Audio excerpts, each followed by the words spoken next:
a Xenu for your Mike Rinder bobblehead if you have one, or a Theta Potato, or just about anything else. I'll have to think what else I can whip up for you. But yeah, so a little bit of incentive.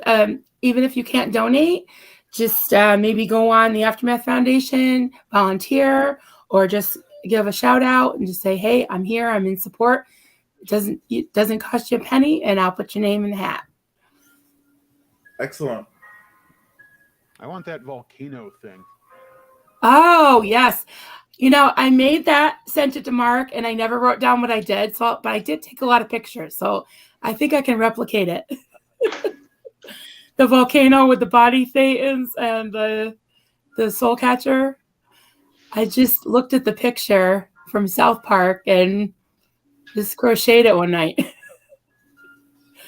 Yep. Awesome. So anyone is also free to go to, if anyone can go to, if anyone has 2 different phones, or if you could just jump back and forth, go on Denver stream. He's on live too now. Oh.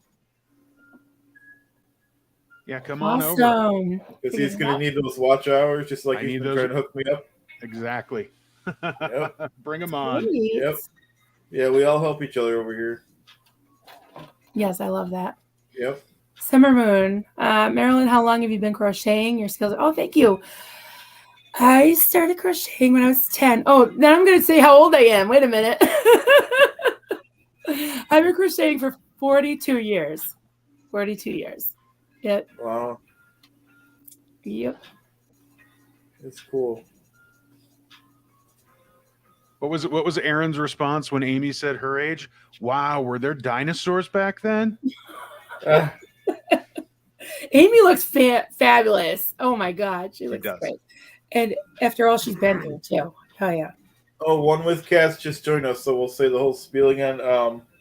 So we are raising money for the Aftermath. We're not pushing it, but people are giving small donations. We raised so far we raised $200, and like for example, I gave $10 in Alex's chat earlier. We got some people giving 10.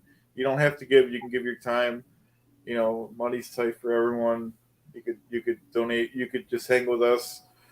So that's it. Awesome. Give us lots of money. Yep. Oh, not us. Sorry, my bad. Aftermath. Yep. Yes.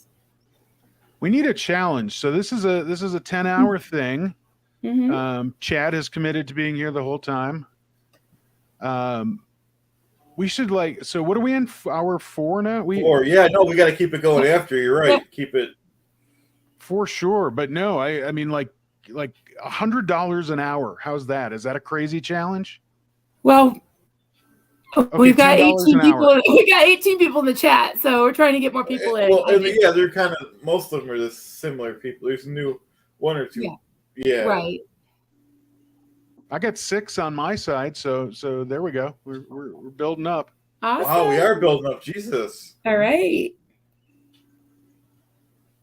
Great.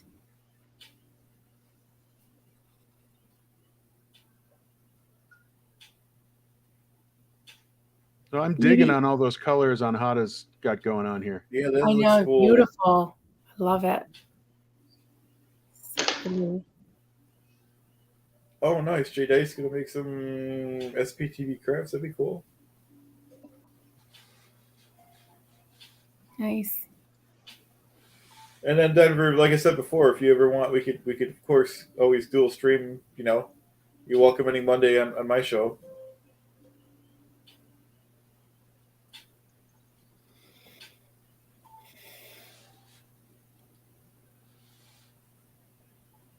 All right. Why am I I have another idea. Dark still? Sure. Let's see. I can't really keep up with Marilyn's ideas. I'm in the middle of emailing her. Sorry, I'm just. No, they're all great though. I appreciate it. Steve-O gave me an idea. All right. For a challenge. So I'm going to copy and paste what I just put on. I call it the Triple C group, the Coffee Cults and Crafts. And I'm going to put the link on the Leah and the Aftermath group. There's like okay. 30,000 people on there. We got to be able to pull some people in from there. Oh Don't you yeah. think? Okay. Yeah, for sure. Chad Reed J Dice is okay.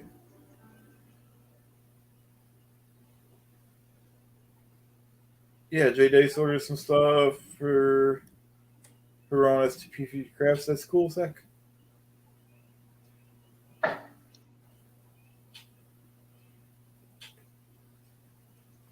we go.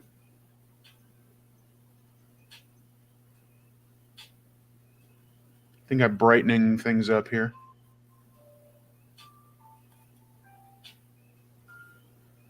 Oh, J Dice. I didn't see the other one she did.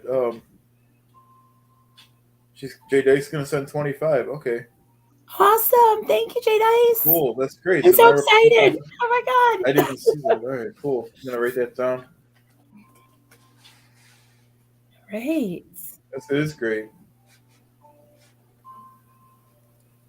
Yeah, whatever you could. Like I said, we're not forcing anyone. Just No, I gave only $10, so it is what it is. You know, you can give 5 if you want. Whatever. absolutely. All adds up. Absolutely. And it's pretty easy. I'm not really technical, and I was able to do it with about roughly about 5 minutes, if that, just on my phone, and I just use a debit card.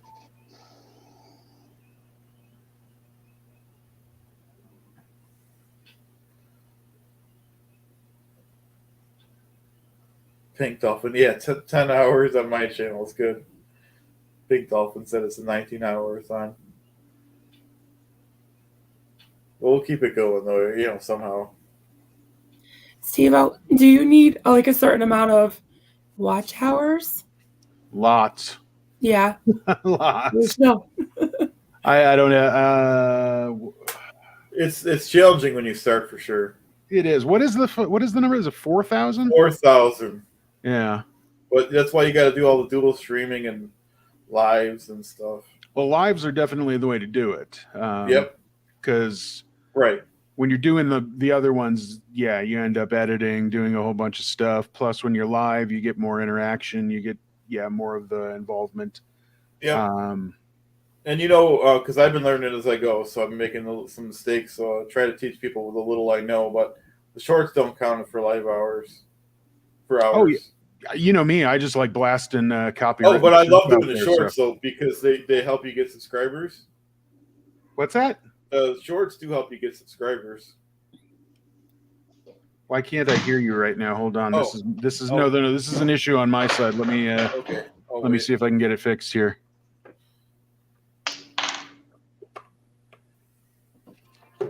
My desk's a mess right now. I was working all day. Oh, no worries. Take your time. we got time. It's one thing we've got is Well, I got a dead headset on. That's probably part of the problem. Oh, okay. I'll wait till you're ready.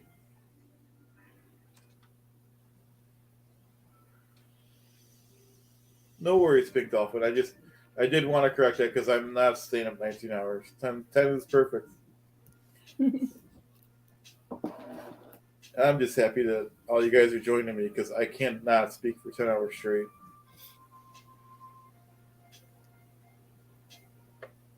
And I agree with Cats. How many people are awake? I didn't think. When I did this spur of the moment, I'm picturing just me with not even anyone in the chat, but so this is great. Hey, you got some friends that are crafting insomniacs. Yeah. That's cool. And some just insomniacs, so it's all good. There you go. Yep.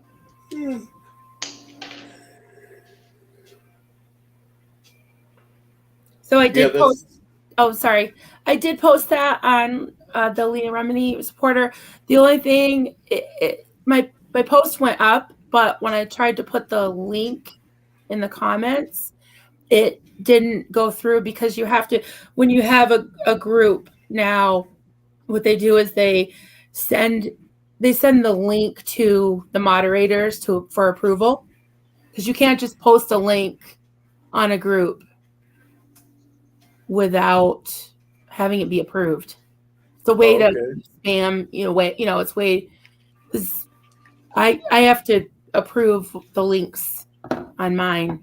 So Oh, okay, I don't know that's if they're why. just Then. automatically set up like that now.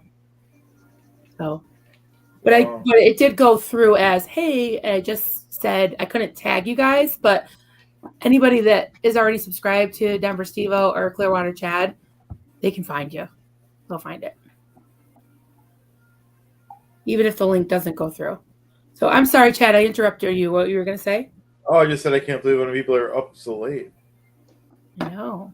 All right. Which is good and bad. I feel bad for the people that can't sleep, but glad everyone's with us.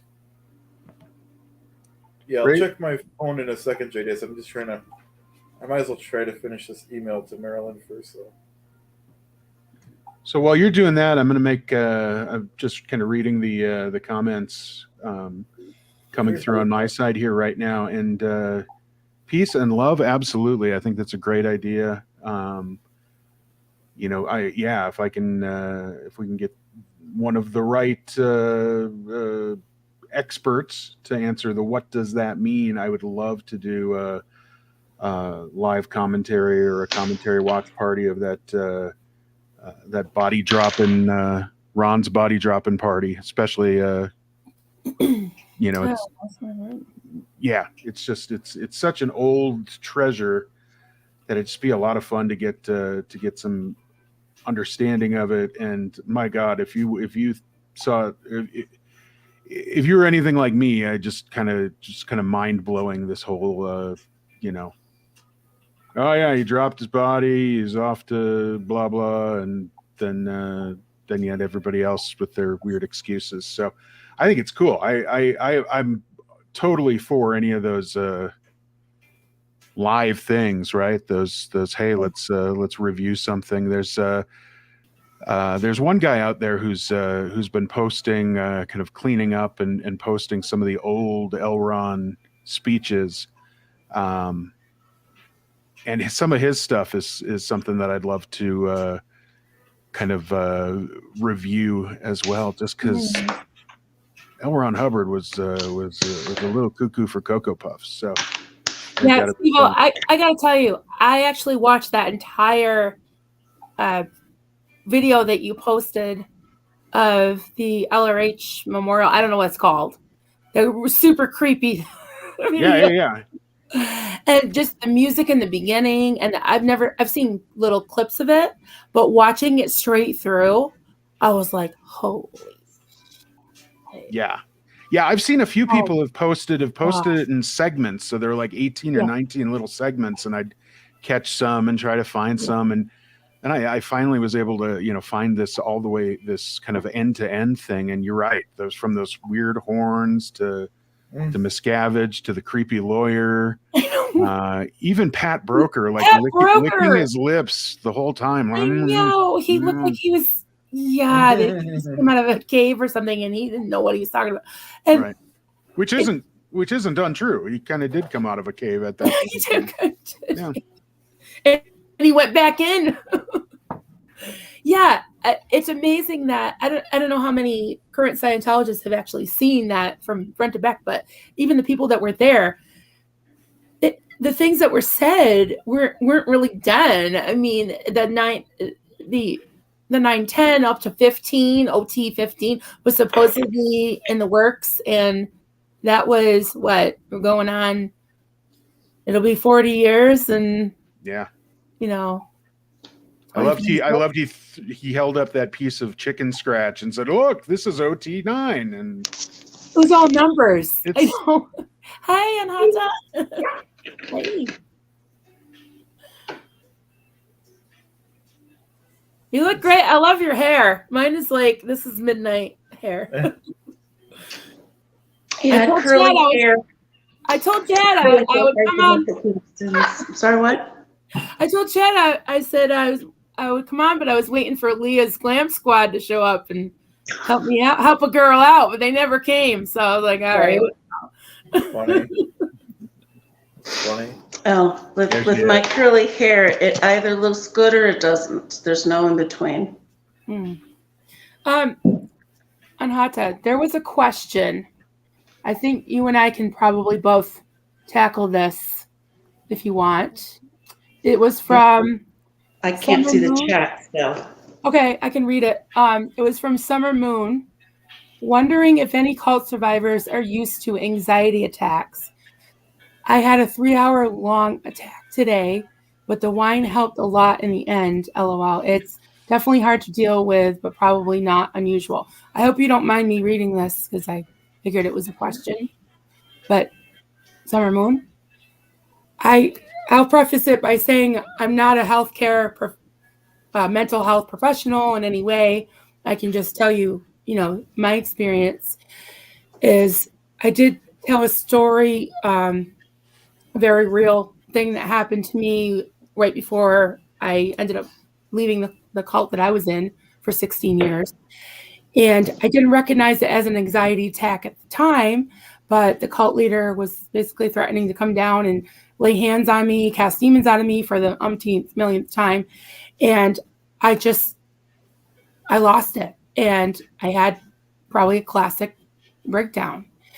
And I think that anyone who has felt like they've had their mind and their body and their spirit and their thoughts just constantly undermined and attacked and over and over and over, you can only take so much. And I guess my advice would be to seek help if if you can get a really good counselor.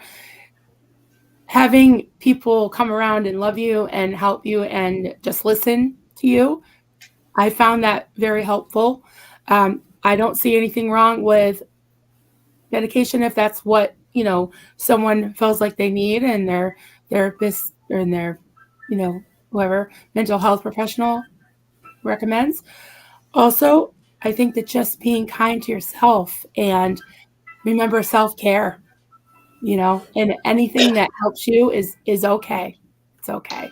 And we're all here for each other, So that's what comes to mind for me. So I don't know if anybody else has anything to add to that, but Yeah. I've had a few panic attacks, not necessarily around cults. My mom left the cult when I was 2, so I grew up in the aftermath. And my mom never admitted it was a cult. So my anxiety attacks are around the family trauma drama that occurred afterwards.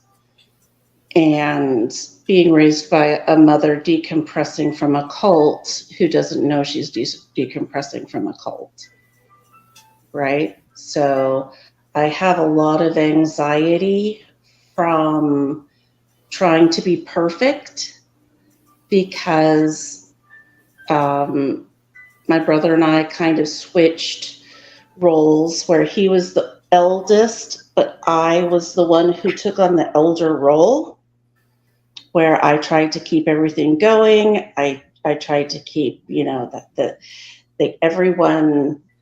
I tried to keep everyone getting along. I tried to make sure everyone was doing their chores. I tried to, keep my 2 brothers from fighting. And I just had this pressure on me to be good all the time and to, do everything right the first time. Basically, it was kind of like living with Martha Stewart as your mom.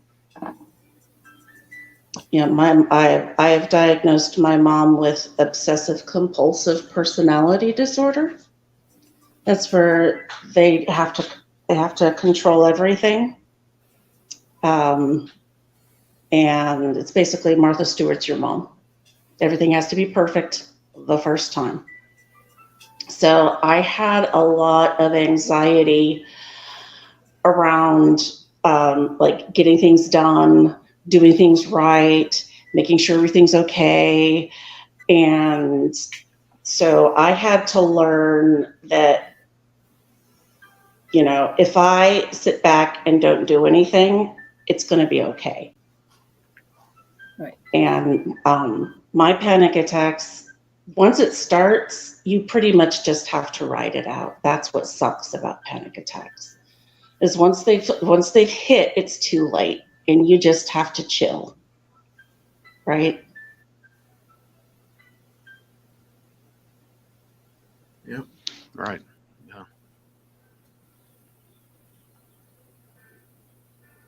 Yeah, Can you hear me? I love what you said about the fact that it's okay to not be perfect and feel like you have to hold up the world, you know? And Yeah. absolutely. Yep. So we need to see a Jay Leno. I know I want to cry. Oh. So where's the Jay Leno Smurf at? I'll do one, but I was waiting for a break here. Wait, Check out Steve-O. these from. I will make one. I'll do it after this. So check out these from Jay Dice makes these. Ooh. I think she's gonna put them on her channel. Oh, beautiful. They're very nice. It's Very nice. nice. I like it. Wow. I had Awesome. something else I had to say. Forgot what though. Yeah, just an nails, update. pretty much. Just an update. I know it's getting so we are, because people are joining us now, which is amazingly great. Yay! So we are raising money. We're Everybody. not pressuring anyone, but Oh, we are wow. raising money for the aftermath, and people are giving, like I gave $10 earlier. People are giving $10, $5, whatever you could do. Or for people who don't have to give money, of course, you could donate your time, or you can just hang out with us. Yeah. Cool. And with it, like I keep saying, when this is over, I'll put everyone's name in a hat that wants to be entered. Whether you give or not, just let us know, and I'll make you something. All right? If you win. So a little bit of incentive. That is great. And you don't have to stay with us the whole 10 hours. You can just kind of pop in if you want. Yeah, that is great. I 100% agree. And Although if you do stay the whole 10 hours, maybe your name gets moved to the top of the... I don't know. Oh, no. Something will happen. No. Maybe we'll send you a Jay Leno Smurf. I'm going to work on that. Oh. Now, look, don't give away the farm now, Chad. I know, right? Right. Those are high demand. Oh, my kid will tell you, when I'm tired, I'll agree to almost anything.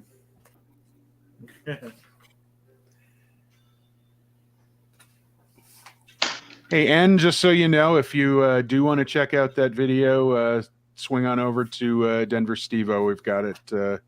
Right. That death video is all queued up for you. And I wish it was more technical, because I think it would be cool if we could have played it right on the air here. I know. I don't know how to do that, though. My brother does, but I think he's in bed. Let's see. Karma Charms Kittens. Donation is made by going right to theaftermathfoundation.org. Is that right? Sounds right? Sounds Yes. great. Yeah, and then just paying that way. There's not a Venmo for this. I think Yeah. It's PayPal, I believe. PayPal or credit card for a donation. But but if you do swing on, go over to that website, make your donation, and then come back and let us know. Awesome. So then Chad's tallying up the totals, so we can say, hey, we made 50 grand or whatever. But right. We're going for 50 grand. We're going to do it. And Pink Dolphin, no. I actually was never a Scientologist. I'm a never-inner myself. I don't know. I'm not sure what you're thinking of, or who said. I've definitely been in this little world for a while now, so I can speak with the with the best of the middle of them somehow, some way. But no, I've never been. I would never been an actual Scientologist myself. Got hit up quite a few times in Minneapolis before they closed the old Minneapolis org and moved to the Twin Cities Ideal org, which is the old Science Museum, which is way too big for an org. But yeah, so that's my story. So I'm curious, Steve-O, and I want to ask Chad this too. I'm sure people have asked both of you this. Is I myself am a never in, but I have a kind of a link to it because of being in a cult for so many years and my upbringing. And I'm just curious what first inspired you to kind of join the whole cause and the family and all that, the SBTV crew, because you both have channels too.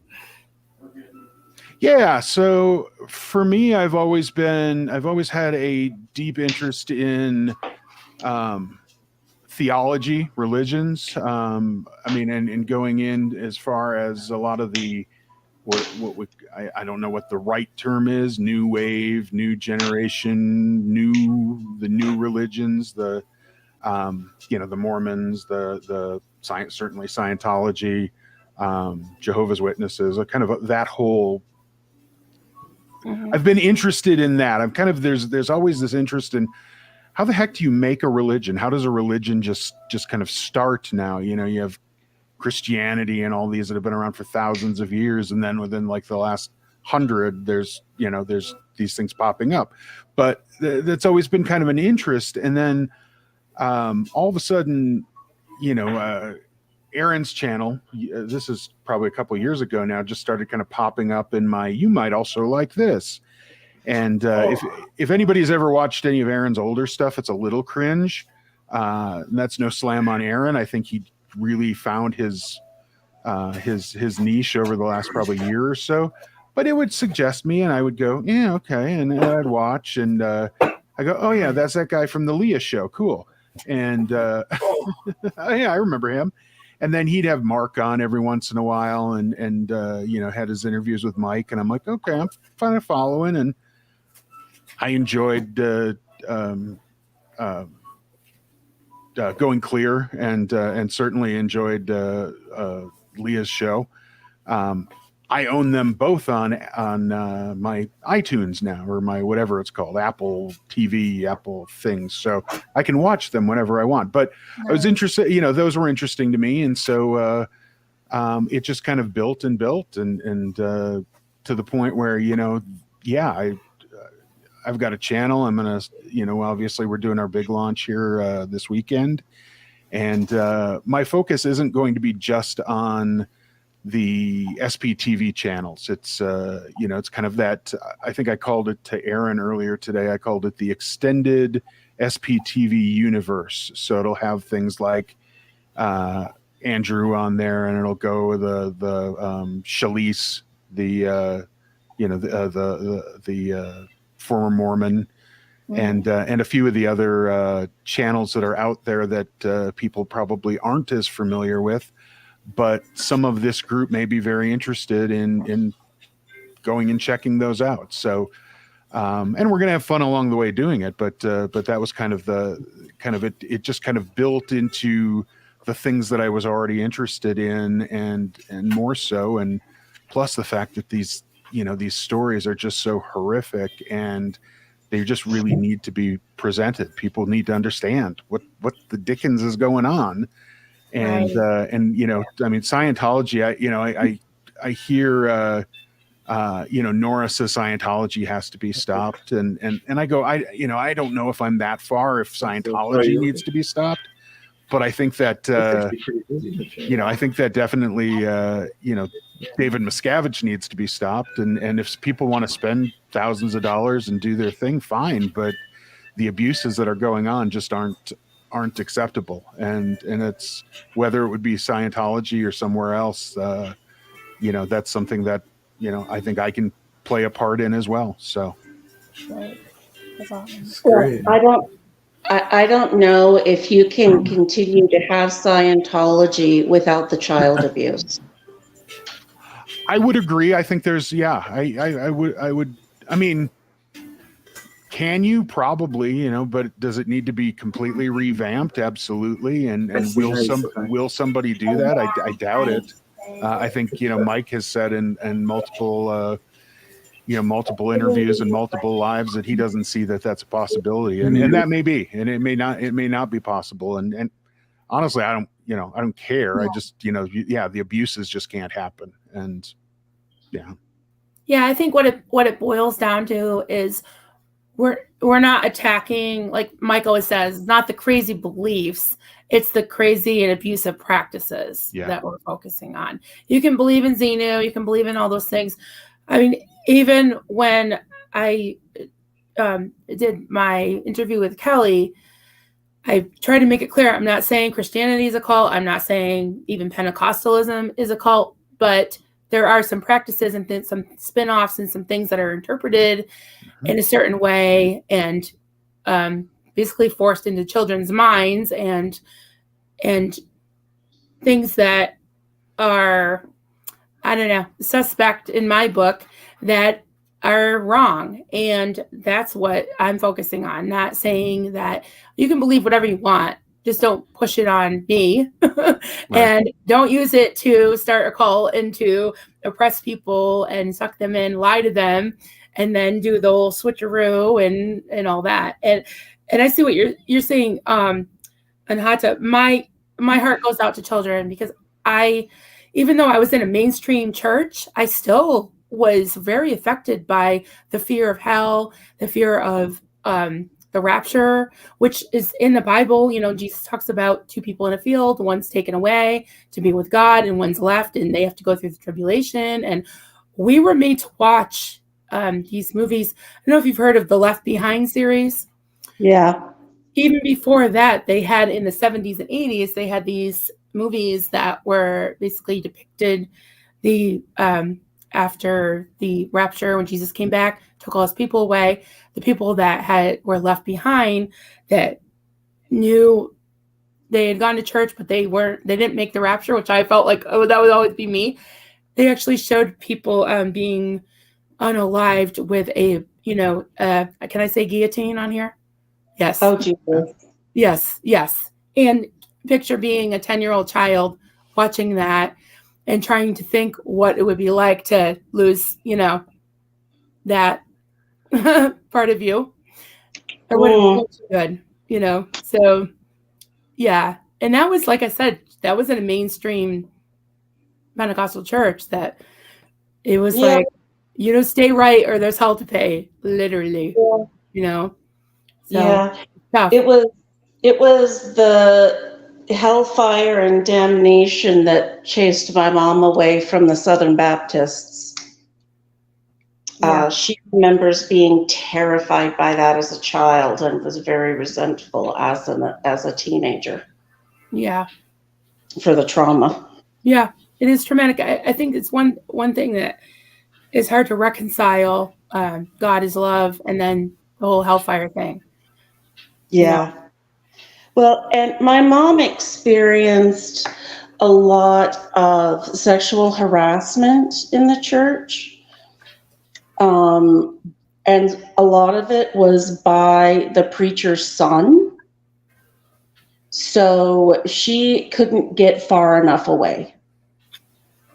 And that's something that's not talked about in Christian churches, is the sexual harassment that goes on.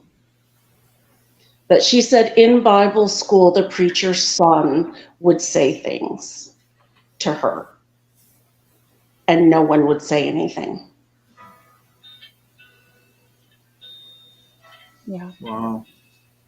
Yeah. There's hypocrisy and a very So, religion. So my mom could not leave fast enough. She was done. Sadly, she ran right into the yoga cult, but she like all the other boomers was looking for an alternative. Yeah, they didn't want their parents' Christianity. It was cold and dead. Yep. Wow. Yep. Sure.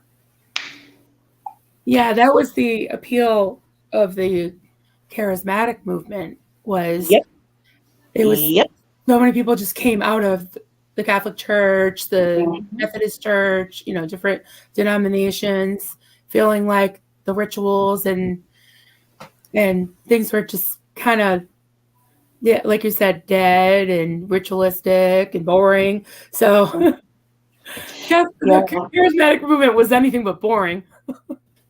When my husband went to his grandfather's funeral, it was the first time he'd been in a Catholic church for like 20 years. And he kind of almost had a panic attack during the funeral service because it was a Catholic mass. So they were doing the genuflecting and the also with you, the Lord be with you and also with you. And, you're doing the sign of the cross and the things they do that they say before the gospel and, all of the rituals. And he almost had a panic attack during the funeral because he had to be in church again. And it was so traumatic for him to be back in a Catholic church. I can totally relate to that. In fact, that's one of the reasons why I really started to watch. I found a lot of healing in watching the ex-Scientology channels, because the language is not triggering to me, because I don't, at first I didn't know what the hell they were talking about, but I did really relate to the cult recovery and the abuse and the tactics of cult leaders are all the same. They're so similar. So that I could really relate to, and I felt like camaraderie and just like a love, just that bubble, like feeling like, yeah, people understand what I went through without having triggering language of like, I said this on Post Channel. I can't go to funerals, and I won't go unless it's somebody I was really, really close to. And even then, if it's somebody I know that's going to do like an altar call or some kind of hellfire and brimstone along with it, I won't go, because I just can't be around it. I wouldn't go either. Yeah. Yeah. The call to the altar and all of that stuff is BS. I went to churches that did that. A friend of mine was Assemblies of God, and I went to her church a few times, and that's pretty much what most of the service was the call to the altar, right? And people speaking in tongues, and it's like, this was just not my jam. Right. So Chad, someone asked, where is it? Veronica, are you guys taking questions? Yep. We're taking questions. Oh, heck yeah. Ask away. Okay. I think there were some questions, but I can't scroll up on this for some reason. I can't see the chat at all. I don't know. I don't know how to get to it. Between all of us, I don't think we missed anything. I was trying to. Okay. Well, I'm not getting much done, because I'm trying to look at some of the chats because I missed them earlier. Oh. I will say, Debbie, one, great musical choices, you and Jay Dice in there. Two, I completely agree with you about Jonestown. That we've made the comments about drinking the Kool-Aid and all that, our whole lives. And I don't know at what point early on I actually learned where that came from and what that meant, and saw the images of the bodies just laying there in Jonestown. I mean, depressing as heck. But that was one that really kind of sunk by me too. I mean, we talk about these charismatic leaders. I mean, what's his name? Jonestown. There we go. Was this great pastor, this great preacher for forever. People followed him. People loved him. People followed him all around the U.S. and he was great. And ultimately that power went to his head. And as soon as he was challenged by a congressman, coming to visit, he snapped. I mean, completely. And, 900 people lied dead in Ghana. Was it? Yeah. Yep. Jonestown, Ghana. And, yeah. Just some, I mean, and to even hear from the survivors. And I'm trying to remember the name of the survivor. She is the congresswoman from San Francisco now, or from that area.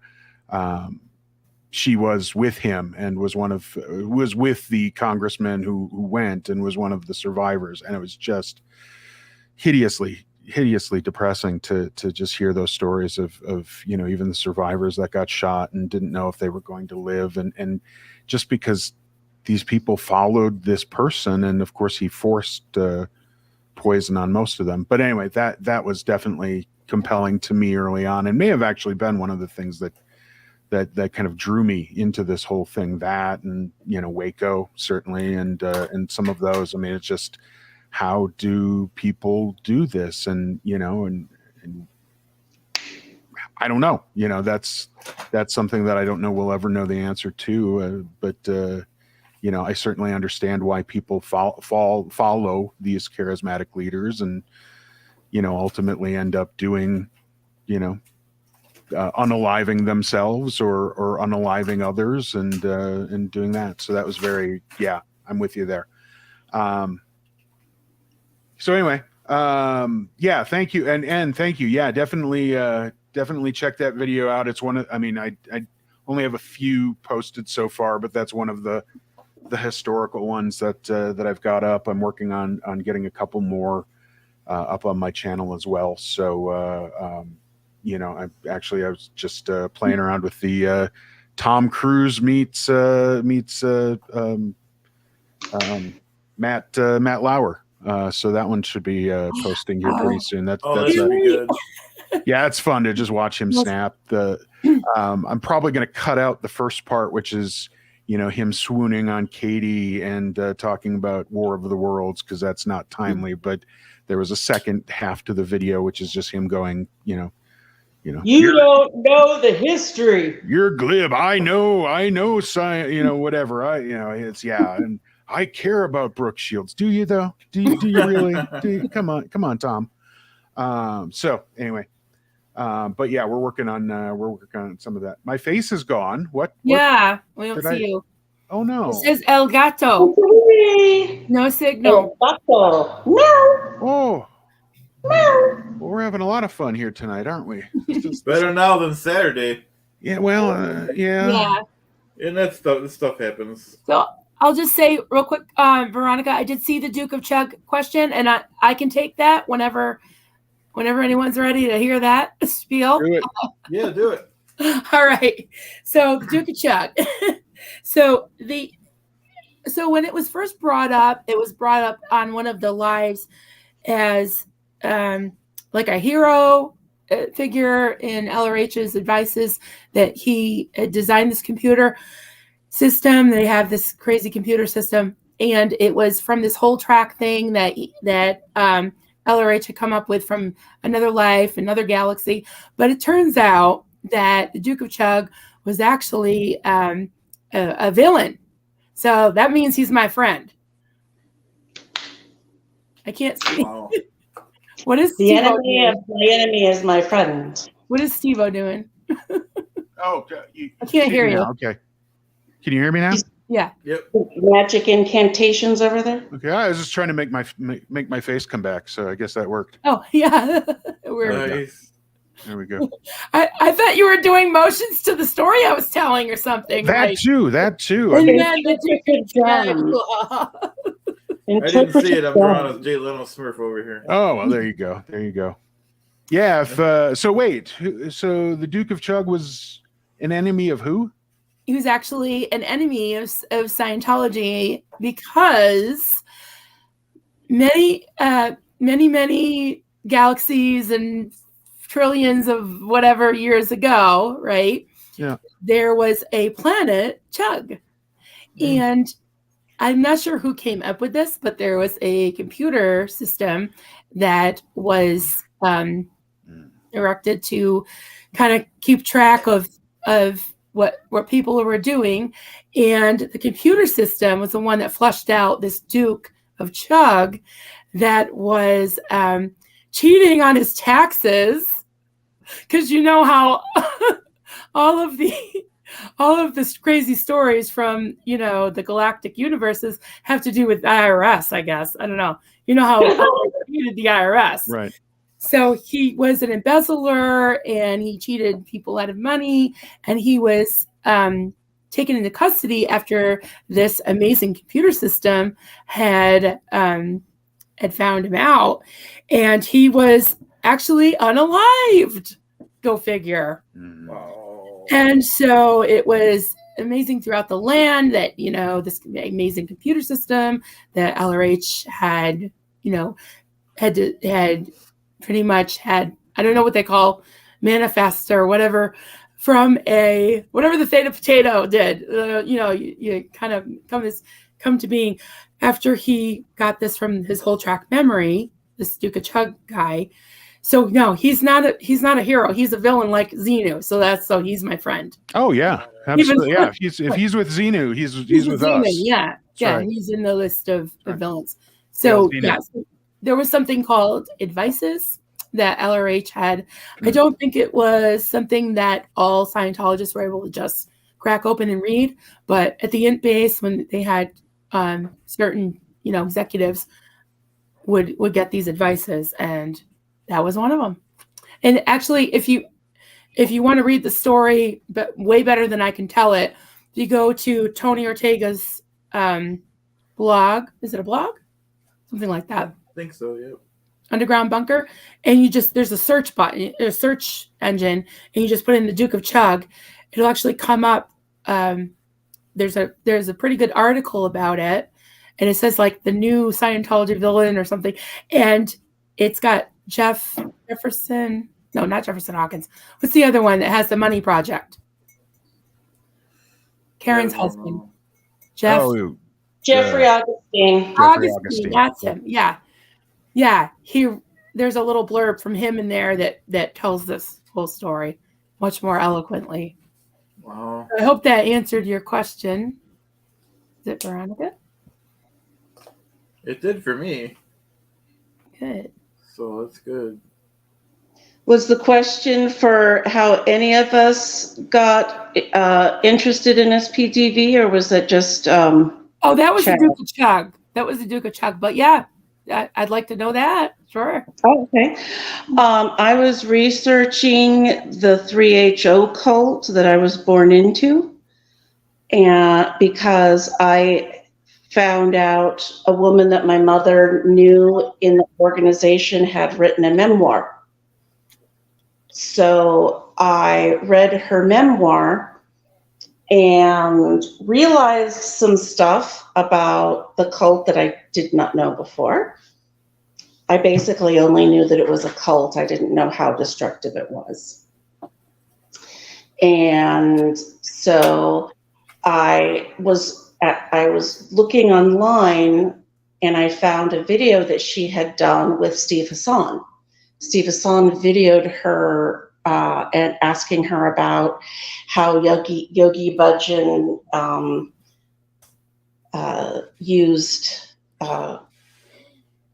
used coercion and stuff. And I found that because I'd been looking at cult stuff, and I heard, and Steve Hassan was talking to, I think, John Atack, but I could be wrong, that Steve Hassan was talking about cults, and he mentioned 3HO and Yogi Bhajan. And I went, oh my God, that's mine. So I started looking at all his other things, and I was like, okay, he did Pamela Dyson. I have to watch this one because I know her. She's the one who wrote the book called Premka, White Bird in a Gilded Cage. And so I started going down the Steve Hassan rabbit hole, and it just opened me up to the whole SPTV network. Oh. So we got Loan for Good is in the chat. Welcome. So we raised $235 so far on this telethon. Yay! For Speaking of Aftermath. SPTV, who do we got in the house? I don't know if it's Mark or Claire or both of them. Awesome. Hello. Claire is usually on her Going Claire. Hey, Mark. Oh, okay, I didn't know that. Okay. Awesome. Well, it's Mark. Okay, cool. Welcome. Welcome, Mark. So for Mark and the new people that are joining us, so Clearwater Chad is a trooper. He's on here for what did you say, 10 hours? So we're 10 on hours hour for number 4 hours 46 minutes. hour number. Whoa! So we're coming in on hour number 5. Yep. And halfway mark. to tag on to the 2,300 that Apostate Alex has helped to raise, there's another 235 added on to that. Yep. People are giving. It doesn't have to be matching Alex's.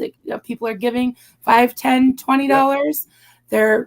They're just donating time and going on the aftermath and volunteering if they can't give. Just giving shout outs, sending links to the link for here for the Aftermath Foundation. And we're actually putting people's names in a hat. And at the end of this, anybody's name that's in a hat, we're going to pull a name and I'm going to make them a Xenu or a Theta Potato or a Duca Chug or whatever they want. And if they win, that's what they get, whatever they want. So, that volcano thing you're hoarding, Mark, that's the volcano. It's on the plate too, or on the Thanks, Denver, for putting that link in there. I'm not too technical, as you see. I just draw Jay Leno Smurfs all day, so I don't know the technical stuff. Nothing wrong with that. Thank you. We all help each other. Oh no, am I going dark again? I'm going dark again. Going Claire, how do we donate? So just go on Aftermath Foundation donate, and then you can just let Clearwater Chad know that you donated. You can also always just send him a PM. Some people are doing it anonymously, and he's keeping a tally. So just let him know, or you can always PM me on Facebook or whatever, you know how to, or just write it in the chat. But we're so excited. This is awesome. We're all keeping Chad awake. That's great. I mean, I know I'm the one that got this one started, but you guys are with me, so everyone deserves just as much credit. Like I said, we talked about it, or not me, but they talked about it in the live a few months ago, and everyone's so busy, and I'm like, you know what? Let's just do it. Alex got revved up with the thing earlier, and I'm like, I was in the mode, so we'll just get it done. Every little bit. I will anytime, guys. So, I'm not working right now, so. And the gang's keeping me awake. I got coffee in here. I got my mug. Oh wait, okay. I love it. I'm awake, but apparently my camera is not. So. No worries. We're doing a battery swap here. And yes, it's plugged in too, but apparently I've overdrained it. So awesome. Thanks, Mark. You said I saw this on Facebook and tuned right in. Yes. Thanks, Karen. See, Facebook's not just for old people. Well, maybe. Nice. Wow. Mark and I, we are getting a little old, huh? 50? Mark just turned 50, yeah. Yeah, all right. Well, my kids say Facebook's for old people, but that's right. Old people are people too. Yeah. Well, that's funny because when I got on it, I was considered an old person. So, because Facebook was for college students when I got on it. Oh, wow. Hey. Yeah. I feel great because I've had people message me saying that they reactivated their Facebook so they can join our group. I'm like, really? Yeah. Oh, yeah, that's what I did. Yeah, I canceled my Facebook account because someone won the election, that and Twitter. So I was like, I'm going to stop feeding this machine. Well, at least this is a good cause. Yeah. And that's basically the only thing I do on there is the coffee crafts. I post some things to my account, but that's just for me. Yeah. That's cool. Let's see what we got. Yeah, I was getting disillusioned with scrolling on Facebook because there's more ads than people that I know. So now I just go on the groups that I like, and I swear I'd be talking to my husband about something, and then all of a sudden I go to Facebook and up pops exactly what we're talking about. Like, we're just talking about a new lawnmower. There's one right there. How'd they know? Nice. Yikes. That's cool. Yeah, they listen to you. They hear you. Big brothers out there. Yep.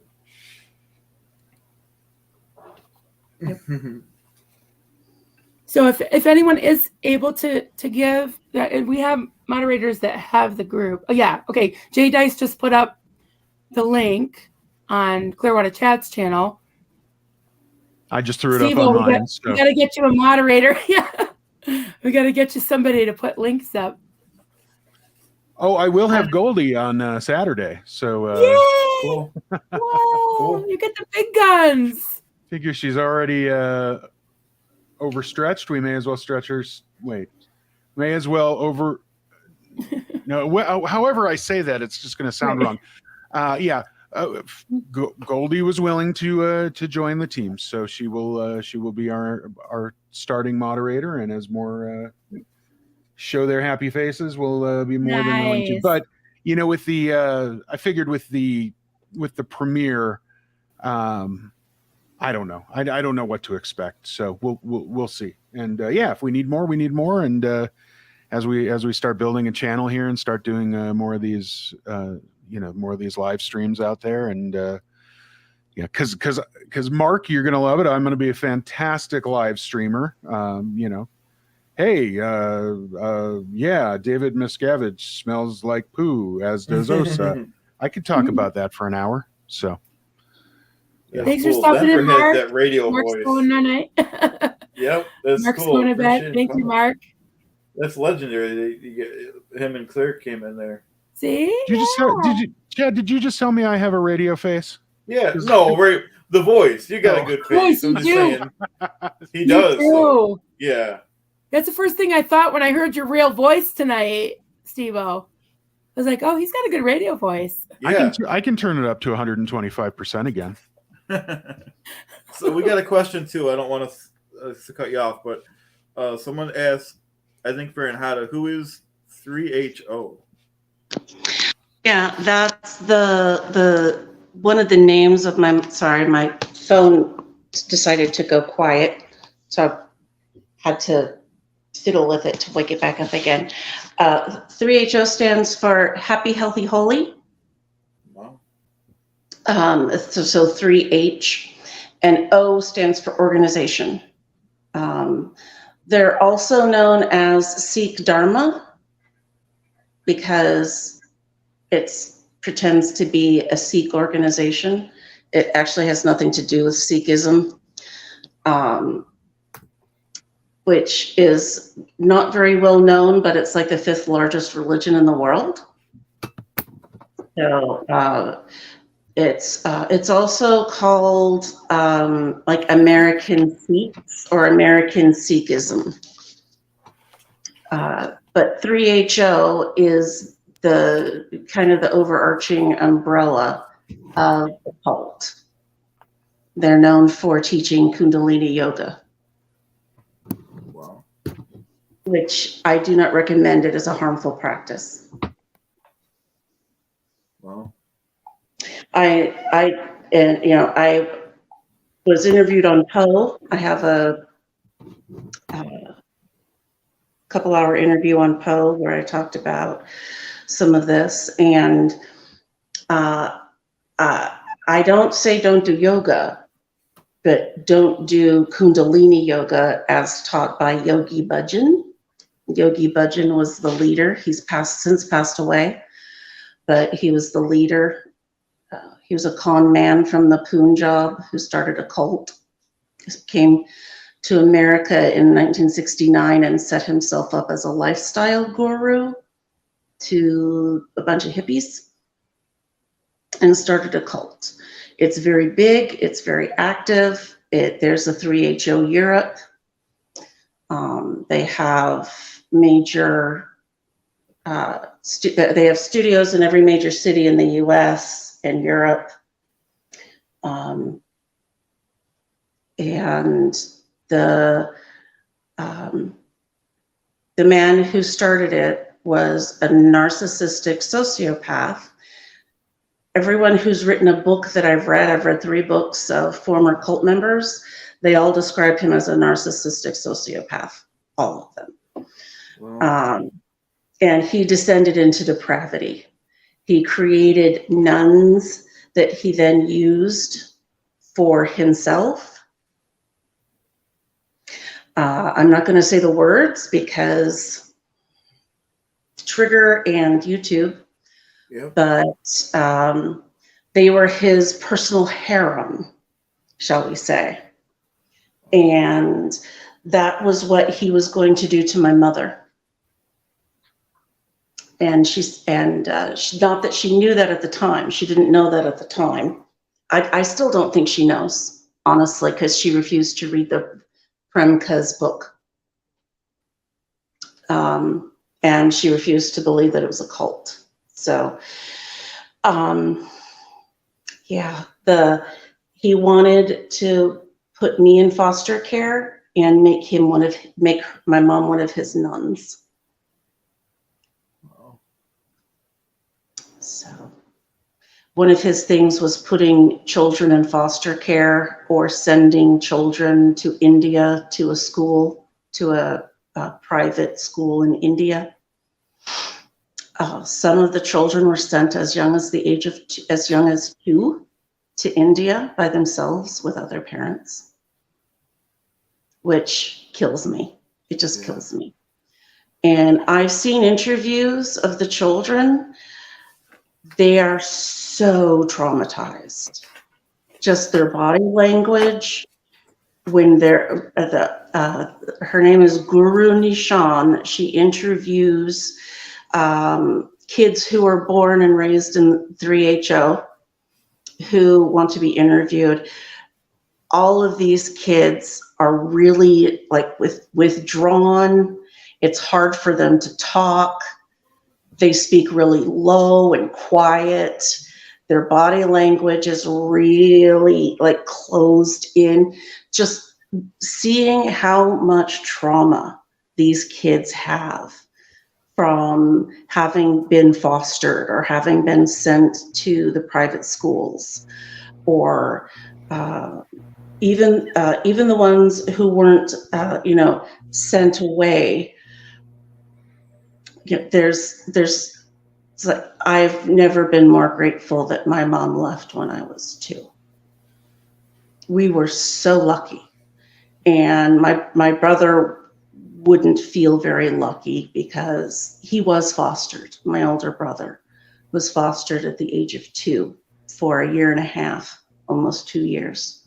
And he was abused by his foster family. He remembers wetting the bed as a 3-year-old, because they do, and being beaten for it. Jeez. So he wouldn't say that, we were all that lucky, but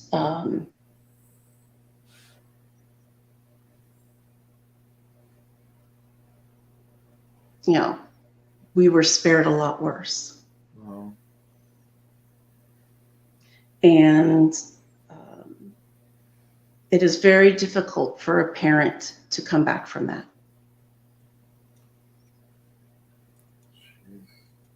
Mhm. Yeah, Mom didn't know that he'd been abused until he was 9 and told her.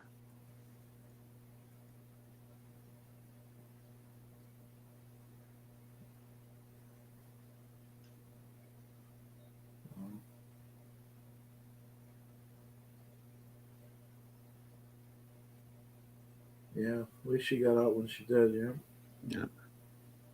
Yeah, she was in for 4 years. Wow. She was 19. Four too much. 4 too Yeah. many. Yeah. Yeah.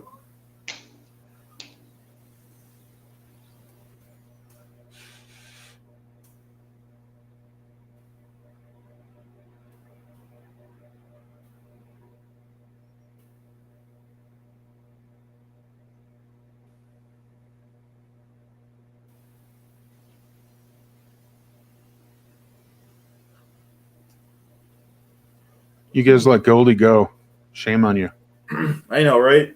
Yeah. No, Hey, knowing her, she'll be back. She bounced. We couldn't keep her. Yeah. We're actually halfway through 5 hours. Wow. Oh, Chad, you get all the crayons and or markers and stuff. Do you have a little like a thermostat where you can like color up the? We're at this far with donations. Oh yeah, I could. Yeah, I could. One of those little things. Yeah. Oh, I finished that Smurf.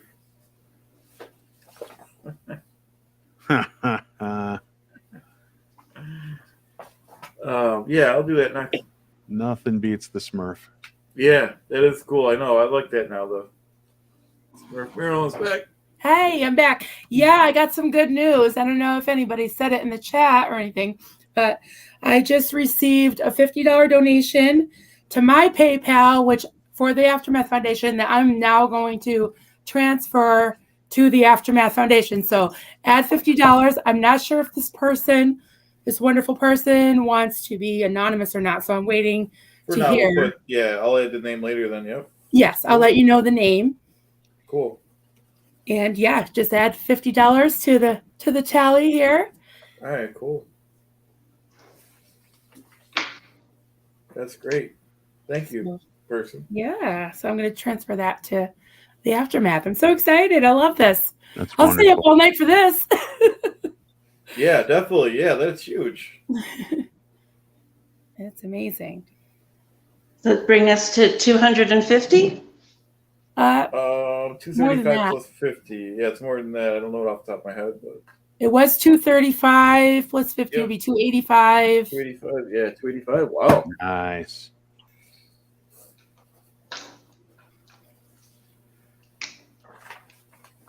And anyone that wants to donate even a couple dollars, you could even private message us on Facebook or something like that. Just let us know so that we can keep the tally. And if you want to be anonymous, that's fine. But if you want us to put your name in for the drawing, we can do that too. So just let us know. Yep, that's great.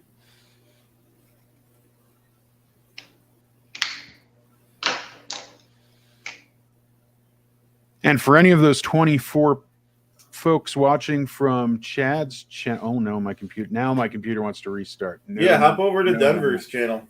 Yeah, swing on over. We got 8 great fans watching over on Denver's side, on my side. It's getting late when I'm referring to myself in the third person. But yeah, swing on over. Let's share the love with the with the watch hours. Yep, I definitely endorse that. I only have like 3,900 more to go. So yeah. Yeah, they go, like we said, with the lives. They're especially something like this, they'll be. Are you kidding me? I'll have them all taken care of after Aaron leads into me on Saturday. Oh, I know. Yeah. He gets people in one day set. Yeah. Yeah. Awesome. Yeah. Oh, Veronica just gave 25. I'll add that on.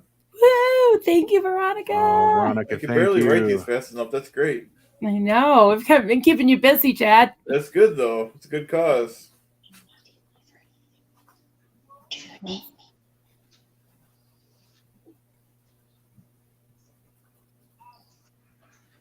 Nice. Oh, Veronica, did you have a question? I think we missed that. Or maybe we didn't. I don't know. I'm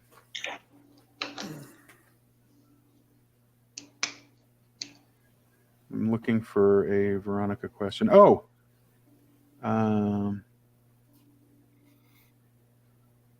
I think she asked about the Duke of Chug. She might have had another question.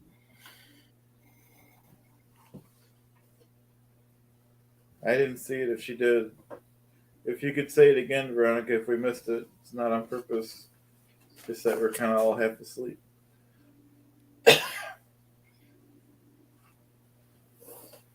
Right.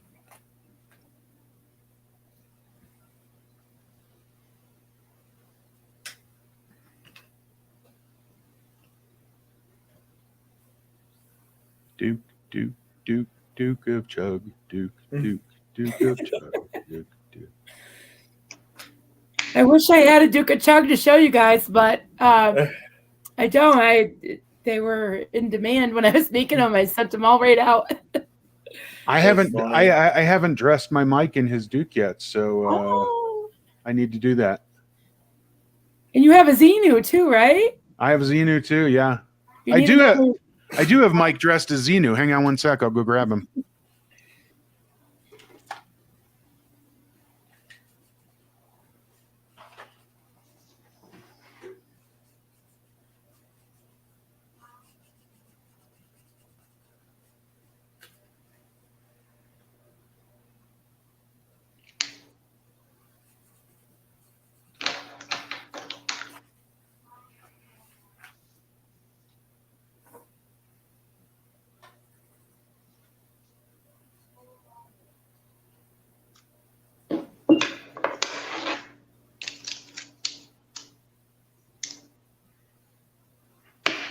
All right, log in.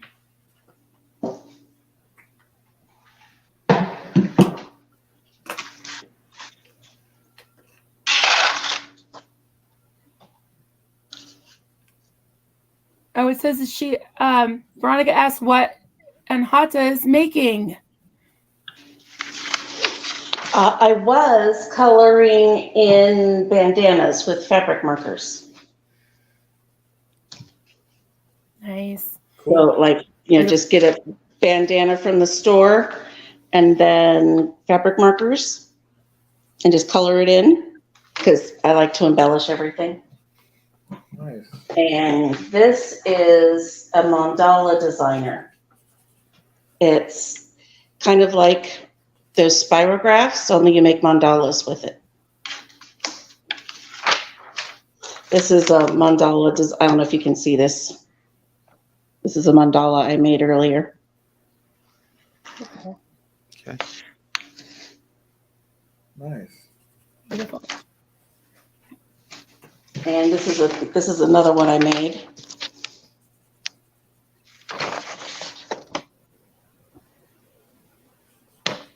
Kind of like a stained glass. Wow, that's nice. Very nice.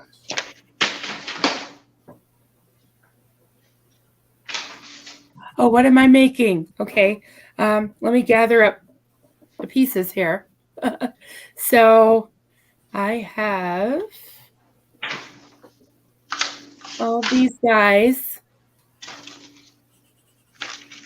and there's actually 25 individual pieces to these Xenu guys. So I just have a little bit of my kids call it Mom's sweatshop. So although it's just a sweatshop of one. Nice. But yeah, I've got pieces. I've got heads. I've got little things. I've got pointy things that I have to put the bright red around. So yeah, I've got a whole bucket here. Nice. I've been so distracted. I'm so excited about this fundraising thing that well, this is all I've made like all night. It's hard when you're watching the chat and talking. Yeah. It is. Even with the four of us. Yeah. So here's my Mike Xenu. Rawr. Nice. He looks cool. Yeah, he's badass. And Do you have then, another bobblehead for the Duke of Chug? I do. I have one more for the Duke of Chug. There you go. Right there. There's Clean Mike.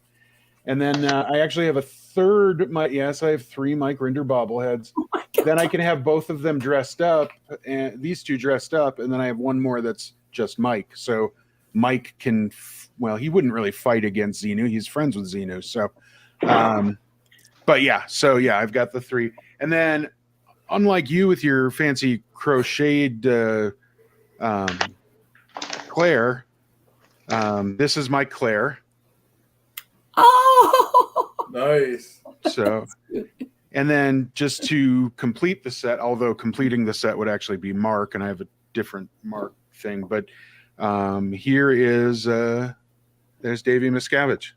Oh, nice. So, That's cool. Oh my God, I loved the Davies Navy shoot that somebody put up. I hope they bring back the Tuesday 10. What is it? Top 10 Tuesdays. Love that. Oh yeah. they said once a month. They said once a month, but I think they've been kind of stretching it a little bit here now. So hopefully we'll see one pop up. Yep. Yeah. Mark and Claire, if you're still hiding in there, bring it back. We need our shoops. Davey needs his shoops. Yeah, and Claire, she's probably gone to bed, but I'm still working on her. She's got a torso and arms now. Nice. But I was going to do the legs tonight, but I just can't concentrate. Yeah. I can't. Yeah, if I have to think too much. Yeah. 2 hours ago, I was prepping. I was starting to email Marilyn the list, and I couldn't even do it. I'll do it afterwards. Yeah, just do it tomorrow. Because you get interrupted, and then it saves as a draft, and yeah. Yeah. Here's the Huggy Wuggy someone requested, though. It's hard to really see. But, Oh, that's cute. Nice.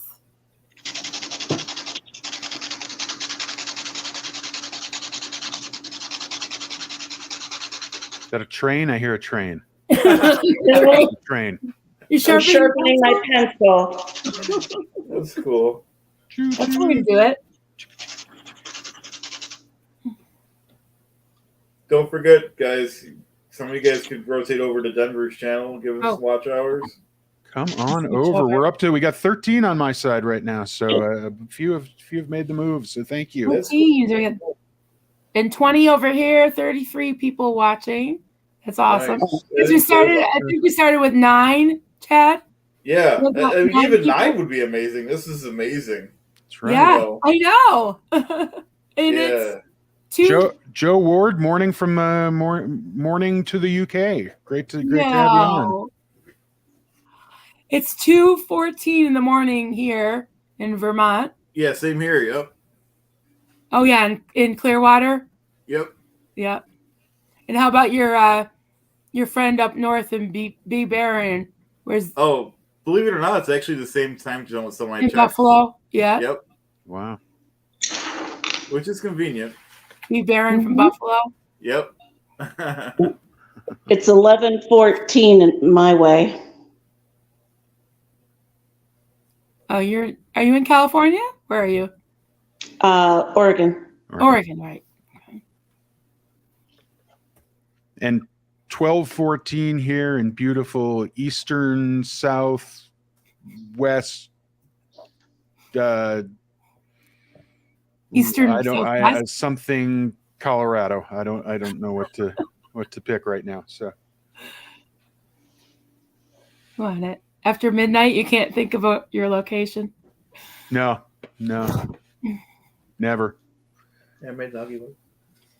I showed everyone too. Here, let me mute this. Yo, Chaz. Yeah. You might as well say hi. Say hi again, Jim. Chaz. Hi, Chaz. He's up. Jesus. Oh, are we keeping you awake? Sorry. You don't mind. He's just not sweetie. Well, right? Yeah. You're cute as a button. But could you help me with something? Well, kind of on the internet, Jim. What do you need?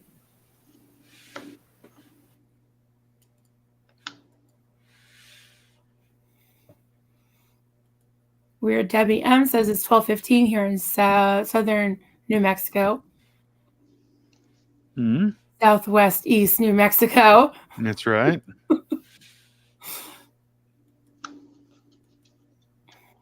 That's not overly far from me. I need to make dinner, but I keep watching 8:15 That's p.m. funny. We could order in. Where's it 8:15 p.m.? Is that Hawaii? I don't know. That's got to be far. Maybe way west. Alaska? Might be so west it's east. Yeah, I know, and she has to stay up late. 11:16 in Orange, California. Jeep88. I guess you don't have to, but did you want to tell us the amount so we can write it down? If not, no worries. We'll add you in though either way. Don't need it. Because there was someone else that didn't give the amount, which is fine. I didn't want to pressure him. But just so we can kind of keep somewhat of a tally. I mean, my donation was $10. Yeah, So and if you don't be ashamed, guys. if you donated and you don't want, or even if you did donate and you put it out, just make sure you let Chad or myself or Steve-O know, so that we can put your name in the drawing too if you want a crochet thing. If you like crochet. Jeep 88 does want to be in the drawing. Got his name down, his or her. Jeep 88. Yep, that's fine if they don't want to give, but it'd be better if we have a nice tally at the end. So we can kind of, but either way is fine. We're not going to be picky.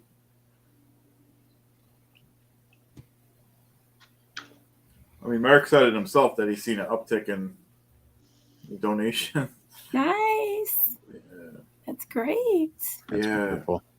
And I just put in, let me check and see if that person had let me know if they wanted to be anonymous or not. But yeah, I just transferred the $50 that I told you about. I transferred that to the Aftermath. So all right, cool. Fantastic. Set.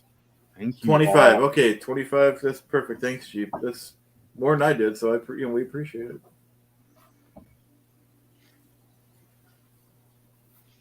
Oh, I forgot my buddy was sitting here with me. Oh, nice. So that brings it to 335. I'm gonna fall for no theta potato in my tailpipe, right? Oh God, they would fit in a tailpipe probably pretty well. Wow. That is a funny story about the potato.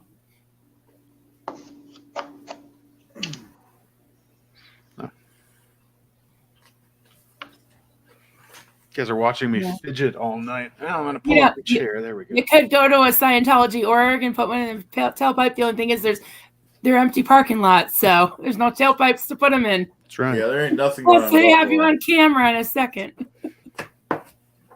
Thanks, Jeep 88. Got it. Thank you. Nice. Thank you so much.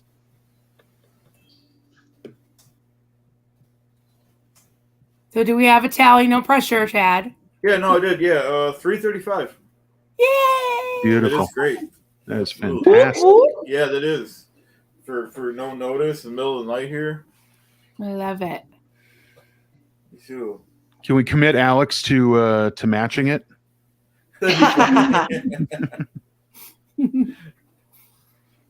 Yeah. That's funny. He should be back up soon, shouldn't he? Yeah, you're right. There is people that are going to be coming back up in the UK. Yep. You'll sleep when you're dead. That's the motto. That should be the motto of the Sea Org. Sleep when you're dead. But then you come back. They don't die. Yeah. You can sleep. Yeah, but you Sorry. You get 21-year leave of absence, right? You can sleep for 21 years. Yep. So do the 20, I guess this is, I don't know if any of us know this answer, but the 21 years, do they count in your billion years, or is it technically a billion years plus all the 21s that you accumulate along the way? Because who's counting? I mean, is LRH up on target too, like with a tally, with like a big chalkboard? That's fun. No, it's a good question though. You know what I thought was, how am I gonna? They had this one story. I don't know if you guys were on the same channel as me a couple months ago.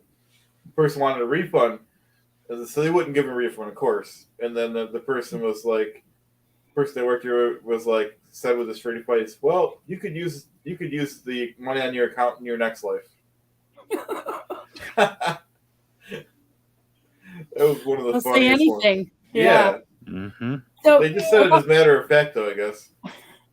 A couple people are asking about the Theta Potato story. I can't tell it as good as Mark, but I can give it a shot. Steve-O, you got the Theta Potato ready? Oh yeah. Let's show it again. And someone said, "Is that the Theta Potato?" There it is. Yeah. So, from what I remember, and if any of you want to correct me if I'm wrong, so the I don't know if it was the LA org. There's a strip that has several Scientology buildings, and LA used to be a hotbed for Scientology. And when people got out of work at the end of the day, of course, they'd have to go over to the org and spend their time and money all night learning all this stuff. And of course, created like a traffic jam and a big demand for parking. And people were parking all over the place. And there was this meter maid that was just writing tickets left and right. And there was someone who was going around putting quarters in the parking meters to help the Scientologists. And I guess they just gave up. And I'm not sure what the word is for manifesting or Postulated a theta potato in the tailpipe of the meter maid. And so they couldn't give any more tickets because they had to get their own car towed away. And so whoever this angel was that postulated the theta potato was the hero of the day and the week and the month and the years. And he's legendary. I don't know his name, but this theta potato guy. So yeah, that's the story of the theta potato, I think. This sounds right. Sounds right. There he is. I don't have a tailpipe to postulate him in, but That's funny. Looking over the agenda and what we're looking for. I like how people put these things into songs, lyrics, but I'm trying to like postulate or whatever, like a melody to this stuff. So I'll put little music notes. Although I know right away when people say Duke, Duke, Duke, Chuck, Duke of Chuck, Duke, Duke, yeah. I'm the Duke of Chuck. Whoa.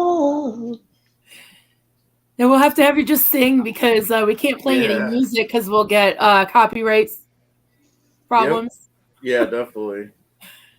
And our channels are starting to do good now. We can't have that. Yeah, and I only do drunken karaoke, so I can't really help you. It's all good. Loaded theta potato. I'm just reading them. I'm not going to fall for no theta potato in my tailpipe, right, J-Days? That's from that Eddie Murphy movie. What's that? Was it Beverly Hills Cop? Beverly Hills? Oh, yep. Beverly Hills Cop. Yep. I love that movie. Yeah, it was great. It was a great movie. I haven't seen it in a long time. I don't know if it aged well, but there were some fashions that didn't, but I think the humor still stands up. Yeah. It's funny. Thank you, Veronica. Good night. Nice, Veronica. Hit the hay. Postulating a parking space.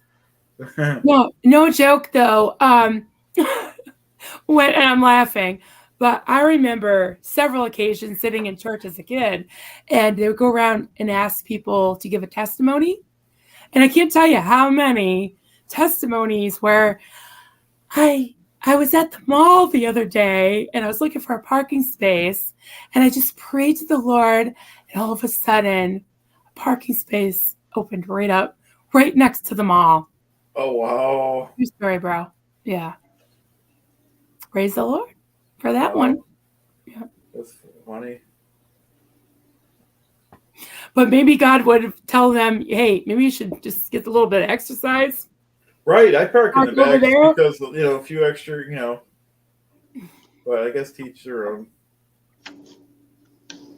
And then when you park, for me, that's one of my little things. When you park close, then you can never get out because everyone's walking and, it's just, I don't like parking close. Yep. Roseanne. I don't know. I might need to make some more coffee, Chad. Yeah, no worries. I might have to too in a little while.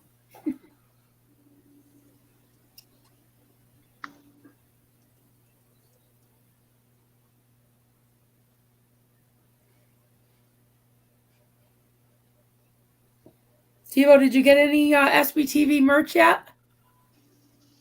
I'm waiting on I I ordered the one of the Xenu hoodies and stickers and a couple of other things. And I was sitting here scratching my head going, why did all these people get their stuff so soon? I ordered, I know I ordered about the same time as them. So I had to email Fourth Wall and say, haven't heard anything yet. What's up? And then they send me a little thing the next morning and said, oh, by the way, here's your tracking information. And it literally had just shipped like 20 minutes prior to them sending me the shipping info. Oh, I hate when that happens. So I think my my order got lost in there. The hoodies are taking longer though, I think, because I ordered these two of these mugs with all the prime suspects on the back. Right. And those came right away. Those came in like 2 days. But I still haven't gotten my hoodie yet. So it takes longer. Because these might have already been printed. Not sure. But yeah, or I know that's a quick transfer process, so making coffee mugs. So depending on how they made them. So yeah, I can see that where sweatshirts can be longer. I don't even remember which sweatshirt and which color I ordered now. It'll be a surprise in like 5 days next week when it shows up. So I'm excited. Awesome. That's cool. So I just got a message from Catherine Olson. Hi, Catherine Olson. Yeah, she is one of the people that came forward to just give her story, tell her story, and how the Aftermath Foundation helped her. And she saw my post on Facebook and commented. And I said, if you're still up and you want to hop on or just even say hi in the chat. And she said, next time I will, just way too tired tonight. But thank you. Thank you, Wow. Catherine. That's We love great. you. Yeah. Yeah, she's awesome. I love when she's on Apostate Alex, his channel. I always watch her with her. Nice. Mm-hmm. Absolutely. And she's a real life example that the Aftermath Foundation is doing amazing things. So awesome. Yeah. I want to hear stories and see videos of Claire teaching her to drive. I'm of the impression that may have been a interesting, fun time for all involved. Not to say, Catherine, not to say you're a bad driver. I'm just, anybody when they first learn, it can be a little crazy. So. Yeah. Well, in East, West, North, South Colorado, it probably wasn't so bad, right? Flat. Probably not. Yeah. Unless you're in the mountains. Well, I don't know where they, maybe that was the safest spot, but yeah, we're east of the Rockies, so it is pretty flat. Oh, you live in Colorado, Denver, huh? Yeah. Denver. That's cool. I figured so when someone said you went to lunch with Mark from Blown for Good. I did. And that was a hoot and a half. That was a great time. Mark is, I got to tell you, well, for anybody who might be suspicious, Mark is just as awesome and just as neat as he appears on camera. So he's not like, I don't know. He's not like some sort of fancy celebrity who, whatever, No, Mark was awesome. It was great to have lunch with him. Got to have lunch with him just a couple days before his birthday. So that was a lot of fun too. So, and yeah, I think it was almost a 3-hour lunch. We were just shooting the stuff. It was a good time. So nice. Yeah. It was a lot of fun. So, and I got his business card, which looks like a credit card. I mean, he's got one of these like plastic business cards. It's wow. It's awesome. So that is neat. Yeah. That's awesome. And he told me where his shop is, so now I can stalk him. No, I will never. I won't.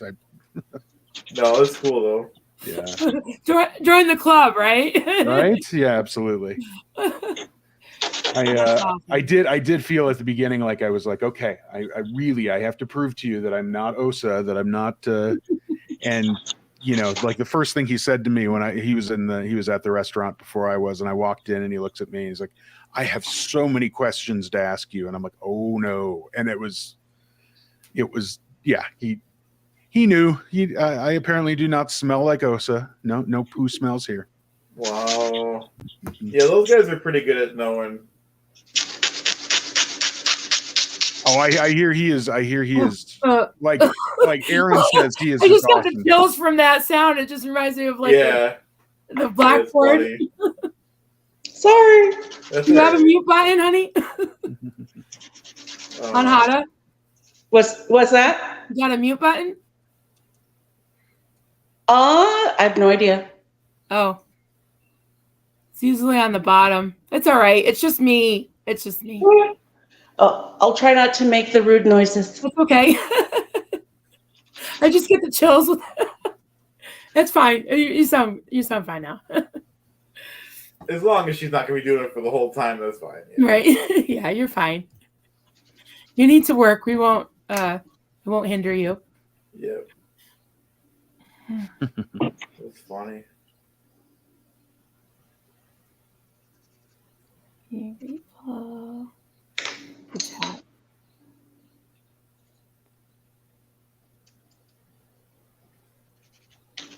Oh, someone said they want a hoodie, I think.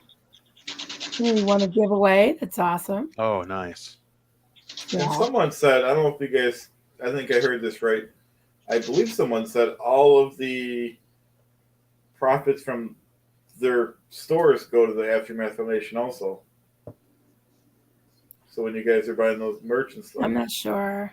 I know that the SP shop, anything like the bobbleheads and the bracelets, and I think they have some new things on there. I should check it out. I know 100% of that does go to the Yeah, that's what I meant. Yeah, that's it, wrong? the SP shop. The Bone for Good shop and things, I don't know. That Oh, might they're just- different. I didn't know they were different. I Okay. think they're different. They're the Okay. same platform, the fourth wall now, I think. Yep, they are. They're different. Okay, Yeah. so I guess I didn't. They should put there what goes to what, because I didn't know any of it went to. That might make the difference, in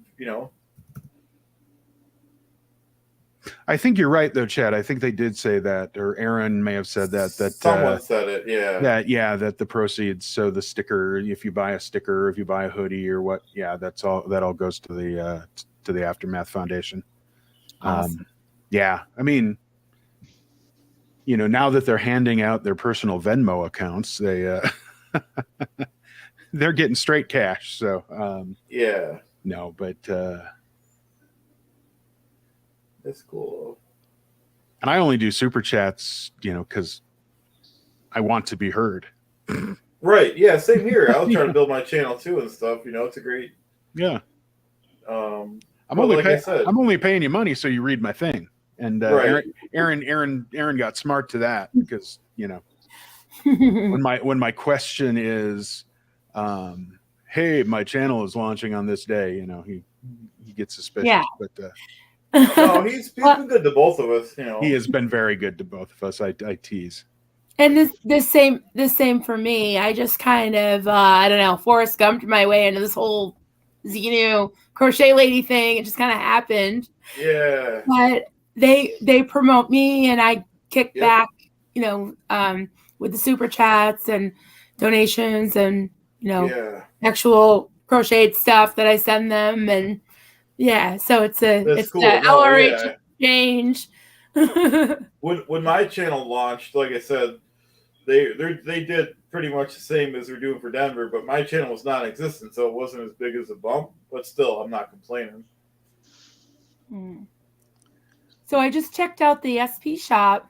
They still have the Mike Render bobblehead, the SP bracelet, and now they have the men's premium hoodies. Zenu is my homeboy is on there, and I believe 100% of all of those proceeds will go to the Aftermath too. And that's a good idea. Let's put this out there too. If you want to do a shopping on the SP shop and let us know what how much merchandise you bought, 100% goes to the Aftermath Foundation. We can count that as a donation, right? As far as putting your name in the pot too. You know, Sure. I don't see why not. because that goes to the Aftermath Foundation. So just let us know if you order something. And then Someone's. Oh, you're sorry to cut you donating. off. I'm just saying you're donating and you're getting something, That's right. right? Hey, GP, just to answer your question, so the SP shop, and I'll post it on both channels as well. The SP, there is no specific SPTV shop. Each of the channels has their own. So Aaron has his own. Mark and Claire have their own, which have a bunch of the. Oops, I bumped my mic. Which has a bunch of the different merchandise. There's also the SP shop, which is very simply the SP shop.com, THESPSHOP.com, and that's where you get the bobbleheads and the bracelets and these new hoodies. So I'll paste those links onto both pages here, but so it all depends on what you want. If you want to get something from Mark's store, that's Xenu is my homeboy, or if you want to get something from Aaron's store, which is I don't know, I grew up in a cult, something like that, right? They have the different kind of specific stuff. You can get them from their individual channels, but there's not one channel that has everything, if that makes sense. There's not one shop that has everything. I kind of said that right. So, but yeah, the link. So I'm going to paste the links on both channels now in case anybody wants them. So it's the spshop.com. I'm looking at it right now. Yeah. /shop. You just go to spshop.com and hit shop, and it'll show. Right now, I'm seeing 3 items, which is the bracelet, Mike Rinder bobblehead, and the men's premium hoodie. Xenu is my homeboy. Those are the 3 things I have there. Nice. Yeah. Yep. Okay. Yeah. The on the about page on my website, I have links to the different merch stores and autographed books. I've got the Chris Shelton's merch link, the SP Mark Headley, the Blown for Good, and there's another one. What one am I forgetting? Who else has merch? I spaced what you said, Mark Rinder. Does you say, and you said Mike Aaron? Mike Rinder. I've got Mike Rinders too. Yeah, on your about page, you can put external links. Yep. So I have external links to my.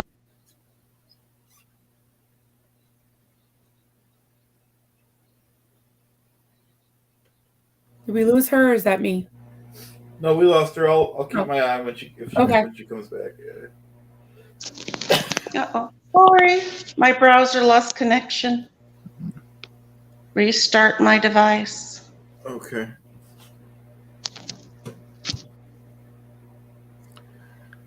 Electric Boogaloo, that's a great idea. His question was, or her, can we get everyone's main logos as enamel pins? We can collect them all like Pokemon, and you can add them as more join the page. That's a great idea. I love those little enamel pins. So yeah. Oh, her. I'm sorry. So thank you for correcting me, Electric. But yeah, no, that's a fantastic idea. I'm going to actually. I saw Aaron doing interesting stuff like this earlier. I'm going to copy paste your comment and send that to the folk so they can do that. Then yeah, every channel have their own enamel pin, and I like it. Wise idea there, ma'am. I'd buy a pin. Crystal will buy a pin. So look at that. We've got a couple already. Nice. I would too. There's 3. Oh, somebody left. Who left? Oh, Karma Charma Kittens left. Have a good night. Oh, good catch. Have a good night. Hello. Sorry, my server timed out. I'm trying to bounce back and forth between both here, and Sometimes that works. Sometimes it doesn't. Oh, that's why that's being a problem. Okay. Borderline what is back? Welcome back. Oh, yay. He's up for the morning. Borderline. Good morning, Borderline. What? That was a short sleep. Wow. That's cool Oh, not there. Did I lose a? I love this. Did I lose a page? I lost a page here. Oh no, that's just that. Okay, we're all good. Everything's good. Life's good. though.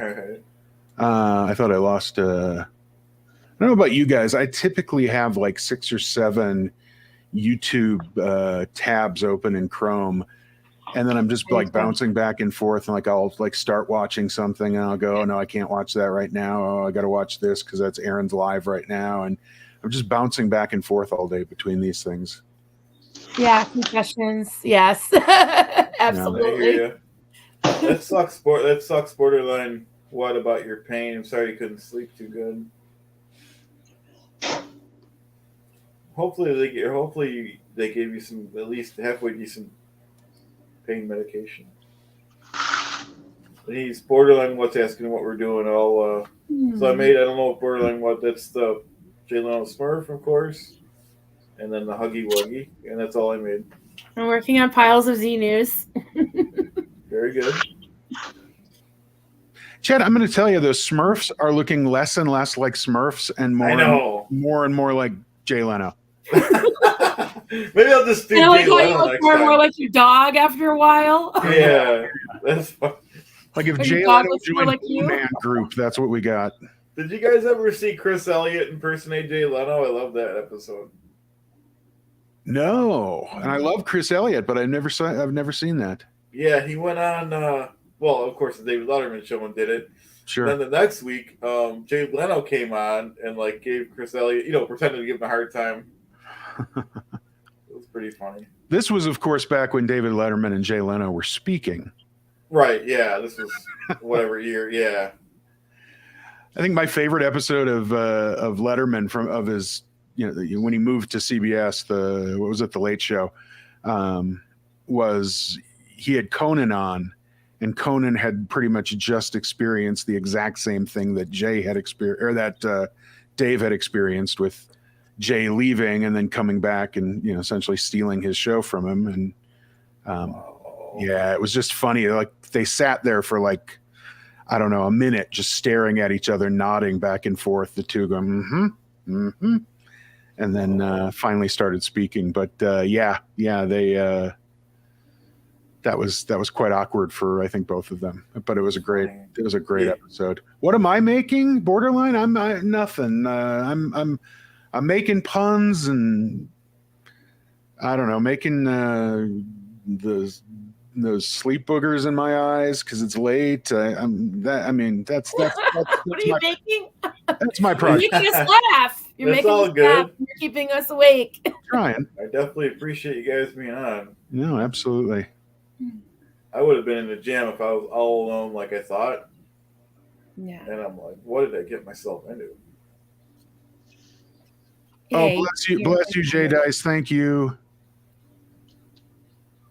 Nice. Electric, I saw your comment earlier too. I hope that you being changed after seeing my face is a good change, is a spiritual awakening, something. I don't know. Oh, mwah, love you. Yeah, the upside down thing was, I don't know, I'm too old for that. I was like, oh. So I did turn my phone because someone said, turn your phone. And I was like, oh, okay. Wow. There he is. Yeah, it was, I figured it was time, but I also figured it wasn't time. So I figured that was probably the easiest way to do something. Plus I was sitting there in Premiere Pro going, what can I do? Should I black out my eyes? Should I wear sunglasses? I don't know. So I just flipped myself upside down. There you go. Used a low resolution, made it a little grainier. Did all the fun stuff that we can do.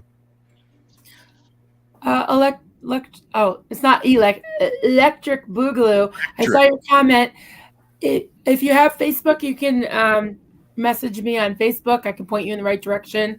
It's really the only platform I have right now except for email. And I can put you on the list. I'm a little back ordered right now. I'm a little distracted. I haven't gotten much done tonight, but I can give you the information and put you on the list.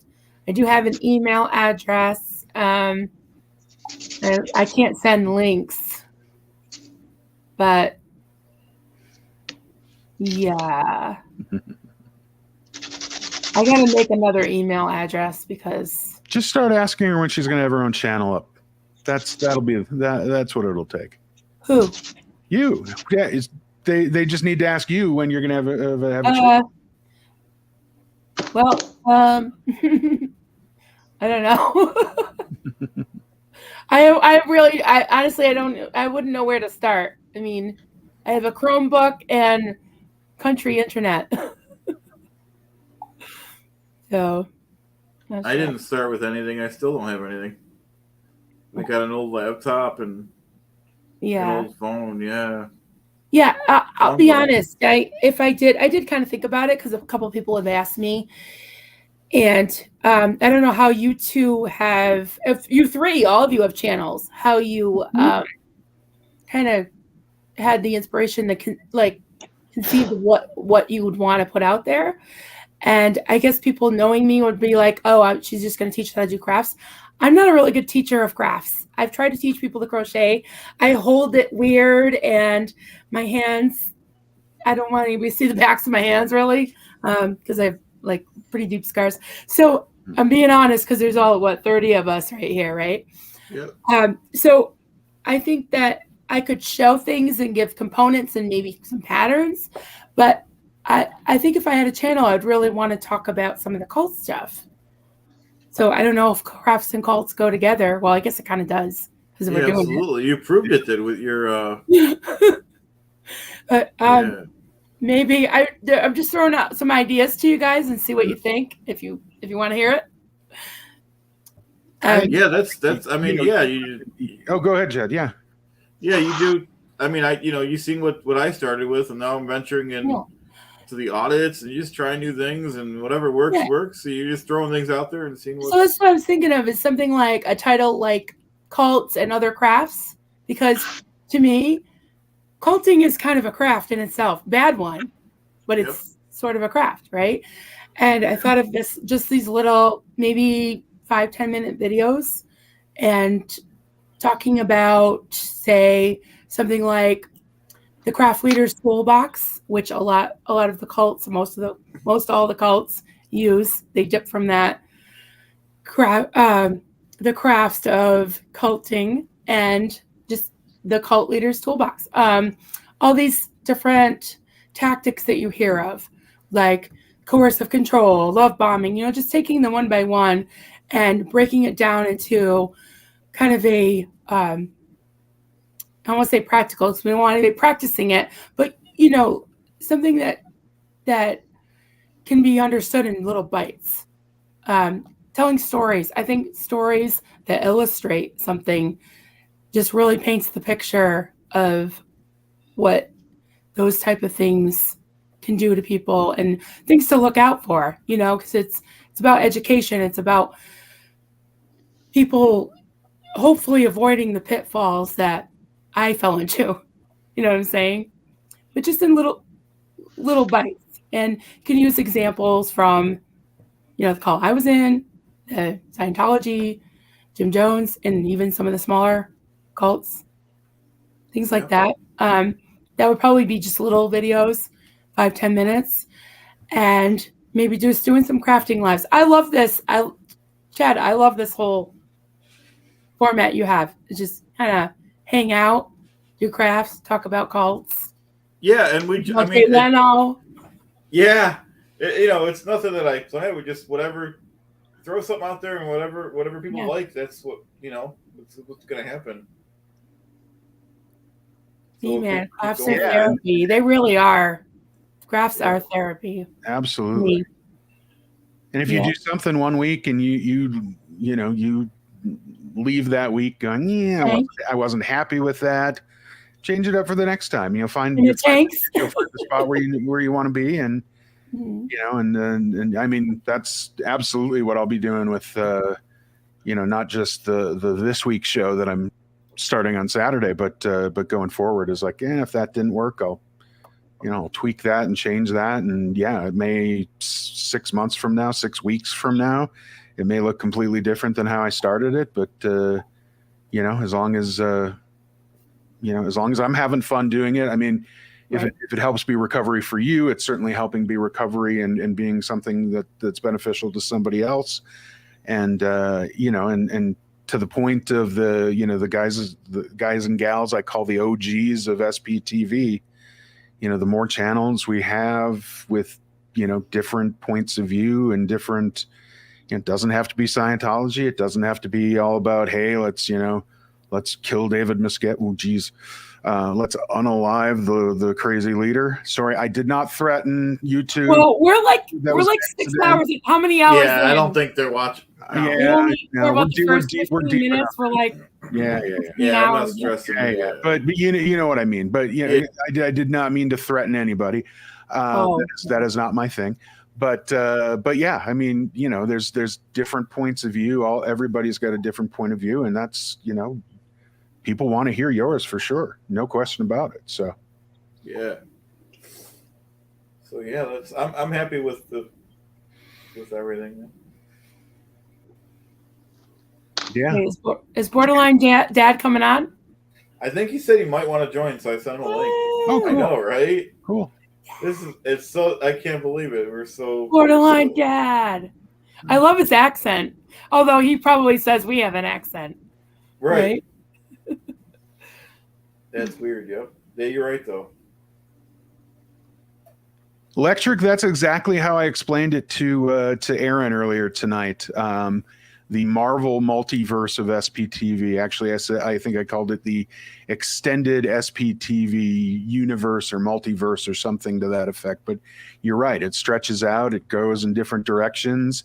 Every once in a while, you have a haha like Ant-Man or the shoot the one with Chris. No. Captain America. No, the other Chris, the ugly Chris. I just totally. It's obviously we're 6 hours into this thing now. That's awesome. With the blue chick and the Groot. Guardians of the Galaxy. Thank you. You every once in a while you get a funny haha like that, and sometimes you get the sad ones like spoiler alert, Iron Man, being unalive. So, Yeah, Endgame. Yeah. Shh, that's a spoiler. Yeah, well, that was several years ago, so I don't think you're spoiling much. But yeah. Crying Game. The lady was a guy. Just saying. Spoiler. Wow. That was like, what, 30 years ago now? Yeah, I'm terrible with pop culture because I spent way too much time in the cult, so I can relate to Aaron. That's funny. I wanted to go to school at Bowling Green in Kentucky because at the time when I was going to college, when I was about to go to college, that was the only school in the country, and it may still be, but it was the only school in the country that had a pop culture degree. And I thought it would be so cool to leave after 4 years of college going, I'm a bachelor of pop culture. Crystal, B-Man, I agree with you. Chris Pratt is not ugly. Chris Pratt is a stud, even in Parks and Rec with his little gut foreman. Dude's from Minnesota originally, and I've got a lot of respect for him, a lot of love. I'm originally from Minnesota, so I could be Minneapolis Steve-O, but that's just not as catchy, especially since I'm not there anymore. But Chris Pratt is a huge stud, and but apparently some survey had him as the ugliest Chris in the in the Marvel universe, which made me upset. B-Man Rochester. I was from the Twin Cities. So north of you. I grew up in Eagan, which is technically a suburb of St. Paul. It's really kind of a suburb of Minneapolis, and it's a sneeze from the Mall of America. But yeah, it's Chris Pratt was originally from I believe it was Virginia, Minnesota, up on the range, the old Iron Range. So yeah, loved him ever since that first episode of Parks and Rec. And yeah, so anyway, that's Chris Pratt.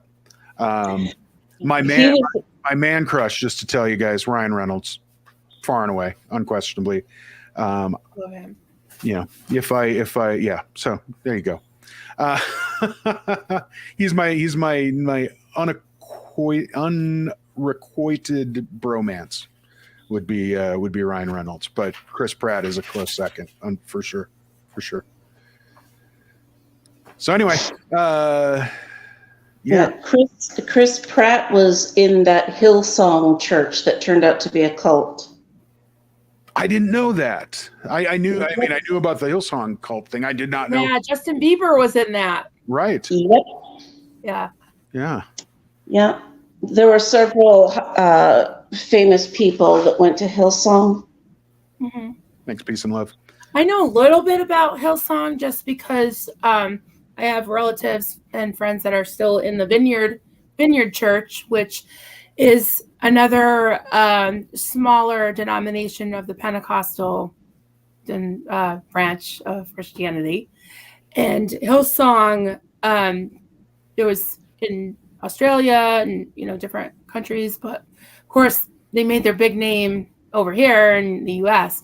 But they use music to really use for outreach, but also in their services, they take more of a kind of spin on, like a secular but Christian kind of. They take secular music and they basically put a little Christian spin on it, and it kind of sounds like something you've heard, but it's not, because it's been remastered into a Christian form.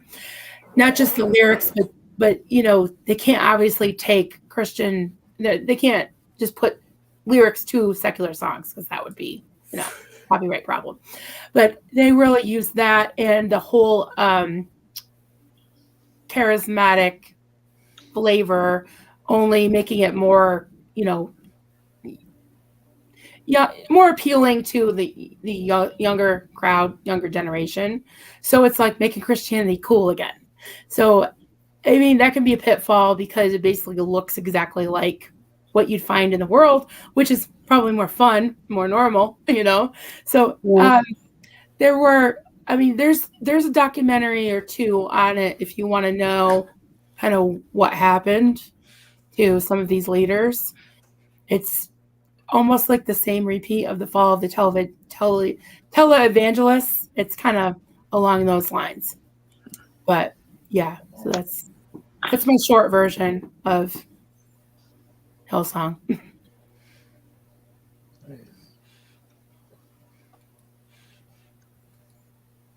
And they collect a lot of money too, by the way. Wow. That's the money. I love hearing about different organizations.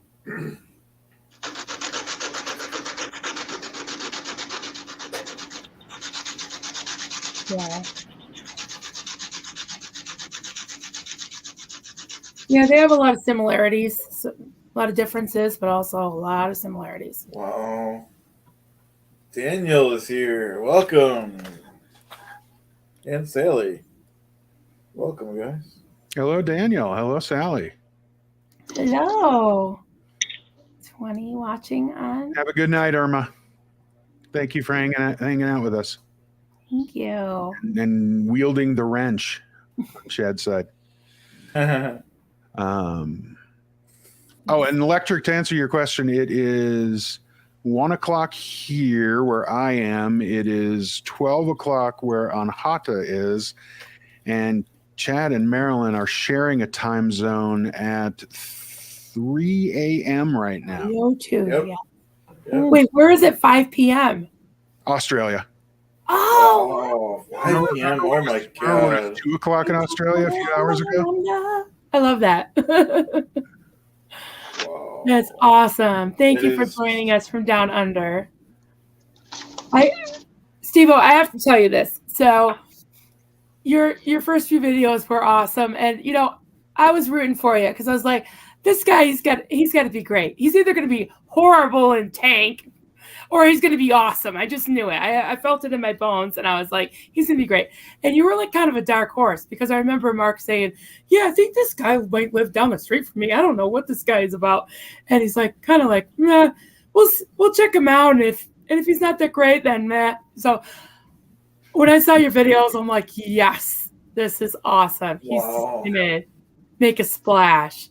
And then you just had lunch with Mark. So I there did. you go. He is down the street. I honestly, his shop is down the street from me. I don't know Castle, this town. For anybody that's ever watched the Aftermath show, when they first introduced Mark and Claire, they tell the name of the town. It's Castle Rock, Colorado. There, I've said it out loud. The town is split. So for anybody in OSA that's listening here, one, you smell like poo. Two, just to understand, the town is split by the freeway, by Highway 25, which cuts pretty much all the way through north-south for the most part through Colorado. And so there's one side, which is the older side, and then there's the side that I live on, which is the newer side, although it's had development for the last 15, 20 years or so itself. It's just what I call the old side, probably has been in development for 25 or 30 years. So two kind of very separate but similar sides to town. So I don't know if Mark lives on the same side if Mark and Claire live on the same side as I do of the freeway.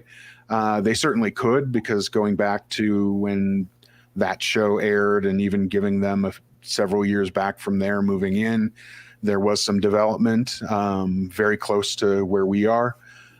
But they also could be on the other side of the freeway as well. I don't know. I'm curious, but I know his shop is relatively close to my house. In fact, I have to pass his shop. His shop is on my side of the freeway. Oops, bumped the mic again. And then the restaurant we had was probably equidistant, or the restaurant we ate at was probably equidistant from my house and his shop. But yeah, I don't know. But yes, we live in the same town. That is a true statement. Thank you. I didn't know, and I still don't know how this channel's gonna fly. I mean, I can post some 2-3 minute goofy things and find some old historical Scientology and stuff from other religions as well and post those. But when it comes to like the real content stuff, like this show that's gonna pop up on Saturday, I hope that it translates as well to everybody as it does in my mind. So, but yay, so far so good. So, yeah, well, you had me watching that entire LRH funeral thing, and that was how can you not, right? I had a couple of people had comments going, I have to watch this in chunks, and I'm like, I completely understand that. It is weird. It is old. Yes. It is all this stuff. The people do look a little, just because it's like this smoothed version of like old VHS, they kind of look a little alien-y themselves, and it's just kind of creepy. Just the whole concept of it is very creepy. And to know that, little Mark Headley was like back in the, whatever, in the hallways behind the actual amphitheater or whatever, kind of running around playing with the kids and going, yeah, this is just a weird, creepy thing. But it's one of those, how can you not? And I swear I watched that thing like 4 or 5 times before I actually posted it like straight all the way through, and it just Wow.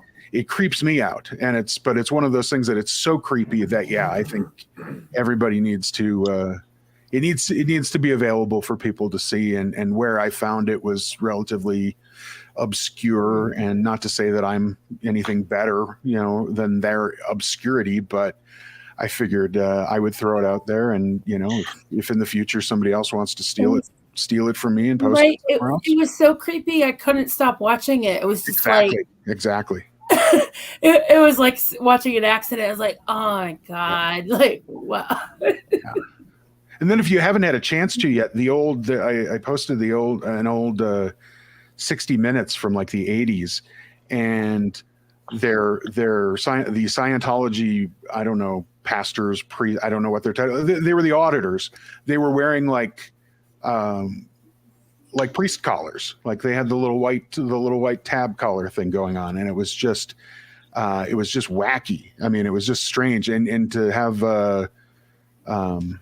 now I'm spacing out to his name, the Mike Wallace, to have Mike Wallace doing that, trying to go through this entire interview, this entire like 15-minute presentation, and it was weird, but it was like before the weird, or I don't know. You just have to watch that one too. And these are, and those are the things that I'm going to post. Are the holy heck, those are just wacky, and and we'll we'll make fun of them as we watch them. So That's good. Yeah, and not for nothing. I think that your commentary, and even like you have a great voice, you have a great vibe, you speak well. Don't sell yourself short as far as putting yourself out there sometimes too. I'm LL Cool, Steve. Ladies love Steve. Like Denver. Live from East, West, North, South, Denver. Well, thank you. I'm definitely I'm having fun, and I'll definitely pop up more. I might, I like a lot of us, I'm in that same scenario as Mark and Claire. I got the darn 9-to-5 job, and how am I, where am I fitting this in? And darn it, when Aaron goes live and has a 45-minute or hour live, it takes time for me editing my video to, it's we'll get there. I just have to find my rhythm as it comes to working on all this stuff. So we'll get there. Yeah, definitely. Yeah. All right, Electric Boogaloo, have a great night. We'll see ya. Good night, or morning, or whatever. Morning. Oh yeah, Australia. Yeah, have a good. Oh, you're ducking out. So have a good rest of the evening. Mm-hmm. And I think it's 5 o'clock there. It's dinner time. Oh wow. Yeah. Was it Daniel that asked what I was making? So I'm working on Z-News, and I've been crocheting this all night. I've been very distracted. But this is the other different colors. I have a whole assembly line I do here. This is the backs of Mike Render's robe here, the inner robe, and then I got the cape.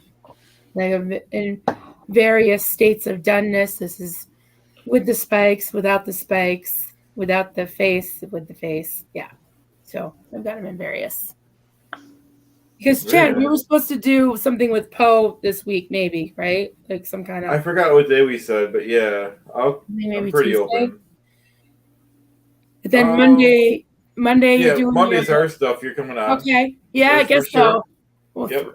I didn't send. I usually days. send the links out. I don't like to do it too early because on your emails get buried. But so we're doing tonight, this morning, last night, this morning, Sunday, Monday. Yeah, it's a lot. Tuesday.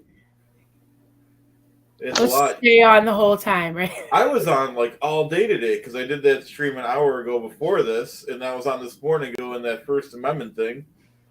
So I was on quite a while today. Now, what time did you start this? Eastern. Oh, I don't know. It says 6 hours on my screen, so I don't know what. So we have less than 4 hours now. Wow. It only lets us go 10 hours, thank God. Okay.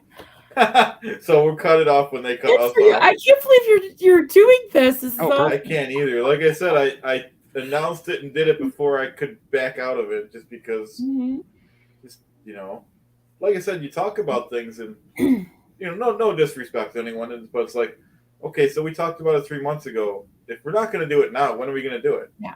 You know. So do we have new people or newly woken up people? You want to do the Okay. fresh spiel? Go ahead. Yeah. All right. So far we raised $335 for the Aftermath Foundation. Everyone, people are giving $5, $10. I gave 10 earlier. Everyone's doing what they could. We're not forced on anyone to give any money. You don't have to. You could either just chill with us, or you can donate your time if you know how to write a resume or give somebody a ride or anything you could do. If not, you can just hang out with us. Anything else, Marilyn? Yeah, if you guys could write me a resume, that'd be great. I know. I was thinking about that when they were talking about their resumes. I'm like, yeah, that's cool. That's actually one of the things that I'm officially volunteered for. I told Claire, I'm like, I don't know, man. One, you're in the same town as me, so you get you get dibs on all the good stuff, and two, there's a lot of stuff that I can do, but I'm not, an official whatever. So if you want me to help somebody learn how to drive an automatic car, sure. If you want me to help with a resume, sure. Just holler and I'll do what I can. But yeah, that was one of those kind of those wacky little, but I'm like, ooh, I could use a resume. I'm so tired of writing my own, but, right. Yeah. Oh, and B-Man, thank you. You've seen me in a lot of chats. You know a little of me. You'll get to know a lot more of me, I promise.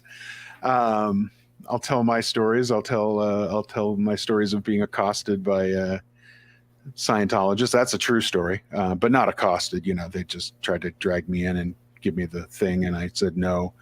And kind of where in my life that all kind of happened. But plus you'll just find out about me because I'm just a cool, great guy.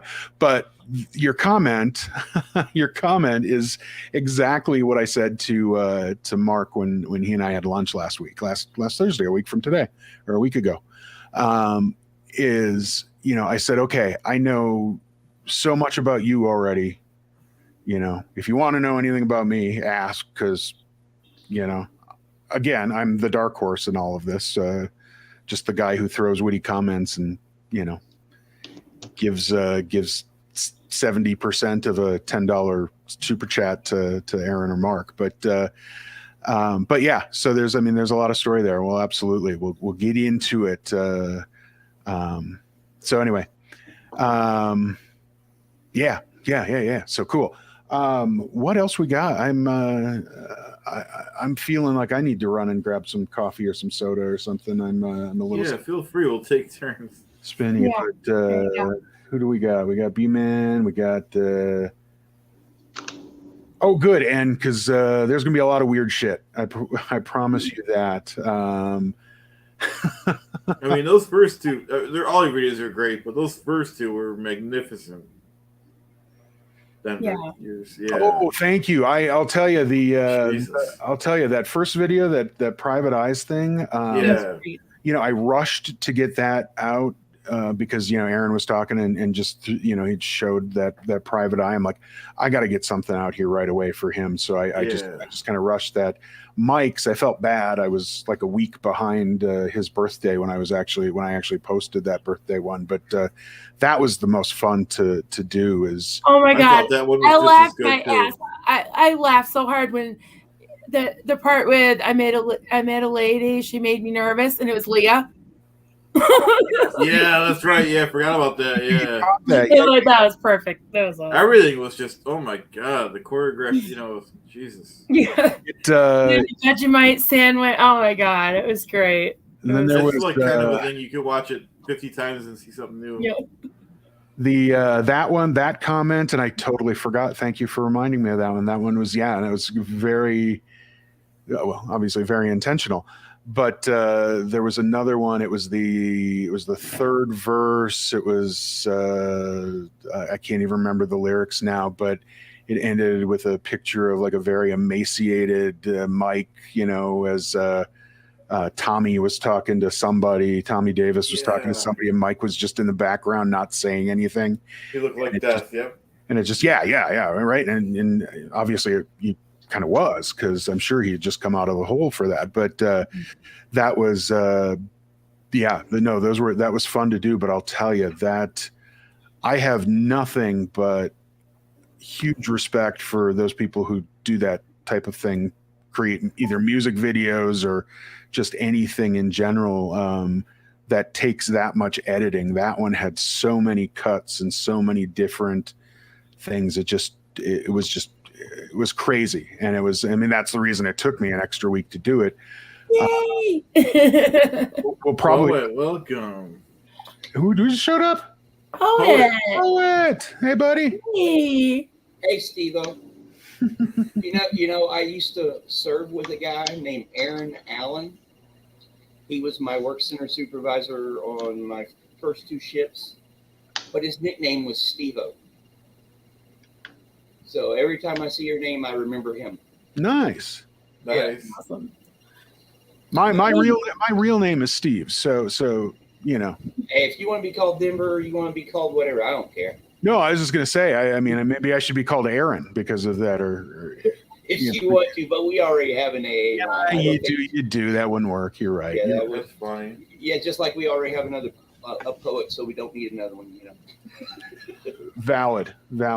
Although I do write prose, not very often, and I've been corresponding with Lady Veritas. She's actually been helping me with something, which I want to talk about.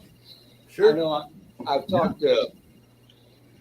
talking to Goldie about this, but this fundraiser thing, you know, I've been writing a lot of haikus and limericks dealing with Scientology. Well, I'm putting them together in a collection, and I'm going to offer it on as soon as I can get it done on Kindle. And half the proceeds are going to go to the Aftermath Foundation. Nice. Very nice. Yeah, so that's in the works. I've got the collection written. She is Lady Veritas is actually helping me edit it. Her insights have been valuable, very, very valuable. And I want to read something I wrote to her, to you guys. It's pretty fun. Have y'all ever been to a redneck party? No. You have? All to the yeah. I live in Vermont. Well, this is something I wrote to her because we were talking about a few things, and she's talking about Skinner. I asked her if she likes Black Sabbath, and she was like, no, she likes Leonard Skinner. And that got me thinking, and I told her that I'm intimately familiar with Skinner's work because I'm from the South. Yeah. I'm from the South, and she likes the song Freebird.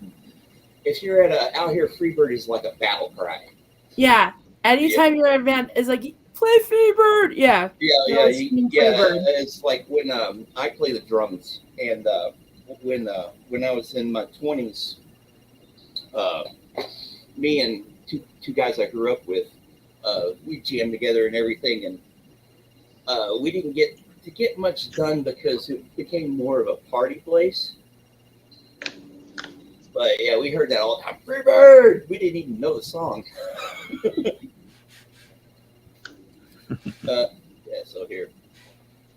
I'll read you about a redneck party I attended one time, sort of. Let me tell y'all what you think. Okay, here's what a typical redneck party is like. They almost always take place on a Saturday, and they usually last all day and into the night, especially if it's a birthday party for someone who's particularly well regarded. It is usually in the summertime. It is hot and humid out, and if you're lucky, there are clouds obscuring the sun occasionally. The perfect setting is a cow pasture, one with some large oak tree in it is ideal. There's usually a generator and a makeshift stage because, of course, there's a live band. And while everything is getting set up, Those who volunteered to do so are hard at work, and there's usually one guy there that has an overpowered sound system in his truck and is booming the classic rock radio station. When I was young, the station was usually Magic 105. Sadly, that station shut down sometime in the aughts. They actually did. It was a good set. It was a good station. That's where I got a lot of my formal musical education. Under the trees, there are usually a couple big gray trash cans, each having an iced down keg of cheap beer. If it was a really good party, someone brought some type of fruit punch made with PGA, pure grain alcohol. And if it's made right, it's rather tasty and will sneak up on you when you least expect it. I've had that happen. Then there's the food. Depending on who is throwing it, it can be either simple to elaborate, but it usually consists of hot dogs, burgers, chicken, what have you, along with whatever sides the hosts or guests decide to bring. The more food people bring, the better the party. So sometimes during the evening, by then those who had too much of a good time have already passed out drunk. Sadly, that was me a time or two. There are plenty of people around dressed for the heat, and the band gets up on the stage to play. The band is usually consists of local boys who jam together in their off time.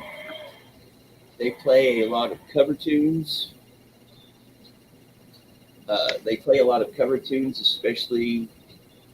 Especially excuse me. They play a lot of cover tunes everybody is familiar with, and when they break into an often not very good version of any Skinner song, the drunker the people are, the louder they yell, and usually it's usually Freebird they're yelling.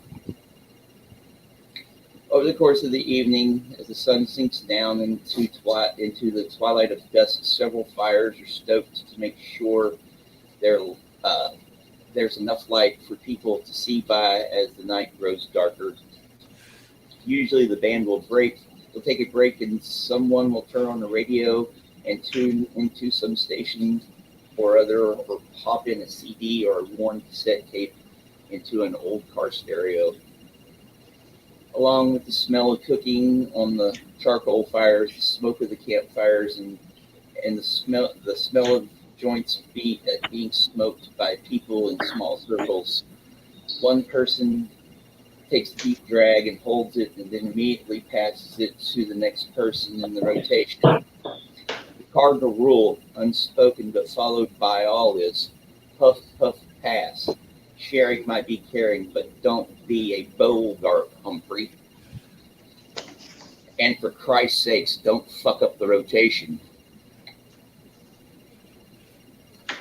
Those who consistently break said rules are usually end up being ostracized in one form or another. They are definitely not invited to the next party, that's for sure. Throughout the party, as the time passes and more people come and go, all in various states of inebriation, there can be a flare-up of drama, usually of this type. Okay, I'm going to say a few bad words here. One person takes a deep... Okay, the wrong one. Some jealous, drunk redneck sees his chick talking to some dude and starts thinking the dude is wanting to fuck her. Usually the drunk redneck is not too far off the mark, especially if dude has no idea who chick is. She's dressed like she's there to have a good time. Yeah, a little sexist, I know, but that's what's going through dude's head. And dude's thinking it might just have been a good idea to come to a party where he only knows one or two people he showed up with.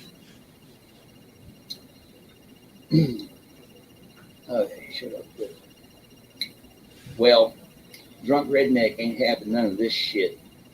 He gets his alcohol fortified bravado ready, practically wearing it as a suit of armor. The closer drunk redneck gets to the object of his ire, an almost primal scream starts to tear from his throat and broadcast out of the angry rictus on his reddened face. The dude, unsuspecting at what's about to bowl him over, is even more sure that it was a good thing he came and positive before the night is through. He just might get lucky with the hot little number that's being friendly to him. And then out of nowhere, dude's blindsided by a jealous, angry, drunk redneck. For a few seconds, it's all chaos around. What the fuck? The question most people are asking. If the band is playing, they suddenly stop to see what's interrupting their stellar performance. While the blows are raining down on the poor dude, drunk redneck wailing away at the wannabe usurper trying to take his woman from him. Usually the friends standing around step in and break up the fight. The dude is usually taken away. Drunk redneck is driven away in shame by the chick he was defending in his two jacked up 4x4 pickup truck. Eventually everything winds down. The beer is gone. The kegs being pumped furiously in hopes of more than foam by a few diehards. The fruit punch is history as well. A few brave souls, however, are eating the PTA-infused fruit that will probably give them a horrendous hangover. The fires are nothing more than glowing red mounds of glowing red coals. The generator ran out of gas a while back, somewhere during the third or fourth time the band was playing through their set. People who are too drunk to drive are either in tents, passed out in random vehicles, or out of the way on the ground, placed there by a few concerned friends. A radio is softly playing music no one is listening to, and somewhere in one of the tents or one of the randomly parked vehicles, a couple who came to the party or hooked up there are spending some alone time together. And so the rest of the night passes in the morning, and in the morning the early risers, usually those who wake up with the coming dawn, get ready for the day. If the flotsam and jetsam from the previous day's events wasn't released the night before, those who are there in the morning after breakfast and coffee clean everything up and try to leave it as undisturbed as possible. After everybody's left, only the pastor's usual occupants, cows and other animals, are about business as usual, and the world moves on. I usually don't write prose. That was great, though. Well, I'm glad y'all think so. I'm thinking about it. Totally captured it. Yeah, totally. Yeah, I was never the one who got into a fight or anything like that, because look at this mug, dude. And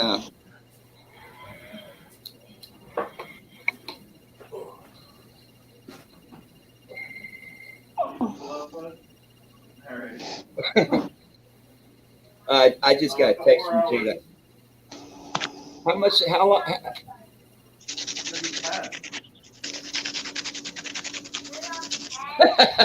It'll be 10 hours. Hold on, so I want to Thanks, J Dice.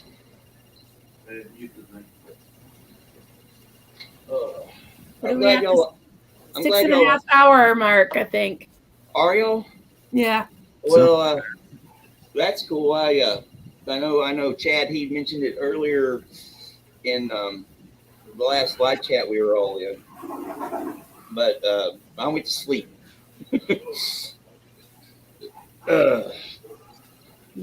And then I woke up having to go. And J-Dice had sent me a text saying y'all were on, and I was like, okay. And I woke up a little bit, and I was like, okay, I'm going to look on YouTube, because I had a couple comments that I had to look on, and I was like, wow, it's 2 o'clock in the morning. They're still there. I'm going to be awake for a while. I might as well go on and see what's going on. That's great. Yeah. Yeah, no, glad you did for sure. Yeah. Here, let me find my little thingy here, and I will read y'all some more haikus. So long as you make the TARDIS go off too, that That is Right back. that's my notification on my zombie box here. okay. Yeah, I'm a big Whovian. My first doctor is Tom Baker. Yours and mine both. Yeah, no, Tom is Yeah, he's the only doctor. He's the only doctor. I like Matt Smith. I liked Peter Cabaldi. Didn't much care for David Tennant. Jodie Whittaker was her name. I watched the first couple seasons of the new Doctor. It's not that the fact that it's a chick; it's the fact that it's bad writing. You know what I mean? They got sloppy. I agree. Yeah, it's just like with Star Wars. Don't get me started there. We'll have that talk at some point, but no, not. I hear you. Not tonight. I hear you you. and I seem like, Evo, you and I can seem like we'll get along pretty well. I think so. And I agree 100% with Doctor Who. When it came back, it was, because and to be honest with you, Tom Baker was my first. I did like Peter Davison after him. I liked the Fifth Doctor as well. I know he wasn't as good as Tom, but he was to me he was decent, and I enjoyed when it got to 6, 7, and wherever that ended. I think it was 8 was the like the 2-hour movie thing, and Sylvester McCoy was a mess, and that was a bad. When it came back, I thought it was great, and I actually did like David Tennant. But Matt Smith was fantastic. Chris Eccleston was the first Doctor that came back. Right, Chris, and unfortunately that only doing one season there. That I would have loved to have seen more with him, but I know it was contractual, and I thought he didn't get along with Moffat. Oh, that may have been. I thought it was he was just asking for more money, and they weren't giving it to him. Well, that too. Usually, if an actor wants more money from a producer, they're going no. Right. Well, right. Yeah. But yeah, it's kind of done what it did the first time around. It got sloppy again, and hopefully they can rein things in. But Yeah, it's just like with I like that. I thought I would have really liked him to do a second season. Yeah. And David Tennant's a great actor. Don't get me wrong. It's just something about his doctor I didn't like very well. And Matt Smith, and of course Karen Gilling's really hot too. So there is that. There is that. Yeah.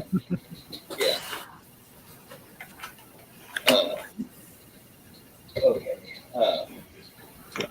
Could I help in the back? Yeah, I'll help you with it.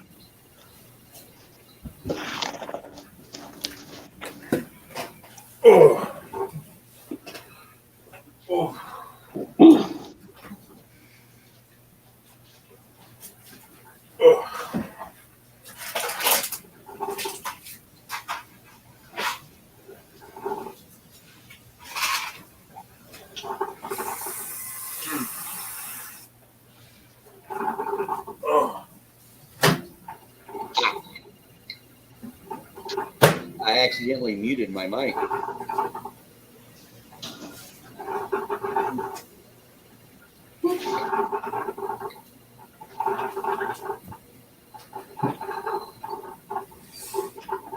What is that noise?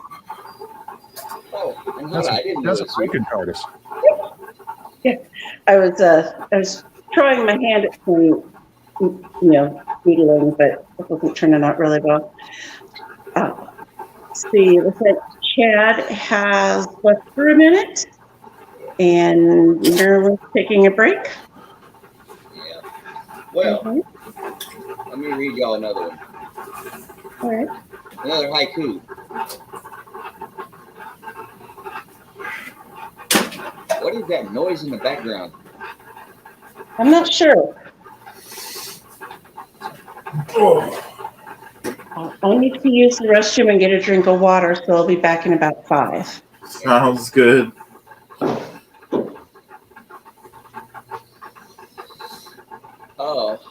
Poe, you're saving us. You're nice, fresh. Poet, you're saving us. Nice, fresh. We're all trying to take little breaks here. Denver, you should too. Take 5 or. Yeah. Well, let me read I you. will. I want to hear a haiku first. Oh, cool, Okay. cool. This is my 13th Scientology haiku. Scientology, where they believe their crackpot schemes will really work.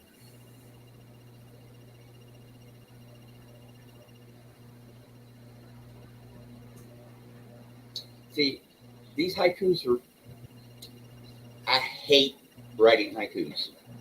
Plain and simple. Don't like writing them. But these have been pouring out of me. And it's really easy because Scientology is a 5-syllable word.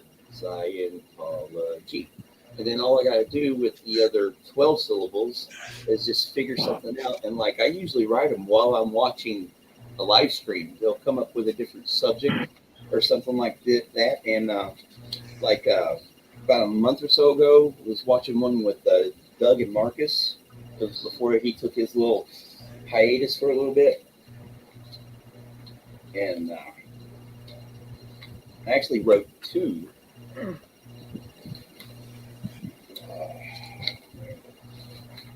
Here it is. This is the 9th one, my 9th Scientology haiku for Doug and Marcus.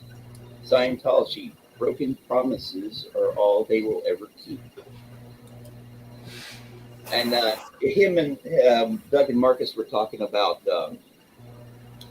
all the bullshit that Marcus's recruiter had told him to get him in. And that just came to mind. I was like, okay, how can I do this? And then another one here. The 11th one, my 11th Scientology haiku. Scientology, a hopeful veneer hides all the rot underneath.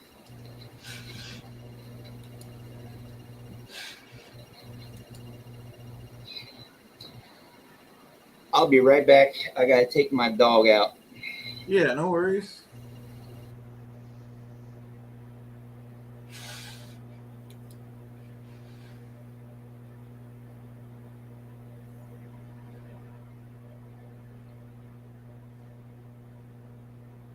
Did everybody mute?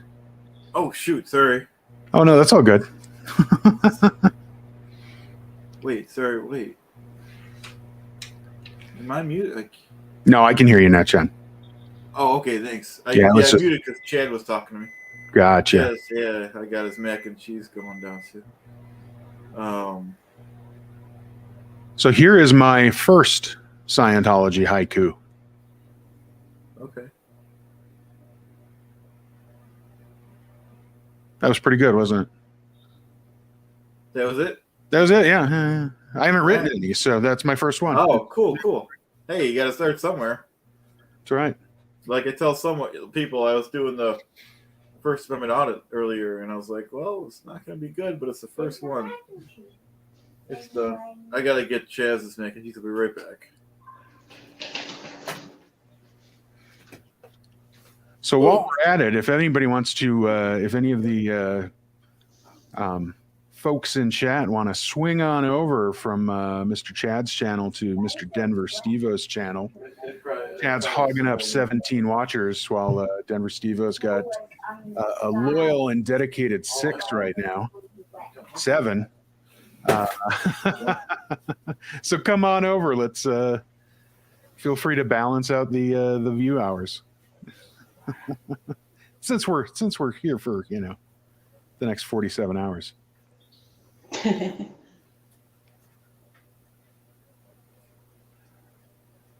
Poet, you're on mute. There you go. Just keep going. Come on. Okay. Oh. All right, I'm back. Peace and love and B-Man are hanging with me till the bitter end. That's cool. It's your show for a little while there. So it's nice having 5 people because then people could take breaks and stuff, especially when it's a 10-hour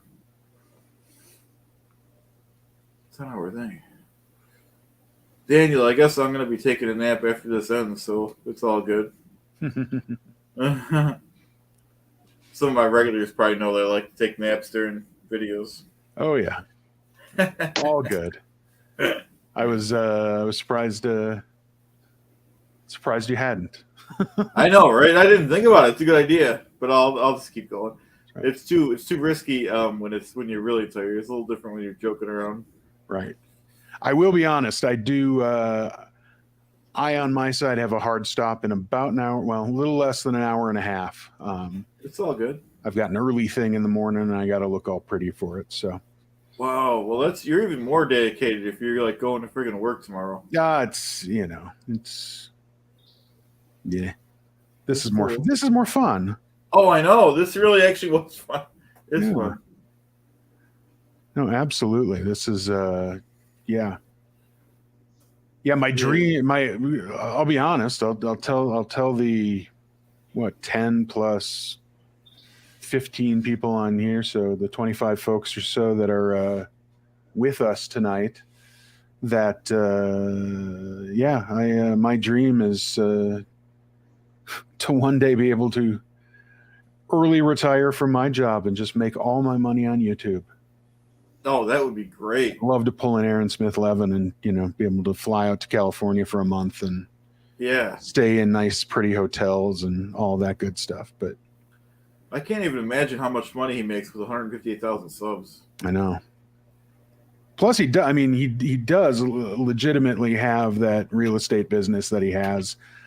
Plus, he's got. I mean, of all things, he's got sponsors. He's got that Ridge wallet and somebody the Atlas VPN. So if people are actually clicking, he's actually making money based on those sales too. So I mean, So I mean, and then he's got his wife making money too. So I mean, what does she do?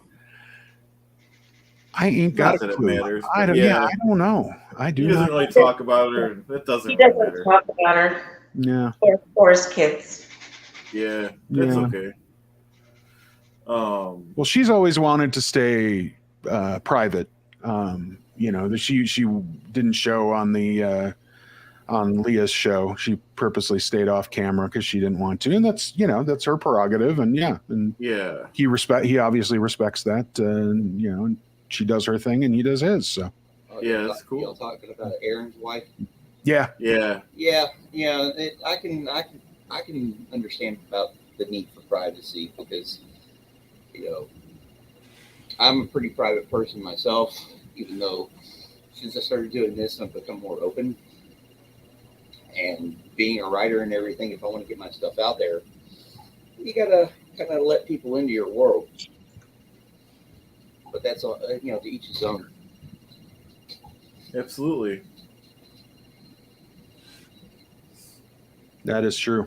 But yeah, I mean, you're right. And there are writers out there that are, and actors and musicians too. They're very reclusive. They go do their thing, and then they expect and want their privacy beyond that. And but at one point though, they had to put themselves out there and everything. And depending upon their skill level, they get the clout, then they can do that. And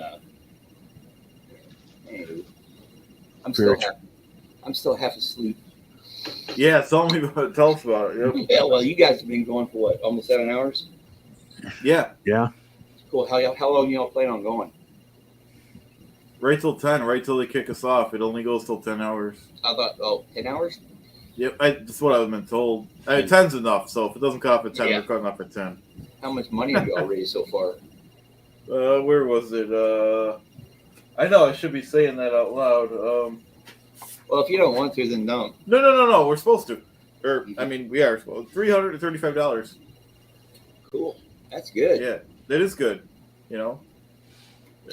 Considering this wasn't, we didn't plan this. Just Hey, sometimes pulling stuff out your butt and doing stuff spur of the moment can be fun. Well, like I said before, you weren't on, so it's like Alex got he got things going with the $100 before. Got me inspired, and then it got reminded about a few months ago. I don't know if you're on the live, Poet, but a few months ago they were saying that they wanted to do something like this, So, like I said, I was thinking about everything Yeah. Alex did. I'm like, let's just Yep. do it, Well, just the same thing with my collection. Yeah, I talked to you when I was on last time with you guys.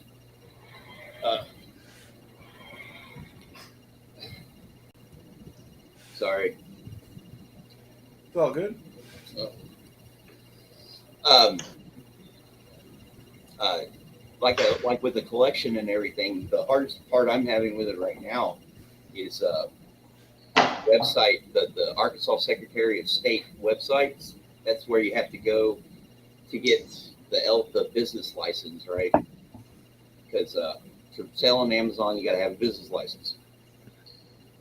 And being a loyal Arkansan, I'm like, okay. And because a couple people asked me, why don't you go to like Delaware or Arizona or whatever those places? No, I'll keep it here in state.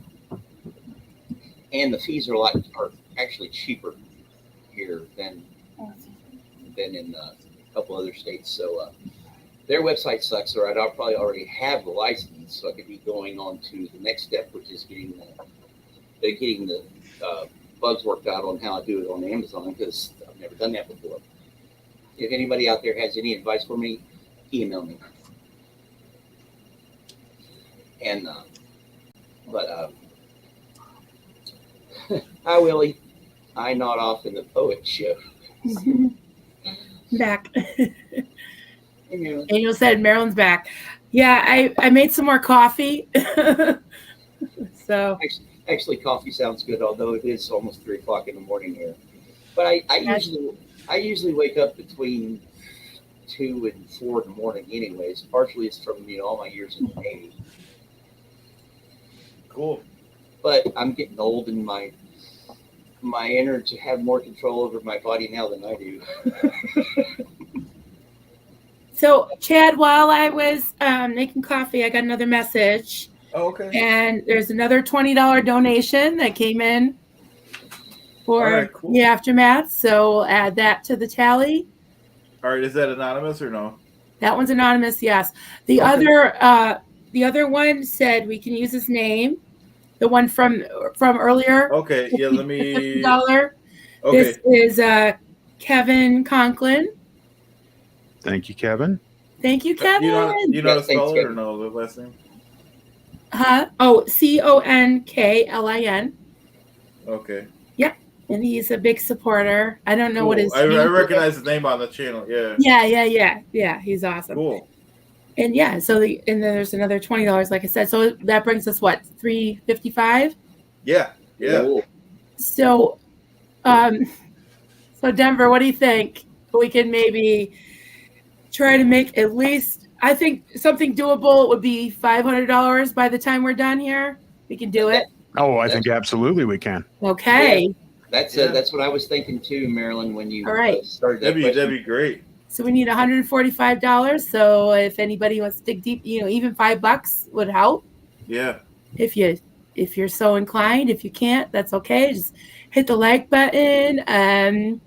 Maybe if you think you can go on the aftermathfoundation.org and volunteer to be a volunteer in case they ever need anybody in your area to help out a little bit, you could do that. You could just give us a shout out, share the link here until 7 a.m. Eastern, a few more hours. And like I said earlier, I'll just put this out there again. Anyone that donates or reaches out in any way, we'll put your name in a hat, and at the end of this, I'm gonna pull a name, and I will crochet you something of your liking. So, if you have a micro-render bobblehead, I can make you an outfit for it, or I can make you a theta potato, something manageable that I've done before. Well, So yeah. I guess creativity is catching because our Jadice here just sent me a text. She actually wrote her first Scientology haiku. Ooh, let's see. I'm Is going she to read it. Yeah, she's on in the chat. Nice. I'm going to read it. This is Jadice's first Scientology haiku. Scientology, the only reason I watch any YouTube vids. Nice. That is awesome. That's great. I love the rim shot. See, that's one of the reasons I love doing. I hate writing, but I like that. This is fun. It's been fun writing this collection, is because that you can be witty with them. Just they can be thought provoking. They can be scathing. And then the way I'm setting up the collection is there'll be a couple haikus and then a limerick to make you laugh. A couple haikus and a limerick to make you laugh. And there's like 40 together, 30 haikus and 10 limericks. So kind of making, be a pretty good. Nice. And if I can get $5 per to go to the Aftermath Foundation, that'd be great. Yep. Yeah, anything is good. Yeah. So, and a typical ebook like that on Kindle costs about $10. So that's probably what I'm going to offer it for. And then work on getting the actual print edition done, because I can get those done depending on what those are, between $3 to $5 a pop, and then however there, and then however, if it takes off, which I hope it does, because it's for a good cause, with my publishing company, we'll try to set it up to where that particular title in perpetuity can't talk. Goes is no matter however long the Aftermath Foundation is alive, is needed. Every time that book sells, half of it will automatically go to them. Basically, I'm giving half of the book to the Aftermath Foundation. That's awesome. Great. It's very Yeah, cool. it is awesome. Thank you, Poet. That's awesome. Yeah, because like a lot of people on here, this SPTV has changed my life in a lot of ways that I didn't expect when I first heard of Danny Masters. Oh my God, he was one of those crazy fucks.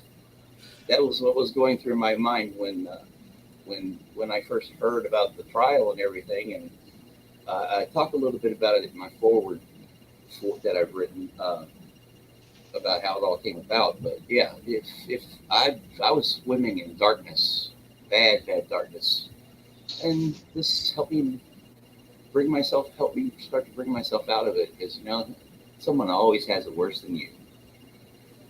It's true. I just hate to be the one who has it the worst. It's true. Mm-hmm. So cross your fingers for me, fellas. This is a project I'm passionate about, and just gotta be a little bit more patient. And I'm not a very patient person at times. I hear you. Okay. I'm gonna print something up and then read it to you. Cool. So bear with me for a second. All right. Hey, B-Man, it is 575. Those are the rules to a haiku. 5 syllables, Yeah. 7 syllables, 5 syllables. Yeah. Yeah, I'm intimately familiar with the rules. Oh yeah, I learned no. B-Man in chat was. Oh, okay. I thought Yeah. you said B-Man, like yeah. Oh, as in B-Man, like Brian Man. No. Yeah, sorry about that. No, this is Barbara. Oh. And a good morning to Hans Christian Schwartz, who has joined us. Hello. Hello. And then I love the quote here that Hans Christian had posted. The only thing more dangerous to Scientology than an SP is an active SP. How true. It is very true. Yeah. Yeah. Absolutely. Absolutely. Mm-hmm. B-Man, I agree that Andrew Gold's most recent video was, just horrific to listen to. And I mean, that poor woman, it was just, I actually, that was a video that I had to stop and come back to. Oh, the Andrew Gold one? Yeah. Yeah, I couldn't. The one that he just did. The one they just, yep. Yeah, I had to stop it when she was talking about what happened to her. Yeah, that was, no, it was, Yeah, and yes, we love Andrew. Hi, Joe. Joe's back. Joe Ward is back. We do love Andrew Gold. Yeah, if I hadn't found Andrew Gold, I wouldn't be here right now. You know what? Me too. I think I was watching Andrew Gold videos, and then all of a sudden, Aaron started popping up in my feed. Yeah, same And here. at the time, I was like, this was like some of Aaron's earlier or older stuff. And I'm like, yeah, he's the guy from the show, but yeah. And man, I'll tell you, with these Danny Masterson trials and Aaron just going, a mile a minute with his videos, he has become awesome. I mean, he went from good to the man. But yeah, it was for me, it was definitely Andrew was one of those that definitely brought the algorithm over. I don't even know if I had seen one of the Andrew and Aaron videos together. I think it was before that had happened, but it was, but I was definitely watching some of the Andrew stuff. Lately, he's gotten a little obsessed with Megan and Harry, and I kind of that shit brings him views though. I like him because he's pretty up forward about what he's doing. With big titles and everything. Yeah. And then if you got two brain cells to rub together, okay, it's probably not going to be as sensational as you think it is, but Right. Yeah, I was watching Andrew Gold and Aaron for that matter when they only had a few, like, I don't know, 20,000, maybe 40,000 subscribers. Oh, wow. And now they're both over 100. And I think Andrew just broke 150. He's nearly caught up to Aaron now. Aaron, right. And I think the big push was for a while to get the subscribers so that they would have a voice and be able to do what they wanted to do. And a lot of that, people call it clickbait, but the Tom Cruise stuff, the Meghan and Harry stuff, it did bring people in. So, and it brought them higher up on the algorithm. So, at least he's doing good with it. For what it's worth. Yeah. On a different note, I have a request. Our Jedi sent me something, and I'm going to read it. Okay. If y'all don't mind. No, of course. Not at all. Okay, this was written by Jay Ice. It's called For My Beloved. So I wonder who it's for. It's hard for me to express what I have to say. I want to say I love you in a new and special way. There's something that my heart feels impossible to word, a longing in my soul as delicate as a bird. With the power of the winds and the freedom and the wisdom of the world, into a sea of devotion, my spirit was gently hurled. This overwhelming love, before I've ever known, as a feeling human being, because of you I've grown. I can't imagine life without my husband, Jim, and going to sleep at night not laying next to him. Sometimes I get scared not knowing where to turn, then through the tenderness of your touch comes a sweet nocturne. That's a good turn right there. I realize I was wrong, perhaps. I asked too much. I expect you to be perfect since I think you are such. I lean on you for comfort and guidance, but when all is told, you're just as lost as me. You, too, need a hand to hold. So we won't always know the why. We may stumble and fall, but we'll always be together, always through it all. Wow, you wrote that in 1995? That's cool. It is cool. It's great. Yeah, that was great. Yeah, I like it, especially like on that little couplet where sometimes I get scared not knowing where to turn, then through the tenderness of your touch comes a sweet nocturne. That's great. Yeah. Nice. That's beautiful. Yeah, man, I agree. She's a damn good writer. She needs to send me more so I can do a video of her stuff. I will gladly do a video of your stuff, Jade Ice. I just realized all four of you have your own channels. That's awesome. I love that. Yeah, you're next. You gotta Yeah. coach me. I don't know what I'm doing. Oh, Neither neither do do we. I. Let me tell you, Marilyn. I didn't know what the hell I'm doing, what I was doing when I started, and I still don't. No, I can't figure out how to get my interview with Poe uploaded to my account. I Well, you can't figure it out. this is when I lost my when my laptop went bust. I had stuff on there.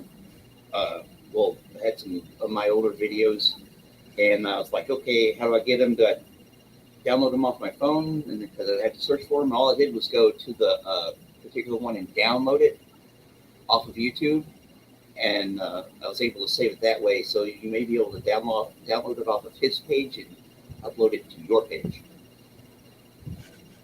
Yeah. I've spent an entire week trying to do that. Yeah, I can't figure anything out. I can make playlists and I can make featured channel lists. So I have about over 35 SPTV channels on a list. I've got the cult experts and narcissism experts in a channel list, like Steve Hassan and several of the good narcissist psychologists on the YouTube, and I've got some of the 3HO people who are speaking out. I have a list of them, and I have a playlist for ex-cult survivors that are not Scientology, a playlist that's just Scientology, a playlist that's the yoga and meditation cults, another playlist that's like child indoctrination and abuse. So I have a whole bunch of playlists that I've curated, but I can't figure out how to upload videos. I can't do live streams from there yet. It says it's not enabled or something. It's like I want to do shorts and put them up, but I've just been trying to figure out how to upload the one video I already have, and I haven't gotten that done yet. So is the only place that video is right now on Poe's channel? I have downloaded it onto my YouTube downloads, but I can't move it from there to anywhere else. Oh yeah, that's a lie. That downloads. That's a fake downloads. Yeah, I noticed. Yeah. It's useless. So what I've done is, and there's a bunch of different programs out there that'll do this. There's a free program that I use. It's called, let me look. It's 4K video something. I think it's 4K video downloader. 4K video downloader. Don't let 4K scare you, because it just downloads us to whatever the quality is. So I've downloaded that onto my computer. And then what you would do is you would go to Poe's channel, open up that video, go to the link, so you get the little YouTube link, and then you paste it into this 4K video downloader, and it pulls the document, or it actually makes a copy of the document onto your hard drive. Okay. And then I can upload it from there. Then you go back to YouTube and just upload it as a new video. It'll be in your video section as opposed to your playlists or whatever, but it'll be there. And then anybody that views it, that'll be clicks on your site. So, but yeah, that's what I use. And it actually works for a bunch of different platforms. So like when I found a few of these old obscure Scientology things, they were not hiding on YouTube. They were deep in the bowels of God knows where, and just by essentially copying the link and pasting it in, it'll pull that at whatever the highest resolution possible is. So Poe probably runs on 1080p on HD. So it'll just copy the same way onto you, and then you just re-upload it. That's all it takes. Fantastic, thank you. Yeah. The audio is really bad. My mic sucked. I've since tossed it. So I was going to see if I could find like a video editing software to run it through, to just do like automatic fixes, so the audio isn't so bad. Are you two ever going to do a part 2? It seemed like you guys were like kind of in the middle. Yeah, he said he wanted to do a part 2, but he has a big backlog. Yeah, kind of. Because I want to. There's a subject that I want to bring up. Him being a veteran, me being a veteran, and us both being medical cannabis users. I think that would be a good subject to attack. He's one of my best friends. I've talked about him in numerous videos. He's a veteran. He's been a medical marijuana patient for 30 years. At one point, the VA didn't know what the hell was wrong with him, and they told him, "You go home, die. We can't do anything for you. We'll give you 6 to 9 months." And then one of his doctors took him aside and asked him if he'd ever heard of marijuana. And my friend's a really religious guy, and he was like, "Yeah, but the it's illegal, all this other stuff." And at the time, and this, according to him, and I have no reason to doubt him because I've known him for 30 years and his stories have never changed.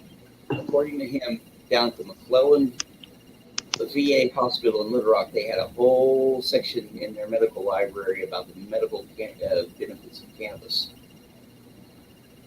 When he went to do the research and everything on it, and he said he prayed about it, and God told him not to commit suicide. He's tried to get copies of those records from their library in the 90s. That's when he started to try to push the VA and the federal government to help him. Those books disappeared. Yep. They vanished. Yep. Yeah. Yeah, and I've been a pothead. I believe it. Yeah, I've been a pothead since I was 17, and I didn't know when I first started I was self-medicating. A lot of people do that. Oh yeah, usually with alcohol. Yeah, and I saw a lot of alcohol-fueled violence when I was a kid, so I was predispositioned not to drink alcohol. These days, I appreciate it for what it is.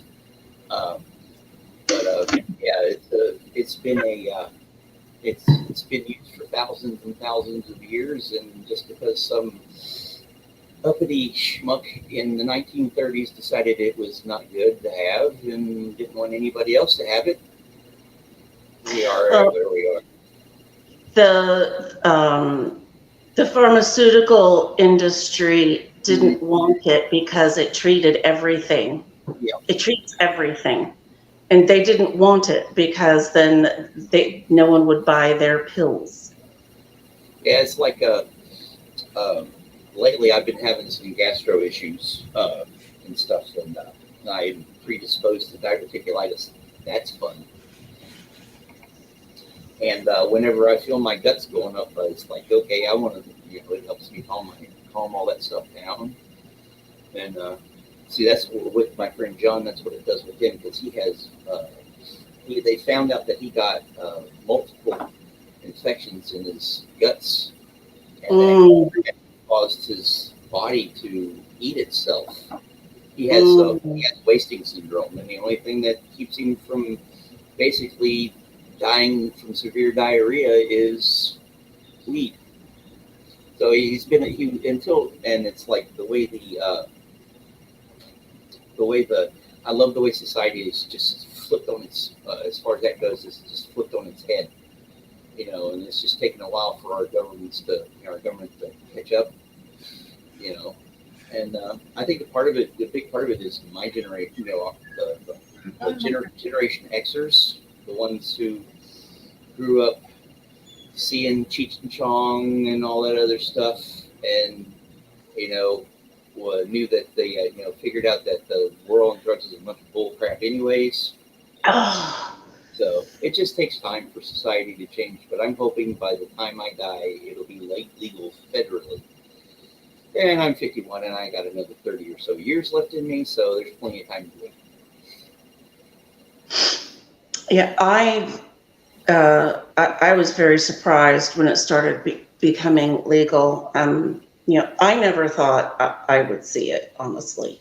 Yeah, honestly, here too, in some ways, because in the 90s, around here, if you got caught, pulled over, and there was a seed in your car, you were going to jail. Yeah. Yeah, you were going to jail. So, Yeah. these days you can walk around holding a bag of it up. Hey, I got it. No one gives a crap. Yeah. I wasn't able to take cannabis for years because I would have lost my kids. Yeah, and there's a lot of that. Is, a lot of people are like that. Yeah. Like, They would regularly take your children from you if you got a cannabis conviction. yeah, I know that I'm from rural Arkansas. So you Yeah, I know exactly. It's like growers, people who grow, children are taken away. Yeah, yeah. I remember. I think when I was like 17, I just first started, and I was hanging out with some people, and this woman, she was talking about this beautiful plant that she was growing in her house. Well, her kid was in school, and of course, they brought up it was the lesson on how bad this stuff is, and he goes, "We got one of those at home." Oh no! Shoot. Yeah, they came. I don't think she got arrested per se, but they came and they pulled it up. And it was a one plant, and she said it was big and beautiful. It had all these buds and stuff on it. Yep. Oh, B-Man, do you live in Florida? Yeah. Yeah. It's like, well, I never thought I would see gay marriage happen in my lifetime either. Oh yeah, that's yeah, and here. Yeah. Being from the South and a slightly, a more conservative, growing up in a conservative area and being as liberal as I am, I pride myself on middle of the road politics. But yeah, it's remarkable. But and that's what's making a lot of people. It's giving a lot of people fear too, because people fear progress, and you can see in our society right now a very vocal minority fearing their loss of power. Yep. Because the culture is changing, and basically it's the baby boomers. The baby boomers are all up in arms because they're getting to that point where they're seeing we're going through this generational shift, and in a way I believe Generation X is a key generation to I'll put that in quotes, smoother transition, because we grew up when there were still rotary phones, broadcast TV, no cable, no internet, no cell phones. So we can kind of bridge that gap between. We were the last pre-digital generation. Yeah, and and I think it's a good thing that we're getting our stories and stuff out that way. In a couple hundred years, that's the whole reason I started. Like the whole reason I started my YouTube channel. It was before I started chatting and joining the chats and everything, was to get my work out there in one form or another, because I didn't plan on publishing and had no idea that I was going to eventually get the idea to do self-publishing. It was something that tickled me in the back of my head, but the whole goal, and I've talked to Chad about this before, is in a couple hundred years, if some college student is studying early 21st century poetry and stumbles upon my stuff, and writes about me, that would be awesome. Yep, for sure. Oh, don't get me started on Santos. Oh.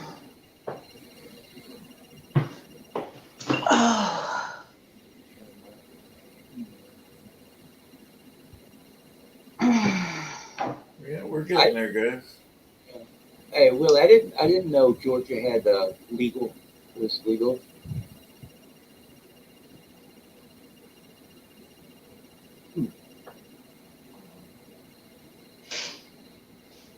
All right. Since there's a lull of the conversation, I'm going to read a poem. Yeah, definitely. I wrote this early 1999, Mardi Gras.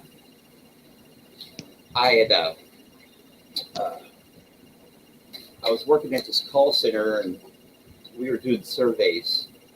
And every once in a while, I'd call people I knew, and I called one of my best friends. She was living in Virginia at the time, and she was meeting going to visit a mutual friend of ours down in New Orleans. So I went down, so I kind of invited myself, and it was the first time I'd ever been, and I wrote about it when I came home. It's called Peddlers and Prognosticators in Jackson Square. The wind blew off the Delta, cool and sweet with the smell of New Orleans. Freaks danced through Jackson Square while peddlers hawked their wares. Seers sold their fortunes and street musicians played their hearts out. A note for a dime, a song for $1. A bag lady sat on the steps of Jackson Square Park, the wrought iron gates locked for the evening, and St. Paul's Cathedral was closed to visitors. There was no sanctuary here. My first taste of New Orleans, but not my last. The French Quarter in all its drunken majesty was opening up as night fell. Revelers scrambled for colorful plastic beads. Lovers walked hand in hand. Drunks nursed cups of beer. It was everything I expected and much, much more. New Orleans, New Orleans, city of mystery and magic, city of corruption, city of culture and life. I fell in love with just one book, one drink of the water, one breath of the air. So tragic in your beauty, the dirt and grime painting a portrait, adding color and life. The laughing of the crowd, songs of the street musicians, the call of police sirens, all a symphony to a country boy's ears. I sat there on the mesh metal bench, looking around, drinking all this in, wondering, dreaming, seduced by it all. I knew I had to leave soon, had to go back to my mundane life, had to continue my journey, but I knew I'd return, come back to revisit the magic, to relive this tragic beauty that lives on the Mississippi Delta. I've actually been back to New Orleans like half a dozen times since then. I was stationed, my first station in the Navy duty station was Pascagoula, Mississippi, which is like an hour drive from there. So when I lived there, me and my roommate went there a couple times. It's great. Cool.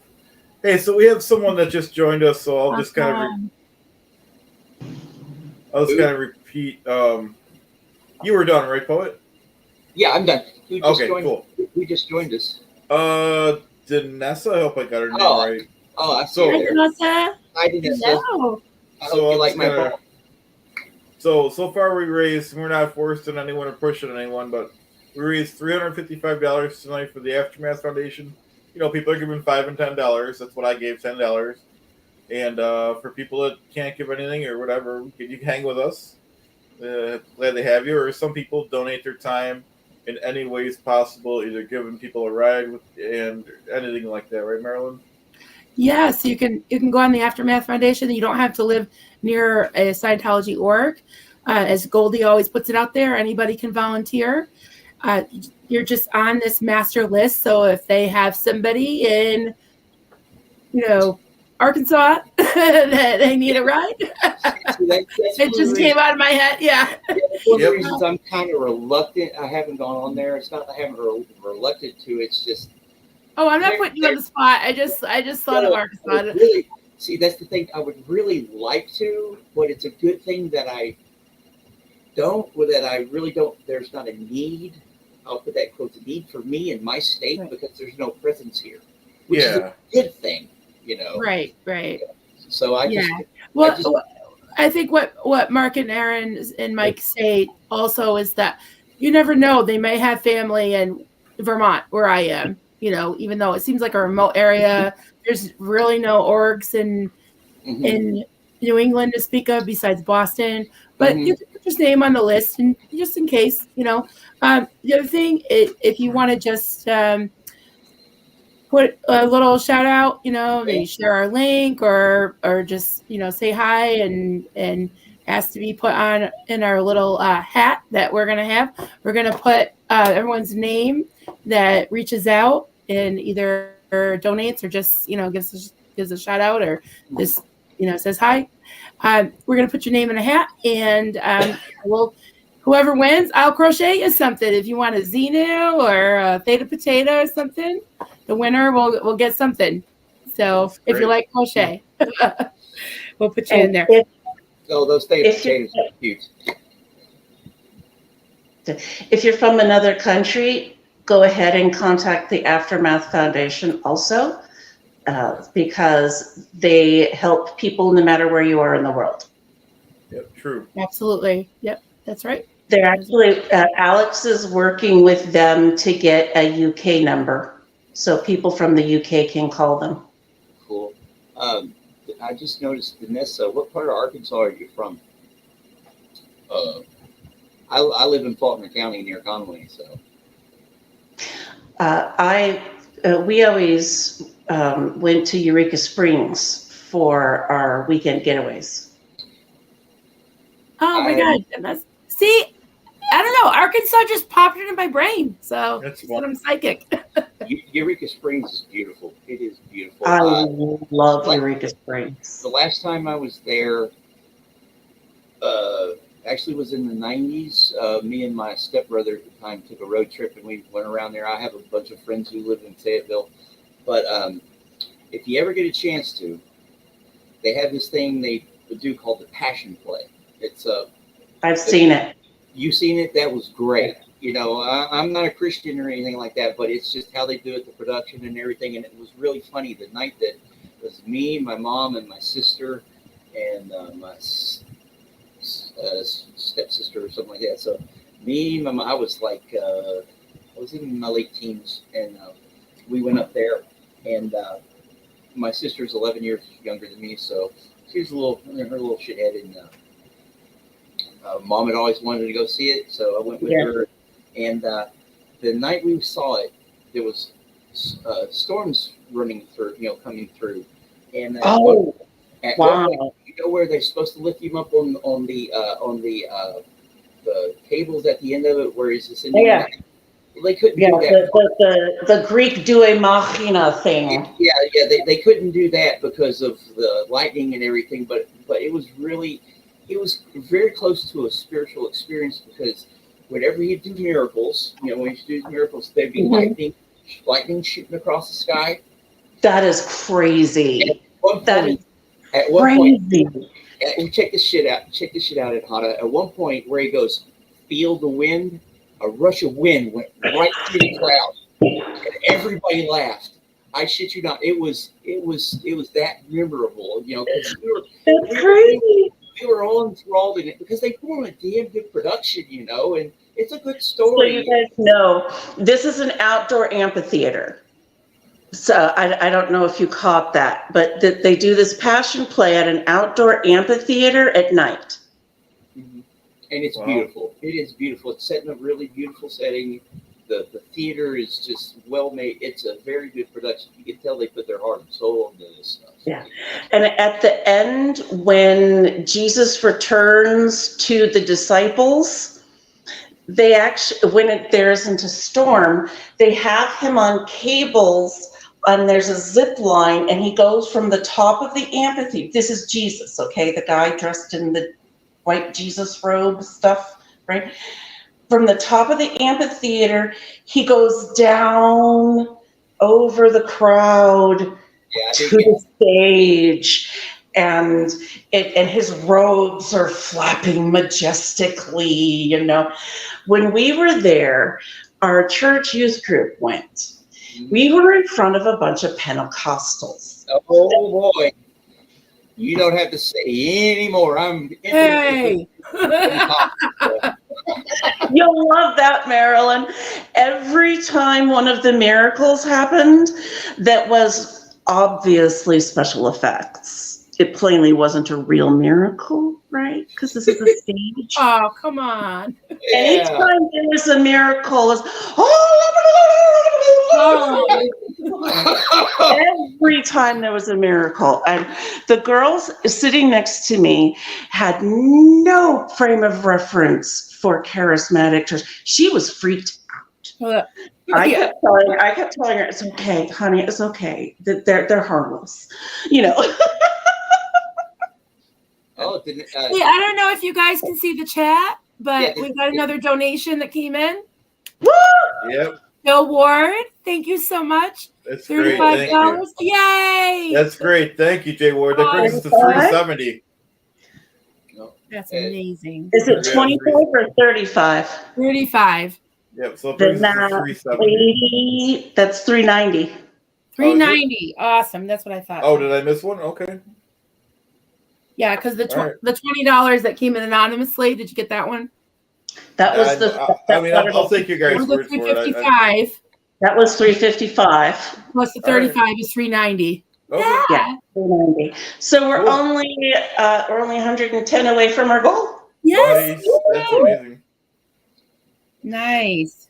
Now, did you go to the Glass Chapel in Eureka Springs? I probably did. I don't remember that. Like I said in Honda, that was 30 plus years ago. So, you know, guys. Last time I went through there with my stepbrother, we just drove through there, saw a few of the sites, and then went on to Fayetteville.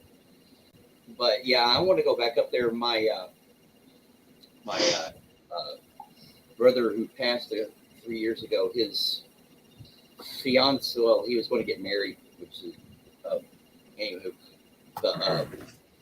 the younger sister of the woman he was going to marry, who I knew, I grew up with them, has a tattoo shop up there, and I want to go up there and get some ink because I haven't had a tattoo in about a year and a half, and I'm starting to Jones for one. Once you get one, you want to get another one. Yeah. Yeah, I have like 14.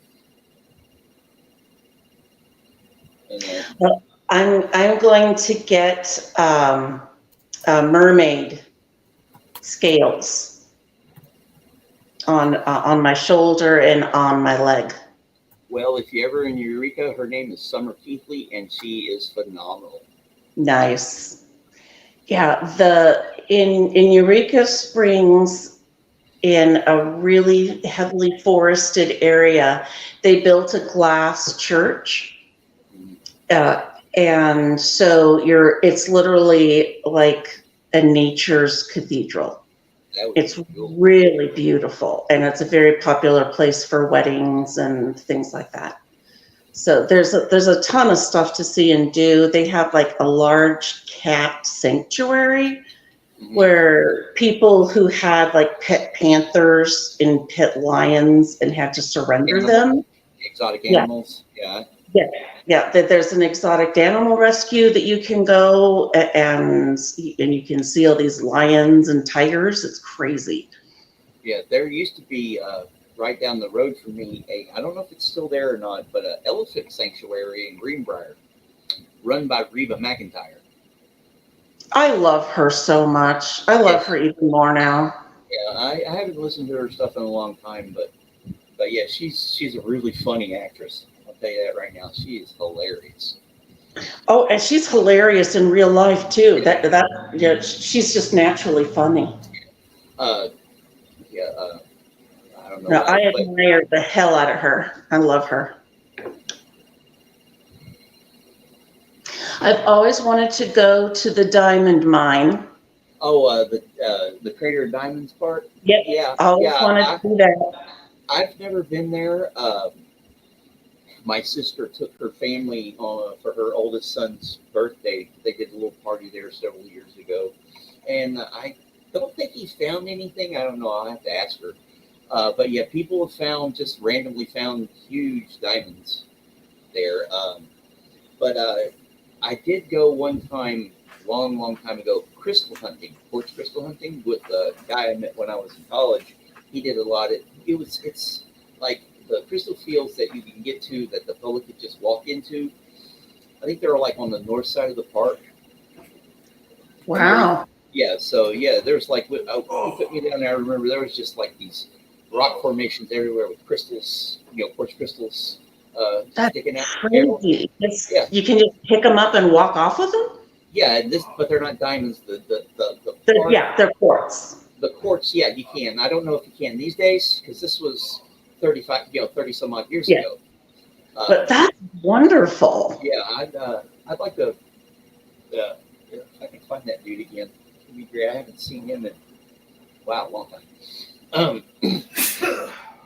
Yeah, it's really cool. If you haven't heard of it, guys, there's an extinct volcano in Arkansas that is an open diamond mine.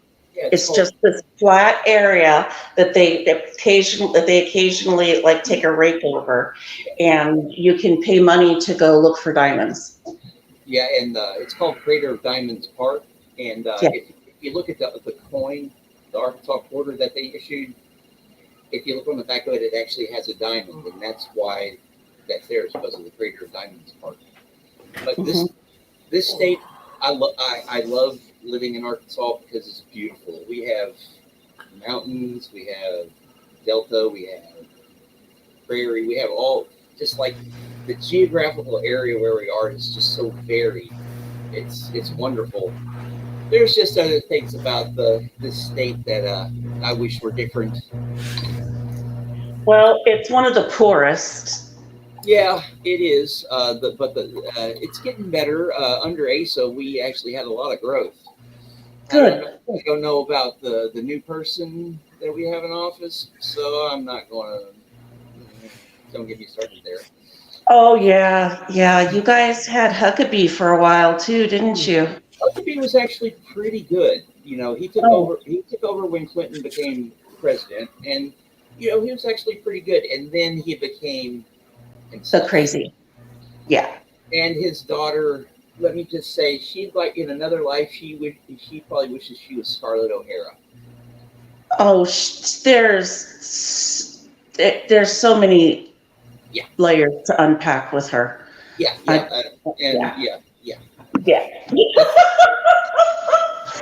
Yeah, she's a piece of work. I don't. Denver, you're back. Those in glass houses throw stones. Sorry. I just didn't want the chat to go. Can you guys see the chat? Which one? On how to, if I hit chat and then hit comments, but I can't see anybody when I do it. Oh, you can't see the chat? I just don't want to ignore the chat because there's people asking questions and all. I love what you guys are saying, but I just want to make sure. Yeah, I agree. People have questions. Yeah. The Supreme Ruler has been trying to ask Denver Steve-O a question for quite a while, and he keeps copying it. So I don't know if it went by again. If you can see it. Oh, I see it. Did it show up a couple times? Yeah. Oh, okay. No, I see it here. Sorry. My dog was crying and had to go out. I hear you. Yeah, that was me too. Okay, Denver Steve-O, seen you posting, donating on AA runs frequently. Bless. What's your interest, background, story on Scientology? Apologies if you answered this before. Well, I don't care if I've answered it before. It's a great question. Yeah, I'm interested. Yeah, me too. Why the heck am I involved in all this stuff? Good question. I mean, you know, it takes, to be completely honest, it takes me back to it takes me back to the 90s. And when I graduated from high school and started moving into college, I was I was a Tony Robbins fanatic. I had all of the CDs. I had multiple books. I was, you know, rah, rah, you know, hey, if I do this, if I make my attitude this. And so that was a big part of kind of that period of my life. In fact, I was probably into all of that for 5 or 6 years, maybe even longer. I don't, you know. So you were big into the self-help stuff? Not all of the self-help stuff, but it was specifically, I got really on the Robbins bandwagon. The stuff that he was saying was, you know, variations of it was variations of the stuff that Grant Cardone says today, you know, although there's obviously many other issues with Grant, but Tony, you know, all that. And, you know, he was having people walk across coals and, you know, and they were doing that and feeling all successful, blah, blah, blah, all that. So I was very into that thing. I also worked at a location right in downtown Minneapolis that was about a block away from the Scientology org at the time. It was the Minneapolis org. It has since closed and been moved to the Twin Cities org and down over in St. Paul. But I was constantly there, so I would always be walking past it. You know, I was an assistant manager for a copy shop formerly known as Kinko's, which meant that I was in charge of the second shift. And usually that meant that my lunch was at 7:30 or 8 o'clock at night. So I would go find something and quite often would have to walk back past the Scientology org. And they were always hitting me up, you know, the pull me in, you know, hey, you want to do this? And I would never do it. But they were always saying stuff that was just a little interesting to me. And it was always that self-help piece of it. And I'm like, okay. Well, and I ended up, you know, moving, put that in the back of my head, didn't think anything of it. You know, watched Going Clear when that came out, you know, kind of listened to the Scientology stuff as it kind of popped up out there. Obviously, when Leah's show showed up, started watching that and you know, was interested and appalled at the same time. Very, very appalled by what I heard. And then that happened, and then that was done. Okay, didn't think much of it. Yeah. You know, and that was the tame stuff. What's that? The stuff on A&E was the tame stuff. It absolutely was. Absolutely. Then I started working. You know, I've been working. You know, was looking for stuff to listen to while I was working. So ended up on YouTube, right? And stuff was playing, and you know, Andrew Gold stuff showed up and some other stuff. And finally, Aaron Smith Levin stuff started popping up in my, you might also like this. So I would watch those every now and then, never subscribed. And this was a couple years ago, never really subscribed, but I would listen to it if it popped up in my feed. And of course, what happens when you watch something in your feed is more of it starts to show up. And then I'm watching Aaron Smith Levin and Mark Headley is on and Mike Rinder are on. I'm like, okay, this is, I'm starting to get into this a little bit more, and still just appalled. To me, anything that holds people in such ill regard is really, really offensive to me. And this just kind of hooked in, right? It just, I mean, and again, we're a year and a half, 2 years ago, and all of a sudden this anti-abuses in Scientology has just got its claws in me. And I'm like, okay, now I'm watching Aaron every day. And now, or whenever he was posting, he wasn't posting every day back then, but whenever he was posting and any of the other stuff. And if Leah had something, and, you know, all of a sudden Chris Shelton starts showing up, and I listen to a bit of his stuff, you know, and it just kind of snowballed from there. So I guess it's a little bit of me having this very tame history of just being interested in something I mean, I'll be honest with you. If I wasn't just like rushing back from lunch every time I walked past that Scientology org, I probably would have sat in there, and I probably would have bought into it because I was interested in that piece of that type of self help that it's not even self help. It's like self realization, self motivation, self enthusiasm. Right? It's gets you excited and you're like, yeah, I can do this, I can do that. And that was kind of the thing. And to be completely honest, I was probably 15 minutes away from being hooked and being involved in one way or another with Scientology. Who knows? We'll never know at this point. But looking back, I'm going, yeah, that was exactly the type of stuff that I was interested in. Those really stupid videos with the, I can do anything. I can work for NASA now and blah, blah, blah. And yeah, that's what I was looking for. That's what I was looking for. That's what I wanted to feel like. I wanted to know that I could accomplish the world. I could do anything. And if I would have given them 5 minutes, they would have most likely had me. So, but there was that piece. And really it was the Aaron kind of pulling me back into it. And then, Mark and Mike and that was kind of it at the time. Mark would show up from time to time. Mike would show up from time to time.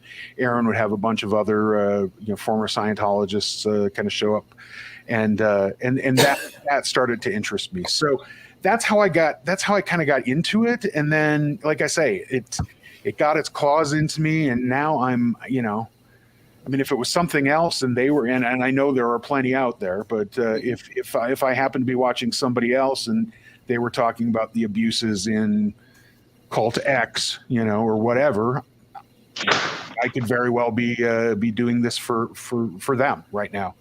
And yeah, so I mean, that's really kind of where it all comes. I mean, that's probably more than you were looking for, but that's what pulled me in, and I'm hooked now. So, yeah, well, I can understand that. I guess if we're telling stories, a lot of people remember the Dianetics commercials back in the 80s. Oh yeah, that was the first time I'd ever really heard of Scientology, and of course, I was a big science fiction and fantasy reader, and of course, I'd heard of L. Ron Hubbard. Never read any of this stuff. Yeah, because there was a lot out there. That was in the 80s. 90s, I remember some guy that somebody showing me a copy of Battlefield Earth one time, and I'm like, that's way too thick for me to read. And of course, he was like, it's a good book. I was like, yeah. At that time, I was read. I didn't get into the big tomes until later on. And of course, I heard John Travolta, Tom Cruise, and all that stuff. Yeah, it's just all wacky.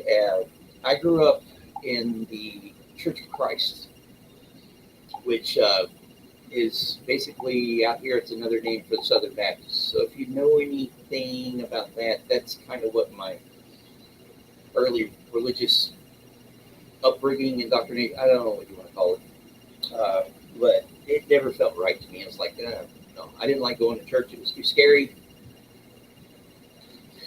Got a lot of hellfire and brimstone. It's not as bad as like the Pentecostals and all that stuff, but you'd see them around here. It's the South,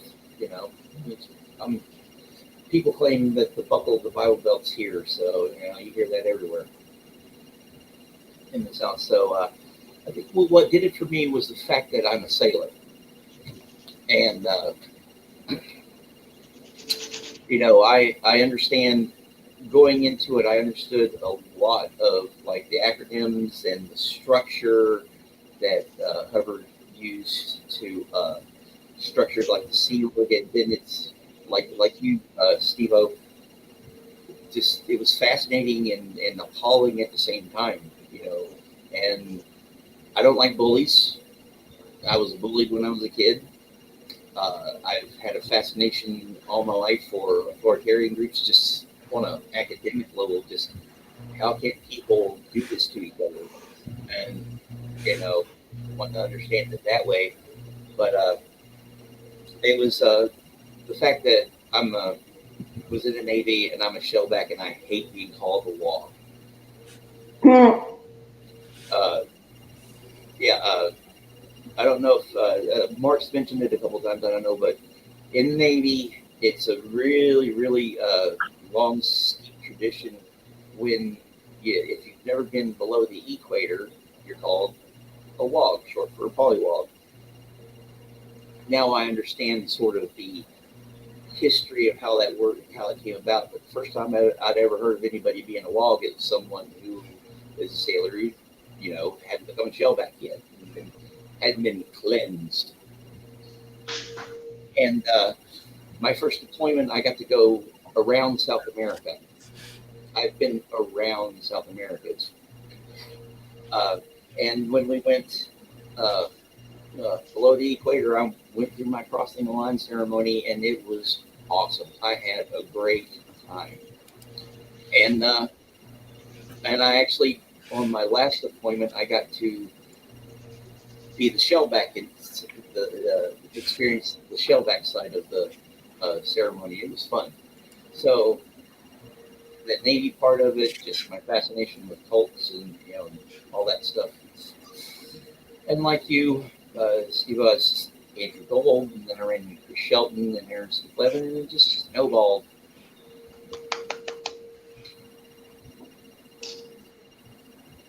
I'm done. You need someone talk now. Yeah. No, I get it completely. I was never really aware of the what am I thinking? The Sea Org and that structure and any of that. When Mark and Mike started talking about the int base, it in some strange way sent me back to when I was in high school and my first few years of college. During the summer months, would work at a summer camp, and there was definitely a structure to that. There was definitely you never got a lot of sleep, so you were definitely probably a little more, you would do what you were asked a lot easier because you were definitely just kind of zombieing through a lot of it. I mean, the intent was obviously, we busted butt, 11 weeks out of the year to make sure that these campers were happy and ecstatic. And we had one day off a week from Saturday at noon till Sunday at noon. So you either slept or you decided you were going to just kind of forego sleeping and, do some other stuff. You go into the closest town 30 miles away. So and I'm not by any means not trying to compare, say, oh yeah, I was in the Sea Org working for a summer camp. No. There were some slight similarities, which I think really helped me go, you know what, I can see where that at another level, that to the extreme could get me to, could kind of put me in that scenario, right? Working constantly. I mean, getting maybe 3-4 hours of sleep a night, constantly digging holes, building this, building that, and, and doing all this kind of this constant construction, building, making sure you were where you needed to be every hour of the day for the campers and all of that. It was a Boy Scout camp, so there was a bit of structure to it. But just this constant kind of go, I could go, you know what? If I never got to go home, if I lost those 24 kind of broken up hours during the weekend, and if my boss, if the camp director was a prick, was a POS, I could be there. I could see how that could happen. So there was a little bit. I won't call it an understanding, but there's certainly a sympathy and a similarity that struck to me. Familiarity. Yeah, there's definitely a familiarity there. That so when Mark starts talking about, well, we're doing this, we're doing that, and Claire starts, well, it's this. Like, yeah, I get it. I mean, I certainly didn't live it, but I can see it. So that really, I mean, there are a lot of these little things that, just kind of resonate in some way or another. Yeah, not, hating bullies, hating those who just are abusing others. I mean, it doesn't matter. It does matter, but it doesn't matter if it's, if it's a woman, a 40-year-old guy, a 15-year-old kid, I mean, abuse is abuse is abuse, and it just doesn't need to happen. And that just struck me and bothered me. And every time I've heard the Scientology stories, that's been the thing that's kind of stuck.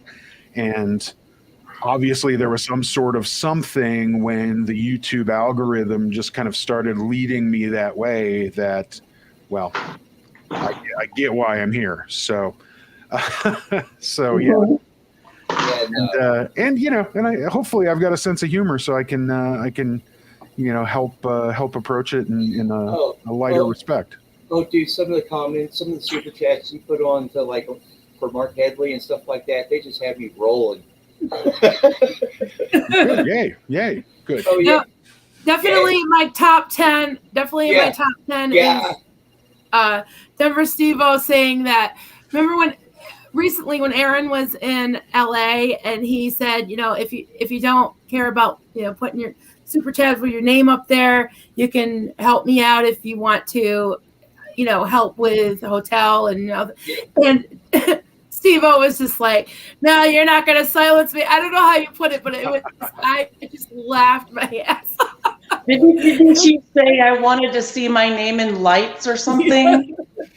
What are all these fictional Colorado towns you come up with too? You got to come up with a map of where they are. The thing is, they're not really fictional. What I do is I pick my town, I pick another town, and I go, okay, so like it was Longmont the other day. Somebody had made a comment about Longmont. Well, Longmont is considerably northwest of me. It's very north and a little bit west, probably about 40, 50 miles or so, maybe 30, 40 miles, whatever, something like that.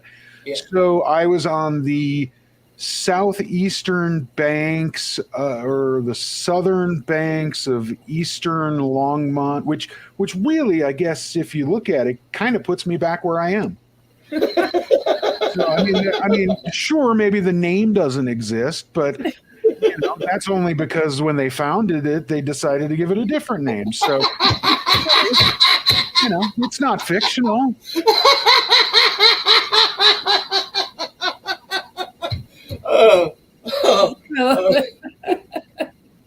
Oh yeah, that video you made, dude, with you upside down, that's classic. We were talking about that earlier. I figured, it was finally time to present myself, but at the same time, maybe it really wasn't. So had to have some fun with it, and so. Yeah, I used a grainier resolution, and it was next time wear some Groucho glasses. It was very yellow, very very orangish yellow, and then I flipped it around, and and then of course sped up my voice to 125%.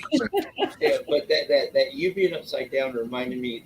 I put it in the comments. There's this British blues rock band that came out in the late '90s called Gomez. They're really good, by the way. If you ever get a chance to check their stuff out, they're really good. But well, I'm going to have to now. Their first video was called 78 Stone Wobble, and the guy they follow around through it is upside down through the entire video, but everybody else is like normal, right? And they're going the song, and it cuts back and forth to the band playing, and the dude going around. You can tell it's in England. And at the end of the video, he goes to a door that's upside down, and he opens it up, and everything is right side up. So he's going through a right side up world. He's upside down, and when he gets to where he's going, he's right side up. It's pretty funny. It's pretty neat. But that reminded me of that. Oh, I will check them out because it's called it's Gomez, and it's 78 Stone Wobble. The way they got their name is pretty funny. When they played their first gig, they didn't have a name, but there was a guy named Gomez going to come see him, and they wrote Gomez on a big piece of cardboard or something outside the gig, and everybody thought the band's name was Gomez. So that's how they got their name. I thought that was pretty funny. Anyway. All right.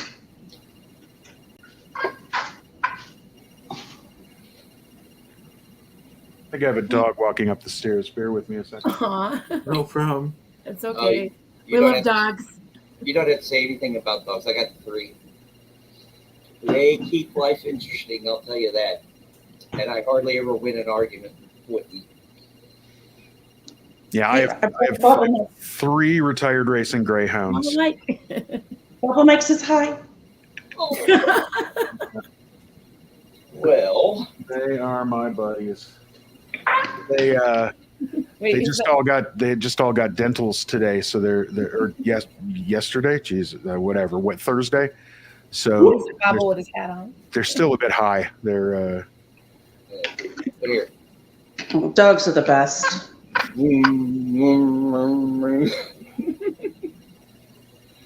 Oh, Marilyn, you are an artist. Thank you. Oh, that is great. Oh, wait, you were the one of 2 people that have a Jedi outfit so far. I've only made 2. Well, mine was the first, so. Yes, yours was definitely the first, and yes. Well, is that a purple lightsaber? Did you get a purple lightsaber? Yes. Ah, you got a purple lightsaber. Yeah. That's what I call him Mace What's his Render. name? What's his name? Randy? Render, that's great. Mace Render. Okay, the Samuel L. Jackson's character is named Mace Windu, and when Mace Windu. yeah, when I approached Marilyn about it, I was like, "Hey, can you do this?" And she was like, "I don't know, maybe." And I sent her a picture. We corresponded back and forth, and she was like, "Do you want a lightsaber?" And I was like, "Yes, of course. Make it purple." Is that a real question? So we have some new people in the chat, guys. So Hi. just so you guys Hi. know, just a little review. We raised $390 for the Aftermath Foundation. We got 2 more hours left. We've been on all night. We're not pushing anyone. Everyone's. But for anyone that could, you can give $5 or $10, or you could donate your time, or you can hang out with us. Right, Mother? That's right. Right, you said we're at 390. So our goal right now is to 500. So we're only $110 away. So if you can help us out at all, and if you donate, or if you decide to volunteer for the Aftermath Foundation, or even if you just want to, send us a message, or even pop in on the chat and say, "Put me in the hat," means we're going to put your name in for a drawing. And at the end of this, we'll pick a name, and whoever wins, I will crochet you something, some SPTV type thing. Like, Or I can crochet you a Jedi outfit if you have a bobblehead, or do a Theta Potato, or if you want a Xenu or Nice. Duke of Chug. So you choose. So whoever wins. I really Great. want a Air Bear hat for my bubble render. That He can agreed. be changed. Yeah, I did. Oh, I don't have it right now. I'll have to go get it next time I get out, because I'm sure I'll have to get up again. But I do Yeah. have the Care Bear hat. does someone want to throw up the link to Aftermath Foundation? Aftermath Foundation. Do we have a moderator that's awake? No, No, I can't put up. Link. I think Chad's the only one who can. Yeah. I could cut and paste it off the internet. Probably it's just the Aftermath Foundation, though. Yeah, the aftermathfoundation.org. Is that right? Yep. Yep. And there's a donation button on the website. Yeah. You just hit And you can donation. also volunteer. Just send them an email and explain your areas of expertise and how you can help. And we keep talking in dollars, where our target is $500. We're more than happy to do 500 pounds, 500 Australian dollars. Yes. Okay, that's dollars still, but us 500, I don't know whatever. So feel free, if you are not in the US, we are We accept euros. We accept yen. And the Aftermath Foundation helps people all over the world. yes. And, Yeah. and Hata pointed out earlier. So, yes. Oh, nice, JD's put it up. Any Oh, currency. Denver Stevio, what you were saying about how you resonated with the work camp kind of feel, because that's kind of what that felt like. Yeah. that was the thing that hooked me into the Scientology stuff, was how similar it was to my mom's cult. The overlap where things were similar, because they also used sleep deprivation. They also used I'll be right the back. sure. They also used the staring at you like they do in the communication class. You know, I was hearing things and I'm like, that's what they did. That's what they did. And they did that too. So it was fascinating to hear how the same kind of thing, but Scientology, and how that was different from the yoga meditation cult, because there's vast differences, but they're still basically the exact same, because it's based on the same, mind hijacking technology. So it's fascinating. And I really needed to know what was going on just for my own mental health, because I'd had so many questions for so long about what happened to my dad, about, why my mom would never teach us yoga. She never taught us yoga. We asked repeatedly and she refused. I didn't learn yoga till college. So I've done hatha yoga. It's not a cult. It's 4,000 years old. There's only a couple kinds of yoga that I would ever recommend. Hatha yoga is one of them. Anything can become a cult, but most of the new yogas are a cult. Sadly. Does anyone know this question on the chat? It says, was Xenu trying to destroy the Thetans? Was he aware that the souls would survive? I think he was, because he had those Thetan catchers floating up in the sky that caught them all, and then brought them down to the movie theater and made them watch 39 hours of bad movies with like Jesus and Buddha and all of those. So I think he did know that they were going to survive, but he wanted to punish them because these were the tax evaders, right? Wasn't he the tax man? And yeah. And they were the tax evaders. So I do want to say that Daniel Sander had made a comment. The more I hear about this Xenu character, the less I like him. I'm not saying Xenu is a perfect person, or whatever monster. If he was mass murderer, but go on. This, or if he was something else, but Xenu is like the anti-L. Ron Hubbard and the anti-Scientology. So just like Mark Headley says, Xenu is my homeboy. I mean, the enemy of my enemy is my friend. So exactly.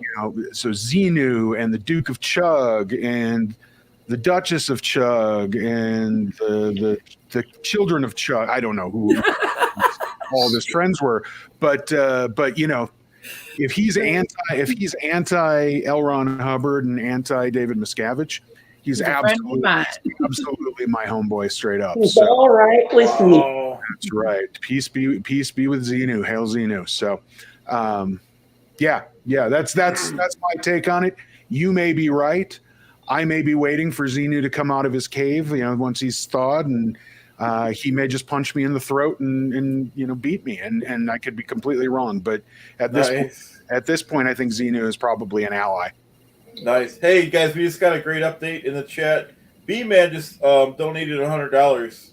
No. Whoa. Yeah, that's awesome. Amazing. Thank you so much. Oh my God! Thank you so much. You. Well, in honor of B-Man's donation, I'm going to read 2 limericks.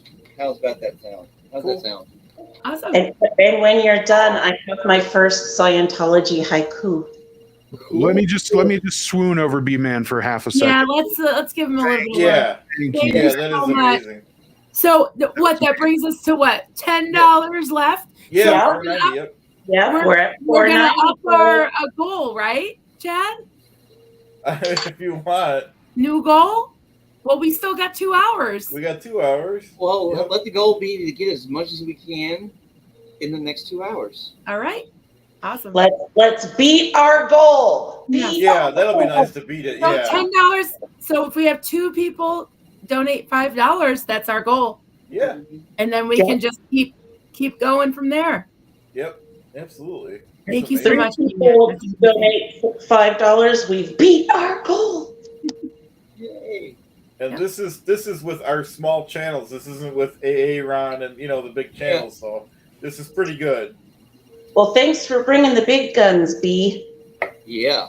Yeah, that's Much huge. It's, appreciated. it's a great cause. So That's like a shot of adrenaline. So excited. This is so much fun. So, Marilyn, you kind of inspired me to write a limerick. It's about the Duke of Chug. Oh, yay. It's called All Hail the Duke of Chug. Here we have the Duke of Chug. In toast, he's the first to lift a mug. To him, it's quite fine, partying like it's 1999. Oh my, he really sure can cut a rug. I loved that. You got the little Yeah. mug in his I love in your little on your little thing. I can't take credit for that, though. My husband was just like, you got to make him a big beer stein. Well, Duke of Chug. yeah, Chug. Hey guys, just because I'm very impatient, I just threw $25 in the aftermath. So Nice. Cool. Thank you. Rocking the boat. Brought us into the home plate. All right. And now we can. Supreme Ruler threw in 5 too, so that's cool. Awesome. Thank you. thank you, Supreme. All right, so Thank you, Supreme. So I can't even write this fast, but we're over 500. Great job, everyone. Yay. Still got so time.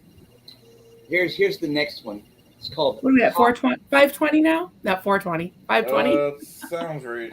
Hey, in 12 minutes is I'm going to be working. Yep. in what is it? In 4 minutes in 12 minutes it's going to be 4:20 here. So yeah. Anyway. So this is another limerick. Okay, it's called Top Xenu. Top Xenu's a real righteous dude, not some old stick in the mud prude. There's no finer flyer of the DC-8 Starliner. Posit the contrary would be quite rude. You got posit in there. Bravo! Oh, that was amazing. Well, Those are awesome. No way. well, Top Xenu, Top Gun. Okay. Yeah. And then Yeah. being a real righteous dude, I was like, dude, Mueller. Mueller. Yeah. And then I hear he's a righteous dude. yeah, that's perfect. Oh my God. We got $10 more from the Mena. Oh, I missed that one. Just donated $10 more. So Thank you, the so- Mena. And then of course, Oh, okay, cool. we got Top Xenu. I had to put the DC-8 in there. Yeah. DC-8 Starliner, and see, that's what's going to be in the collection. All the stuff I'm reading is going to be in the collection that I'm putting out. Hopefully, That's here awesome. soon. I love them. I love it. So yeah, it's fun, and I was like, it was that Friday night Q&A that Aaron did when he was messing around with ChatGPT, and it was just like, Yeah. I was like, oh my God, I know I can write better than this damn thing. And Yeah, those were pretty bad. some of it got the techniques down, See, that's the thing, but it has no soul. Exactly. No soul. And that was just like, okay, some of the ones that I write are better than others. I don't have that, whatever. That's all relative here, but yeah, I'm glad y'all like them. It's fun writing. Limericks are the only thing I can make rhyme. I cannot rhyme poetry, but I can write limericks. Oh, I rhyme all the time. When I first started writing, that's what I did. It's like I remember I talked about this in one of my videos. I learned how to write haikus in the 3rd grade, but when I was in North Carolina in the 6th grade, our teacher gave us a assignment to take our spelling lesson and take all the words and write a poem with them. So I was writing. I was trying. I actually got all except the last word to rhyme. And I was working. I was just like I was trying and trying and trying. I just distinctly remember trying to get it to work. And then I went up to my mom and I go, "Mom, does poetry always have to rhyme?" And she was like, "No, it doesn't." And then I finished it off. Yeah. And then, Okay, done now. yeah, done now. And then I started writing in earnest when I was 16. I see me vape. I used to smoke this tobacco from the South, rural South. Everybody did it. And, Everybody did. Yeah, and I decided to quit and to take my mind off of it. I started writing, and then I started smoking weed and decided to start smoking cigarettes to cover the smell of weed. Wow.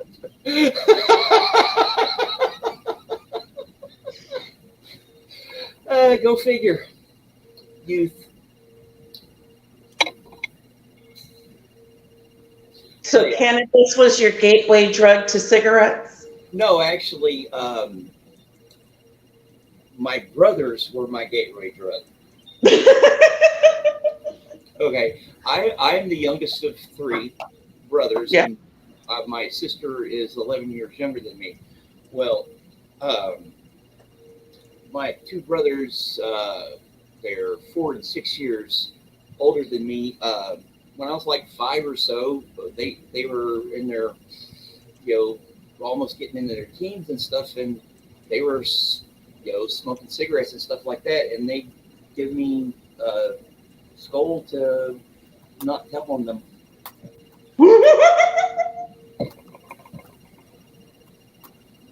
Bravery works. Yep. It was. And then by the time Mom found out that I was doing it, she was like, "I'm not going to stop him."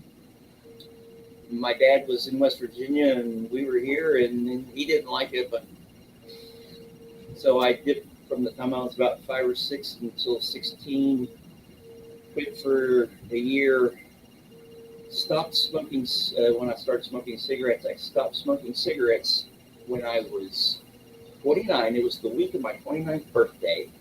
I was feeling pretty bad. Wasn't working, on unemployment and stuff like that. And a buddy of mine took my blood pressure, and it was pretty high. And he goes, "Dude, you might want to go to a doctor, or you might want to stop smoking cigarettes." And I'm like, "Okay."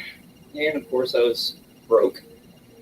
And if you're broke and you can't afford something, what do you do? You cut stuff out. So the week of my 29th birthday, I smoked my last cigarette the night before. The last cigarette I smoked that I had purchased for myself was right before I went to bed. When I woke up the next morning, I didn't immediately go get a pack of cigarettes. I drank orange juice, water, and stuff like that, because nicotine, it uses your thirst receptors. When you wanna hit or something like that, you feel it in your lips. And then I got weed, and I get stoned. I'd go to sleep, and I slept through the withdrawals. Nice. And it kept my roommates from killing me too, because I slept a lot. Yeah. And it kept you from irritating the hell out of everyone around you. Yeah, well, they still wanted to kill me a couple times. Hey, Paula, you just inspired people in the chat because someone just wrote, B-Man just wrote their first haiku. Can you see it? My first 5 awesome SPs giving their time to help others. Lord Zeno's so proud. Cool. Awesome. Nice. I wanted you to read it because B-Man. you're the poet. Cool. Love it. Yeah. That's awesome. Yeah. That's awesome. I love it. Thank you, B-Man. Didn't you write one, Meryl? Who wrote one? Did you write one? Who was it? Oh, Anhana, did you have Yeah. Okay. Let's hear yours, Right. Hannah. I've written a Scientology limerick before, but I've never written a Scientology haiku before. So this one is called Little Boss Baby. Oh, Little boss baby, leading his pretend navy right into the drink. that was Very amazing. good. It's great. That was awesome. I Yes. like how you got. Yep. I like how you got the first two lines to rhyme. That was great. Wait, can you just read that again, please? Yep. Read Do again. it again. Little, I was like, after poet finishes dying. Okay, I'm good.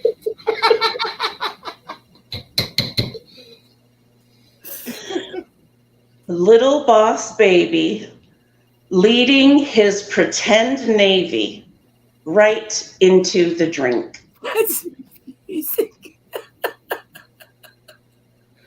Nice. That's great. See, poet, you're starting a whole movement. You're starting a whole revolution here. I love it.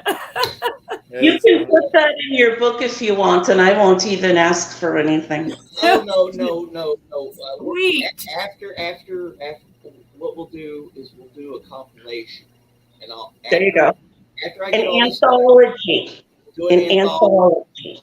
Okay, so after I get everything done, and it all after I get everything done with my book and get all the publishing stuff going, that way I know what the hell I'm doing. We'll call for an anthology of SPTV watchers never ends to write their Scientology poem. Doesn't matter what it is. It'd be a haiku, it'd be a sonnet, it'd be a limerick, whatever.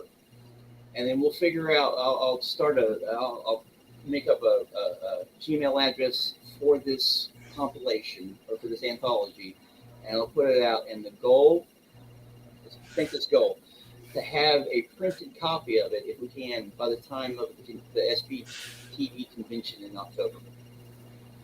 Cool. Let's see if we can do that. Chad, where are we at right now, Chad? I think I have $530. Yeah, 5:30. Yep. Awesome. So So Beeman, write your limerick down so that you can email it to from a poet when he publishes the email.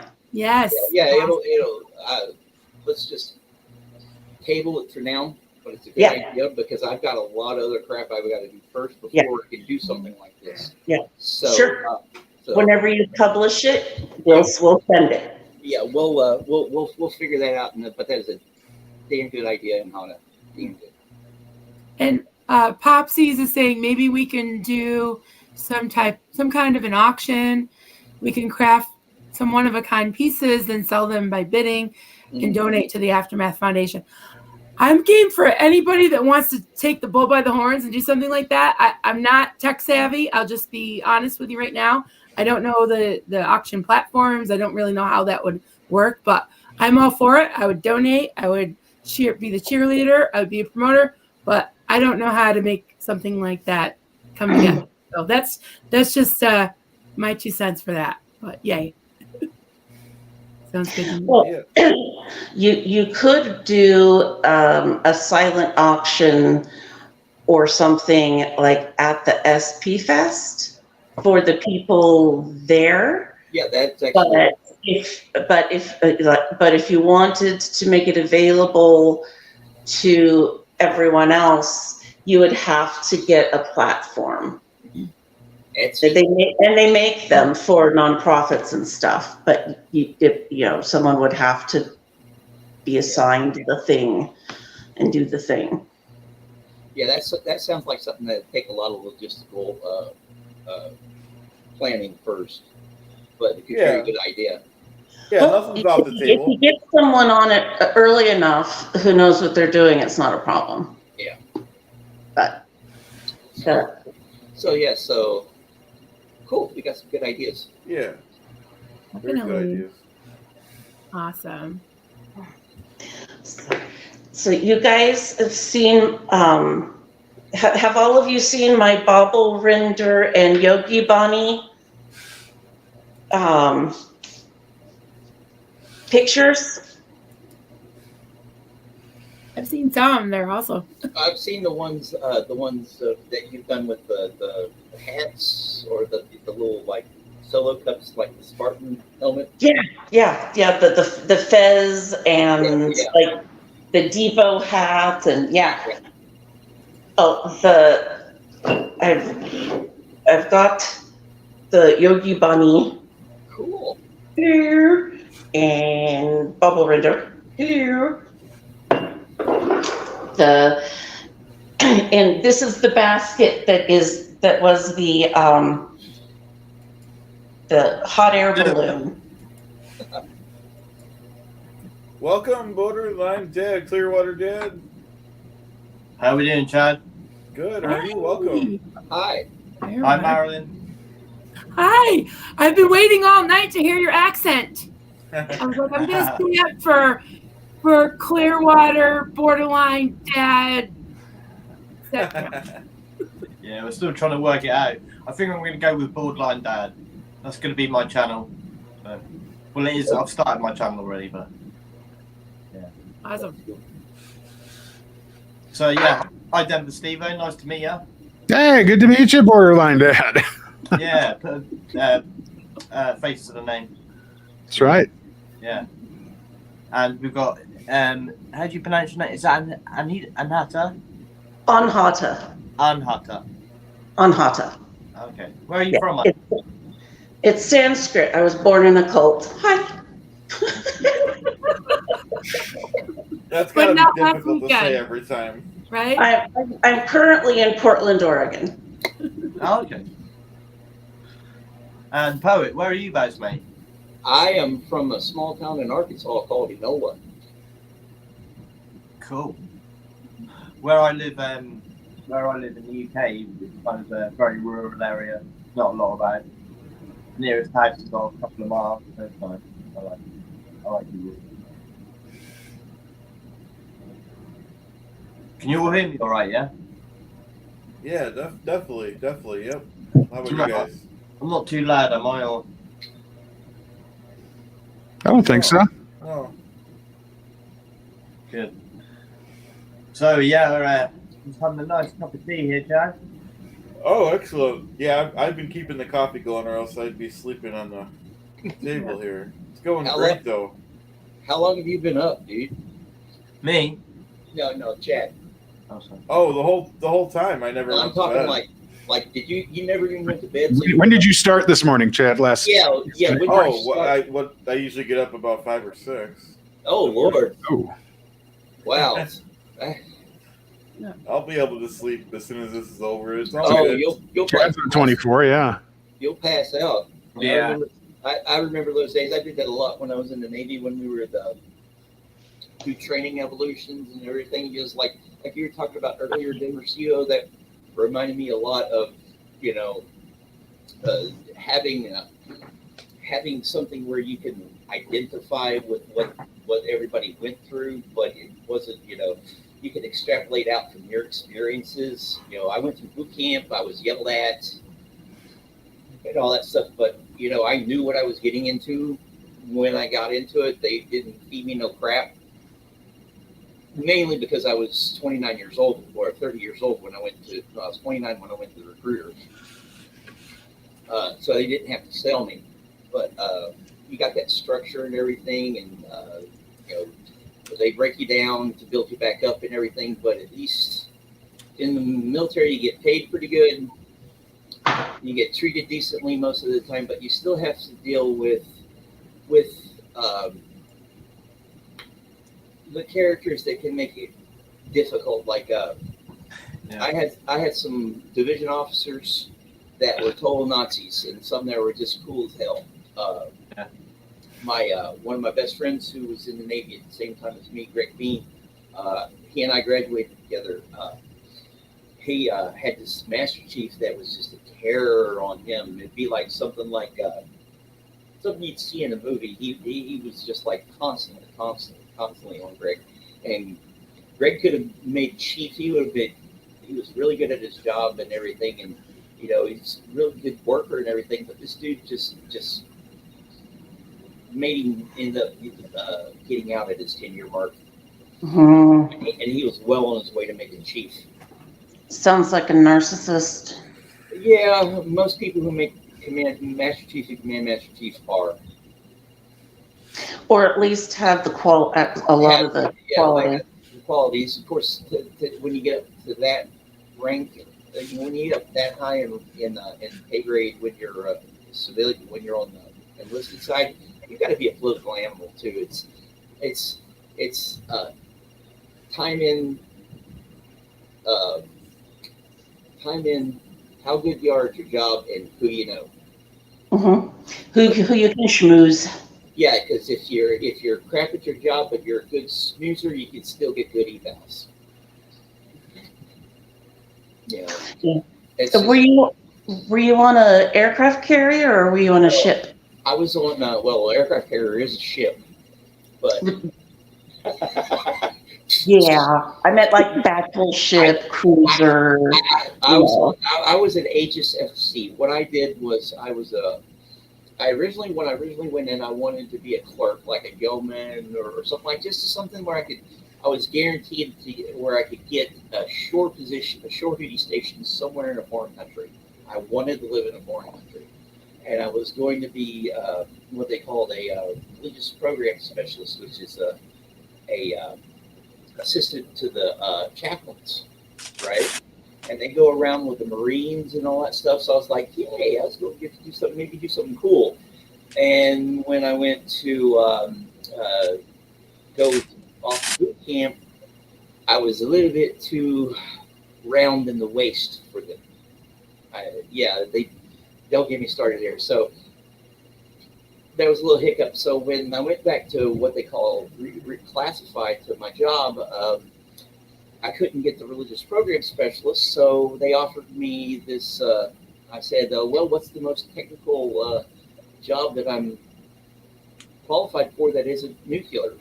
You know, I didn't want anything to do way too far above my. Didn't want to even have to think about learning how to run nuclear reactors. No submarines. Yeah, so they offered me the advanced electronics and technical field and $16,000 sign-on bonus for 6 years of my life, and you know, having none of this, I was like, cha-ching. You know the Bugs Bunny cartoons, the Looney Tunes where the ching comes in the dude's eyes. That was me. Yeah, that was me. So I became what they call a FC fire controlman, specifically an Aegis fire controlman. So I had to sign a 2-year extension on a 4-year contract. So I was stuck for 6 years, but the first basically almost 2 years of my first enlistment were training. You know, this is a highly technical field, and what I ended up working on, if you look it up, they're Aegis cruisers and destroyers. They're what we call small boys. Typical complements between these days 190 and 250 people, just depending. So coming from a small town, it actually prepared me for life on a ship because everybody knows everybody. And everybody's in everybody's business. Exactly. So, you know, it was just like being home. I was out on the water in home in some ways. And then what I did was I worked on what was called FCS ORTS or FCS Sports, Fire Control Systems Operational Readiness Testing System. The fire control systems, if you look up go do a Google on an Aegis cruiser, on the top you'll see these parabolic antennas that look like the ones you see that broadcast TV signals and stuff like that. They're pretty big antennas. That's the equipment. One of the pieces of equipment I worked on. What those did is that disky one that does this? Yeah, it's like a disc, and it's got little things that's coming out to a point for like a Yeah. and all that stuff.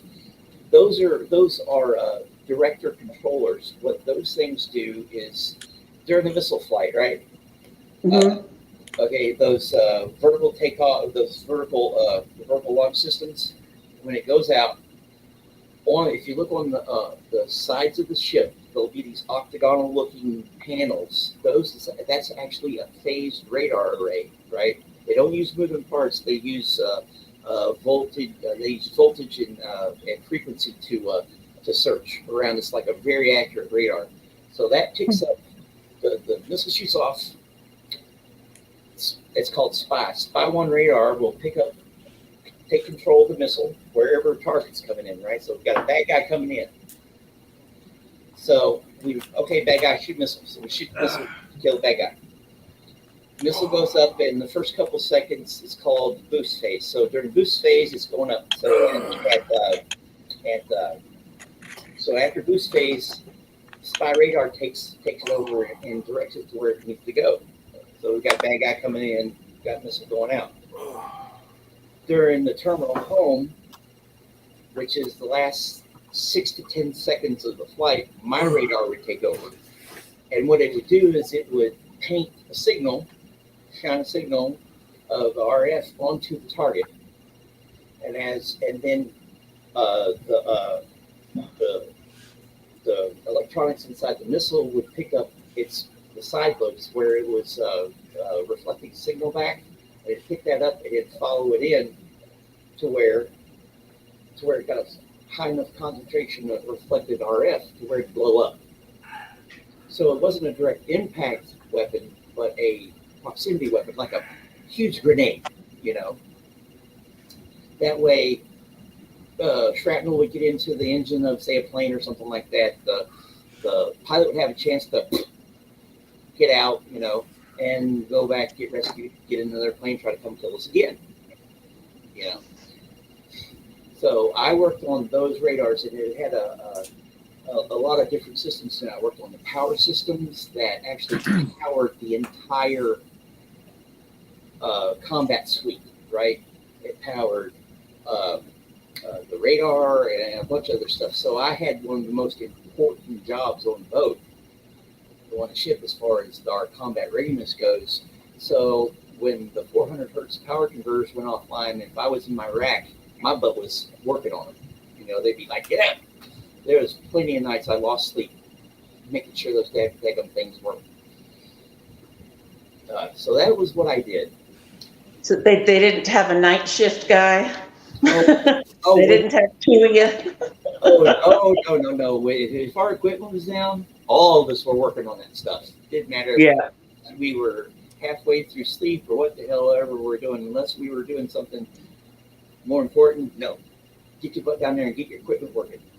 Cool. Hey, so we waited for this little break there. So we had another donation, Kristen Brown, $25. Thank you very much. And for anyone just joining us, that's a huge. So that brings us to 5:45, everyone. That's great. We still have a little under an hour and a half, which is great. So don't forget about Maryland's, what was it, the raffle for the... Yes. Yeah. So we'll put Christine's name in, and definitely, was it B-Man? B-Man. Yep. It was, yeah. And yeah, so at the end of this, we'll put everybody's name in a hat, and I'll pick a name. And if you see anything that that I make that you would like me to make for you, I will do that for the winner. So as a thank you. That's great. Exciting. Be right back, fellas. So what was the number? 5:45 now? Yep. Wow. But yeah, you started this 10 o'clock or 9 o'clock last night. Yeah. Was it? I don't even remember. I jumped on. Yeah, I think so. Because you had been going for a little while when I got on there about 10. And then It was at least 9:20, 9:30. Something, Okay. yeah. Well, you said 10 hours, and you said till 7 a.m. That was 10 hours. So. Oh, okay. So Hey, John Sostowski's here. I'm sorry. I'm gonna. Hey, John. John's here. Hello. So we may get some crackers donated if we're. Oh. Nice. That's right. It's funny because it is kind of starting to get light where I'm at. Yeah, you can see my window. With my Oh, yeah. You, yeah. It was Chad, dark all night. Guys, I've been through that the last 3 nights. I've seen night and dawn come. I haven't slept for 3 nights pretty much. Oh, Wow. that's kind of horrible. I just feel so tired, but I just can't sleep. I just can't. I'm in so much pain, you know. I don't know. Hopefully, I'll sleep tonight. I've got a little bit here and there, just like an hour, but then it's just I'll wake up because I'll move and it'll like twist my knee or something. And, yeah. So I'm tired. I'm hanging. I think that's pronounced Shostowski. John Shostowski. The SZ is the sh sound in Polish. Oh. Aha. So if they're using the Polish pronunciation, it'd be Shostowski. If they're anglicizing it, they could pronounce it any way. It could be anything.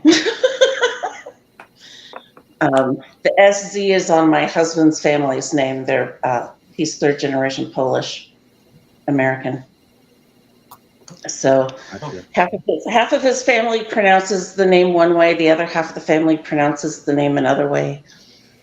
They spell it differently. It's crazy.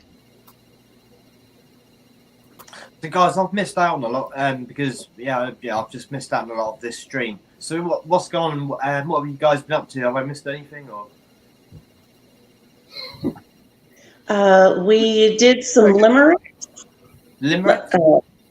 Poet gave us some limericks. Oh, I did hear some of them a little while ago, Poet. Yeah, I was just listening to them in the background whilst I was getting ready. Brilliant, really good. I'm glad you like them. Yeah, we've been discussing different stuff.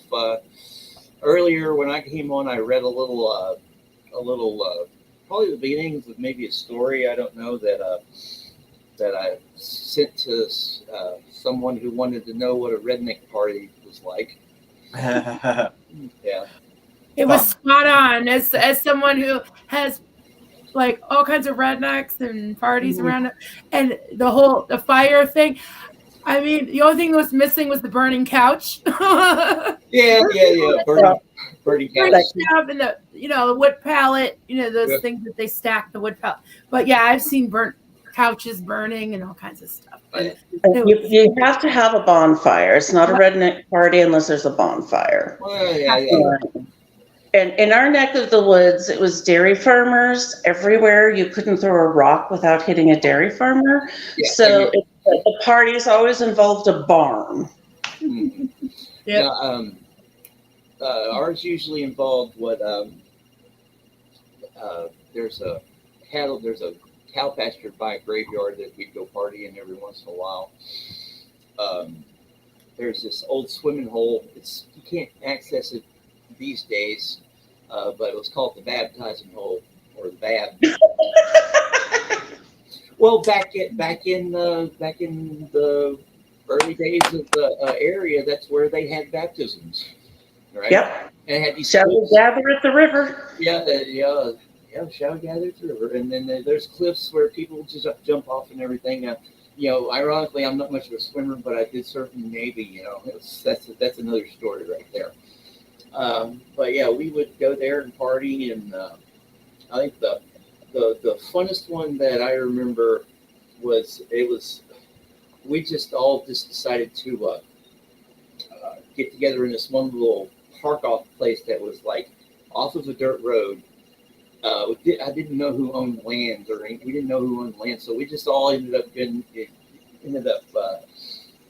just congregating there. And my friend had this 1973 Buick. It was a land yacht, huge. We could stuff like 10 people in it, And while they were all partying, I was like, screw this, I'm gonna go sleep. So I'm laying in the back seat, the windows down, and there's this drunk dude named John Carden. He came up to the car and tried to get in the car, and of course I'd put the lock down, right?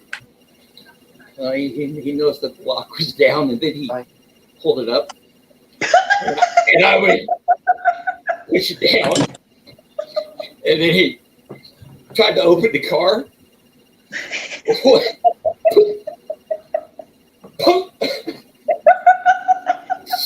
Then he walked off.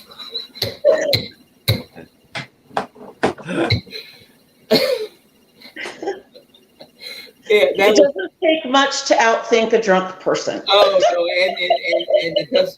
I hate to say it. I hate to talk bad about people, but this particular person, it doesn't take much outthinking when he's sober too. Yeah. Yeah. But yeah, that was what I was like. I was sleeping there, and there ain't no way in hell I was going to share back seat with him. He did not have the right equipment for me to be doing that. And if he was drunk, he'd probably end up throwing up at some point, and you don't want to be near that. Oh no. Oh no. I'm not good with other people's vomit. How about someone else's urine?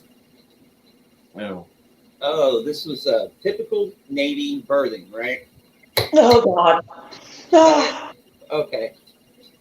Okay. I liked being okay. You know when they talk about the Sea Org birthings and all that stuff. Yeah. Okay, Navy birthing on a ship is like that, but not as extreme, right? Usually you've got a little cubicle. You got 6 people in it, 3 racks. You got a bottom rack, middle rack, and a top rack. Typically, you got these huge coffin lockers. You pull them up, and all your stuff is in there. Well, I liked bottom racks for a lot of reasons. The first bottom rack I had was near the bathrooms, near the head, and near the little lounge area where the TV was. So no, it was not fun because I'd be trying to sleep with people being there, going out in and out of the head and watching TV and stuff. Well, we were in port, and one of the guys in my queue came in from partying too much. He thought he was going to his mind thought he was going to the bathroom, and his body was going to bed. Oh no! I'm on the bottom rack. And he gets to the end because it's a little 6-man little thing, it's real little. And the next thing I know, he starts it, and I'm like I hear it, and I like knock him in the leg, and he's like, huh? And then he turns around and goes to the bathroom.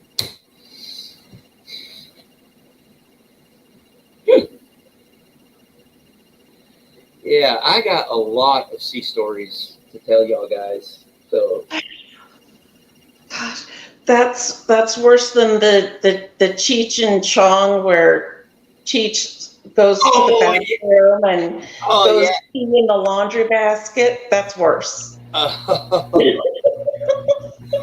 was thinking about the time, the one in I think it's next movie where he has the bag of soap powder, and Chong doesn't Cheech thinks it's cocaine.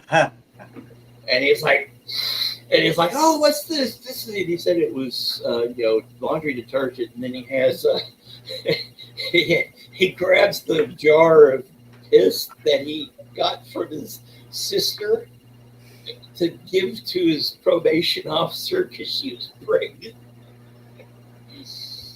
So the deal is it was. Oh, that's funny.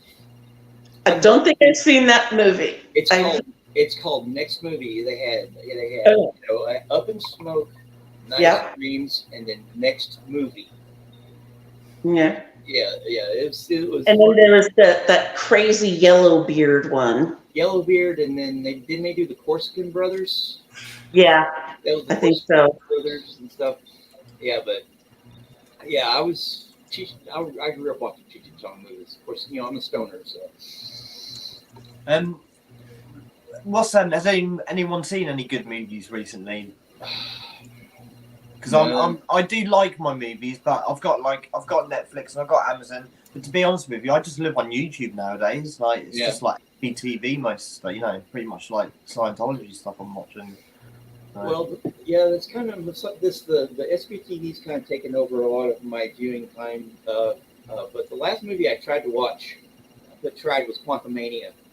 What was it? Quantum Mania, the new Ant-Man and the Wasp movie. Right. Okay. Yeah. I got to the part where Bill Murray's character came on, and I'm like, no. Really? Yeah, I'll go pick it up later. It's not as good as the first two movies. The quality of Martin. Okay, you start getting me talking about nerd politics here. I'm pretty sure Steve-O will understand that stuff. Yeah. I saw a film recently, and it's a film that I've wanted to watch for years. It's one of those films that I've always seen, like, on a shelf or, just never watched. But I actually watched it, and it's Mulholland Drive. I have never seen that. That's one of those. Yeah, that's one of those. It is a weird film. It's really weird, but it's shot so beautifully. It's like the classic, perfect, like American LA Hollywood film. Just it's shot so beautifully. Like it is really good. Wasn't that David Lynch? David Lynch. David Lynch. I'm not a big David Lynch fan. I'm not a big David Lynch fan, to be honest with you. Yeah, he's weird. And I'm a weird person too. And if I say something, I bet he's gotta be weird. I bet he's a bit of a strange fella, definitely. Like, to know personally. Yeah. You know. Yeah. So who's your favorite director, Chad? Or like, what's your favorite sort of film? Chad's just trying to stay awake. Chad, what's one of your favorite films of all time? We can't hear you, Chad. Wake up, Chad. Your mic's off. Are you muted, darling? Are you talking to me? No, Chad. Sorry. Chad seems to be We're muted. chatting, we're keeping up the whole tally thing and chatting back and forth with people. That's why we're spacing out a little bit. He looked like he was falling asleep. No, he's chatting. He's on one chat and I'm on the other, and we're kind of people are waking up, and you might have to wake me up in a little while. People are waking up and jumping on. So how many people do we got in chat altogether? I can't see the chat. I'd have to go on my phone. We've got 17 on Chad's side and 11 on mine. So have we got any questions or anything? Or 28. I need to do a refill, so I'll be back in a few. Do you want me to leave or just leave the screen blank? You can do whatever. I don't know. Okay, you can watch my wall. Okay. So. That frozen up. Oh, there we go. Now. Yeah, I've got a bit of a funny story. It's a bit of a gross story, but it's quite funny, I think. Cool. Shoot. So obviously I don't know whether you guys know, but I've spoken to Chad about it and everything. 3 days ago, I actually I broke my knee and I snapped my ACL ligament and other ligaments in my leg, so I've really done my leg in pretty bad. And I went up to the hospital to A&E, and I sat up there for 8 hours, and then all they did was basically they gave me an X-ray straight away, said it's definitely broken.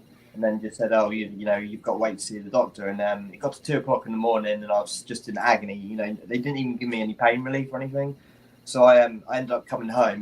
My mum took me up there, so I came home, and anyway, got a call the next day saying you need to come up. It's broken, and we're quite concerned about it. So I actually went up there today and had a brace fitted and everything, and got some crutches, and they gave me some pain relief finally.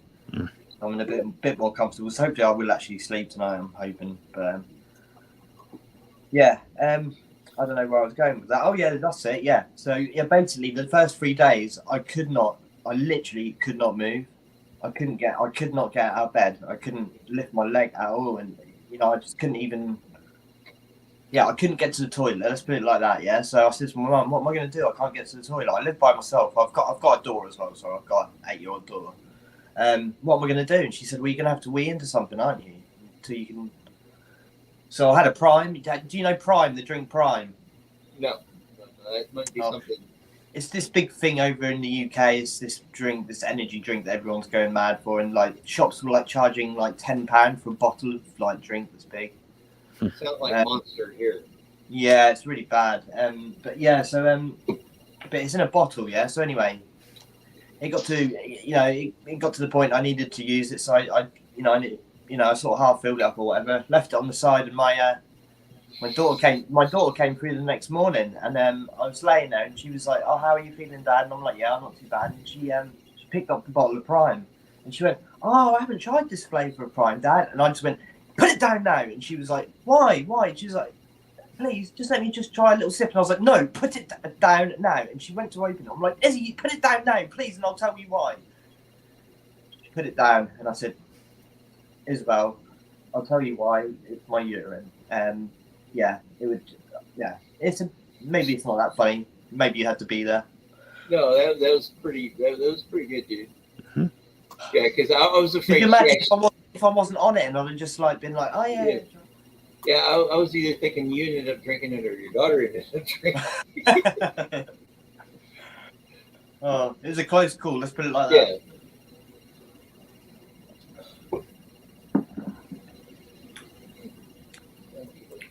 So yeah, Marilyn. Yes. Do you do requests and crochet requests? I do generally. I'm very backordered right now, and usually original requests take about 3 times longer than things I've already done.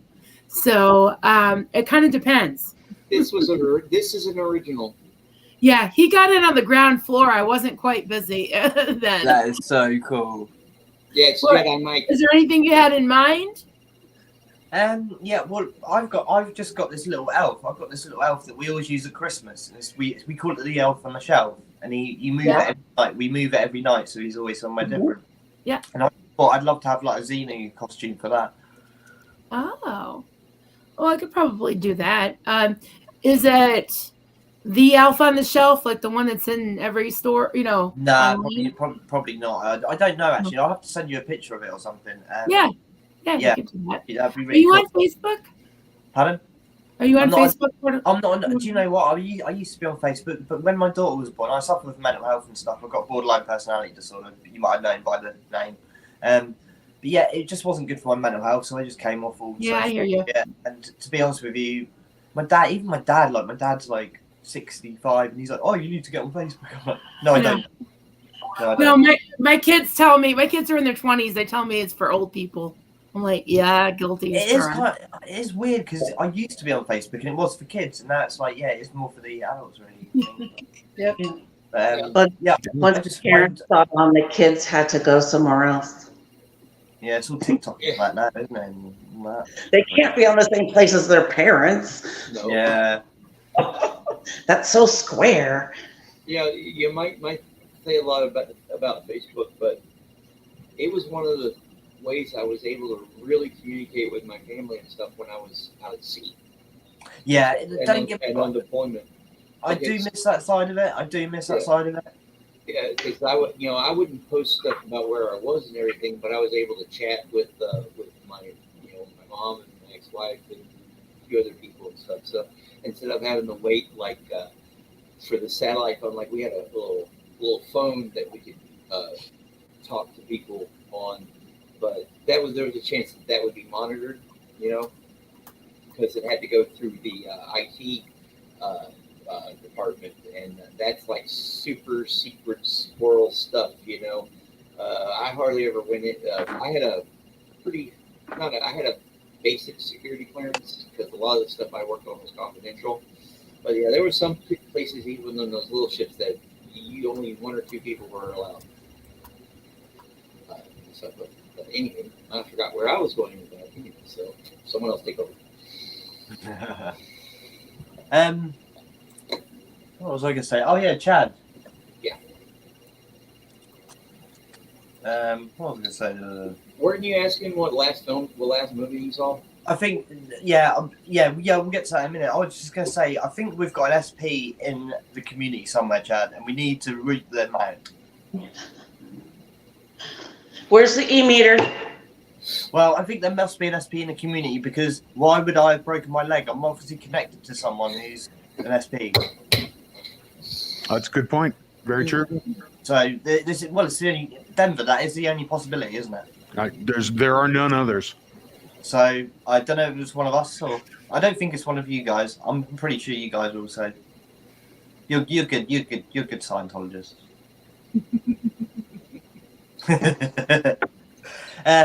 Chad Be is better right than back. Paul. Yeah. Be right back, folks.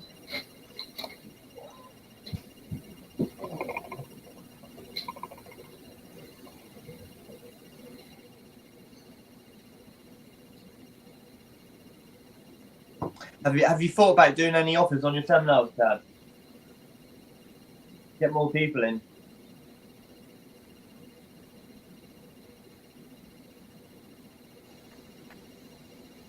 Is he nodding off? I think so. Oh, he's on mute again. Muted again, Chad.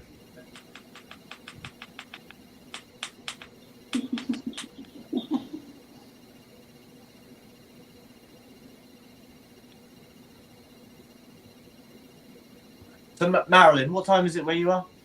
It is 5:57 a.m.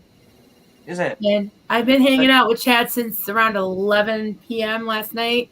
Oh and my before God. that, I was in the chat, but I signed on to this at 11. Yeah, so been up all night. It's almost 3 a.m. where I am. Is that quite unusual for you, Marilyn, or are you a night owl? I'm a night owl. I Yeah. usually sleep like 2 a.m. to 6. I sleep about 4 hours, and then about every other day I'll get a little nap in here and there.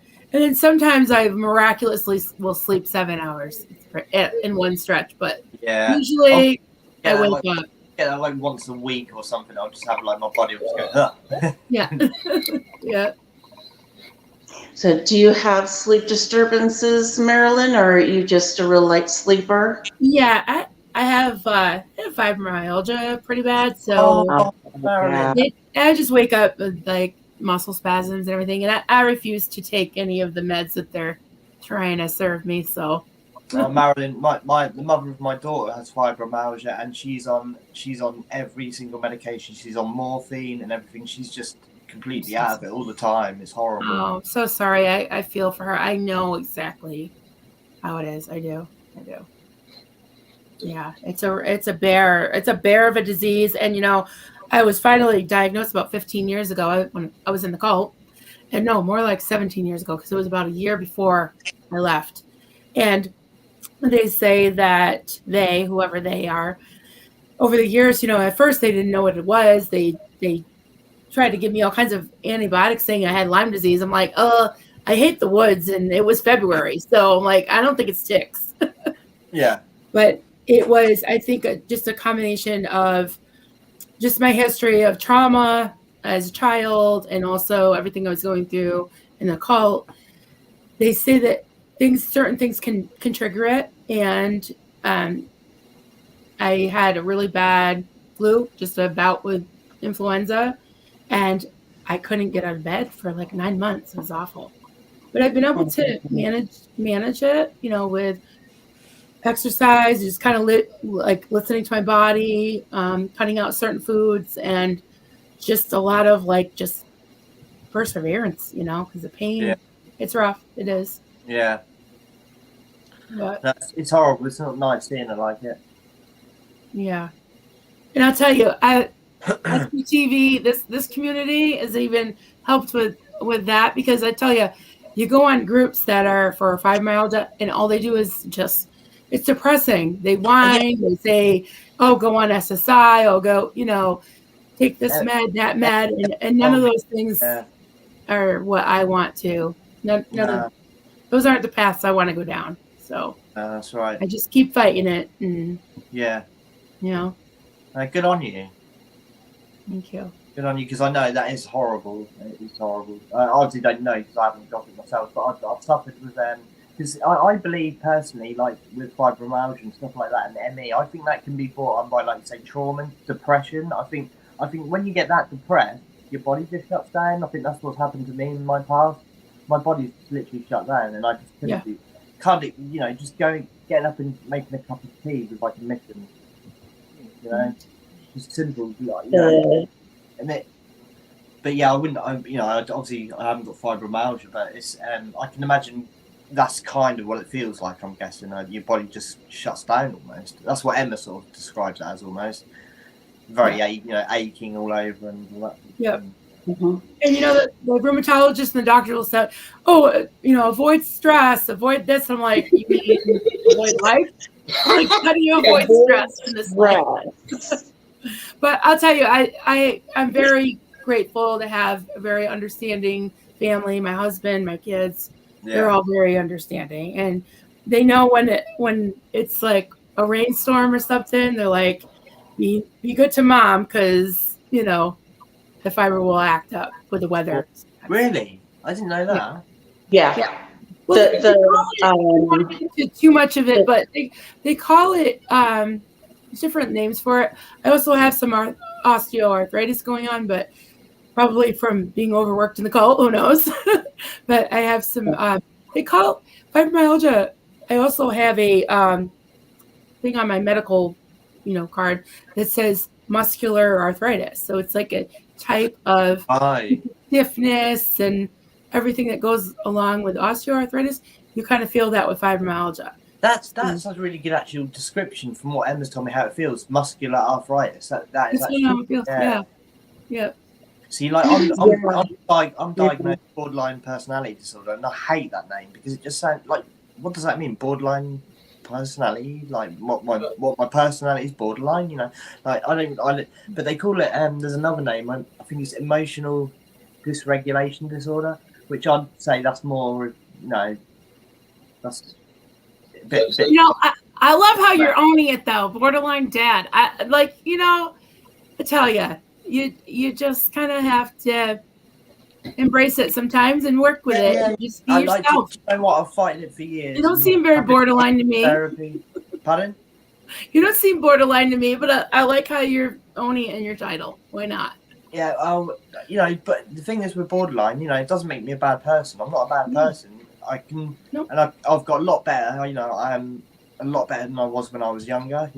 Having a child changes things a lot as well. I had to do a lot of growing up then, but it just makes me I can be a very awkward person to be around because I can get very emotional. If someone says something to me, I can take it so personally, and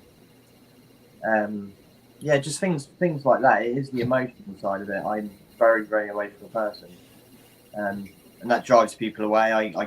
I either push people away or I sort of get to, I don't know, it's hard to explain really. You don't have to explain. No. I don't mind talking to you guys. I find it quite therapeutic talking to people. I haven't got any friends or anything, so Well, we're here for you, and we had a question earlier, way earlier. It had to be probably around midnight. Someone asked us about if we had any, the cult survivors, if we had panic attacks, and the answer is yes. And both myself and Anhata have experienced those, and I think we both agreed that it's okay to be who you are and to have those things and have self-care. There's nothing weird or wrong or anything. However you are, it's okay, and just be yourself and be okay with who you are and what you need, and it's only recently I've sort of got to what I mean. This, to be honest with you, I've just before I'd done my knee-in, I'd started going for like long walks in nature and stuff, and had been doing a lot, pushing myself to do stuff, to not just sit around feeling down and stuff. And because I come to the conclusion that even if I'm going to feel down and aching and unwell, because I do ache a lot and my body does feel really run down, I might as well feel aching outside. What's the point? And it does clear my mind when I'm walking. And now I can't walk. It's really I'm quite scared that I'm going to go. It's going to sort of it's going to leave me open. You know what I mean? To those dark clouds coming over. But I'm going to just try and focus on like making videos and stuff. I made my first proper video yesterday. I sent it to Chad. I put it on my channel. Good for you. I haven't finished it properly yet. It's only like a quick edit, but I'll polish it up and that. But that's what I'm going to do. I'm just going to start doing that. I've got loads of books to read and stuff that I haven't read. So, but yeah, I'm just. It has knocked my confidence because I felt like I was doing really, really well, and now, yeah, I just feel like a bit of a. Well, I feel like an idiot as well for doing it in the first place. Welcome to my world. I feel like a damn idiot every day. You're not an idiot, man. You're a very talented person. Well, the hardest person that we have to face is ourselves. The hardest critic is ourselves. I know myself. I'm 51 years old and I finally feel like a writer. I've been writing since I was 16. You know, it's just do something that you like to do, and if you come to a bump in the road, just get over the bump and continue doing it. If something comes along, like for example, this is not on the lines of a broken, an injured limb, but a couple weeks ago, Chad remembers my computer went out. I was in the middle of a damn project, this compilation that I'm working on. I was in the middle of working on it, and so what did I do? I just started writing with, just using the pen and paper because I was composing and then I was editing and all that other stuff, just using this. And then when my computer crapped out and I had to wait for a week in order to get the new one in, I had to put a few things on hold. So I just took the tools that I had to do what I wanted to do as much as I can until I get the other tools. For example, in your case, you like walking, do something else to keep your mind off of whatever. You said work on your videos or do whatever. The key is finding what's comfortable for you to do whatever you want to do. Yeah, I just like it's like before this happened with my knee. It's probably been the first time in a long, long time that I've started to sort of forgive myself for some of my past and everything, and I was actually coming to a lot of conclusions when I was going for my walks. And I actually have come to the conclusion now, like sort of Marilyn was saying a minute ago about embracing it and stuff. And but I do love who I am, and because I'm not perfect, and I've got traits of my personality which sometimes aren't great, but I've also got traits of my personality I'm really proud of. That I'm a really good dad, and that's the most important thing in my life is being a good dad. And I think I'm not going to say I'm the best dad in the world, but I think that makes me at least a half decent person. That my daughter's my main focus in my life, and I know that everyone's got issues, and no one's all good, and no one's all bad, and we can all improve, and we can all. But and I have sort of I have come to that point now where I do sort of. I don't know if the word is love, but I like who I am now. I do actually like who I am, but I'm really, really, really annoyed with myself for doing this because I just feel like I've just set myself back. But like you say, I've just got to find something else. But it's just annoying. I don't know how to. I can't let it get to me. I can't let it be me. This isn't it. I know it's only a broken leg. It sounds like it's a broken leg, but it's like that. It's a big thing for me. It's like now not having my independence, now relying on my mum for everything. Like it's really I was just not getting like my dad had a stroke the other week, so I've been looking after him, and now I can't even look after him. But the thing is, bones heal. So.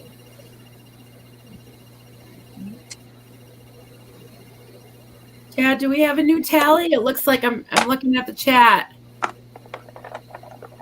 Oh, are you muted? Chad, your sound's broken. Chad, we can't hear you. Can't hear you, darling. But he can hear us. We got $600. Yes! Woo! $600. Woo, thank you, everybody. It's fantastic. That's amazing. 600. It's those damn techno things, dude. You know what? I'm gonna check. I'm gonna check my bank account. If I can, I will stick it up. No, it's okay. It's okay, Dad. No, I wanna... You have your daughter. Hey. Oh, she's got plenty of money in her savings account. Don't worry about that. She's got more money than I have. Nice. That's amazing. So I relocated because I couldn't sit on the wooden bench anymore. It was killing my back. Oh, bench. Oh, now you're switched around. You were on the right, and now you're on the left for me. Yep. That's why I like this recliner I got here. I need to get a new Yeah. chair, like an old We're gonna go computer with chair that. my Not dad sure gave me. why. We're almost Yeah. there. A buddy of mine gave me this not too long ago. This thing is comfortable. But it's really heavy. It's like really heavy wood. The frame is and everything. And of course, it had his butt print in it. So I'm trying to remold it to mine. Yeah, I called him up. I was like, he'd moved from where he was to a different place, and this was just sitting outside. And it's like, you want it? And I was like, yeah. So it was a little dirty and everything, and I cleaned it off and everything. And I was like, yeah, there, you know.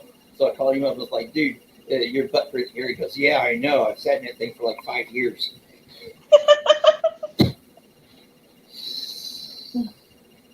So, Chad, you're broken? You can hear us, though. But you're... Oh.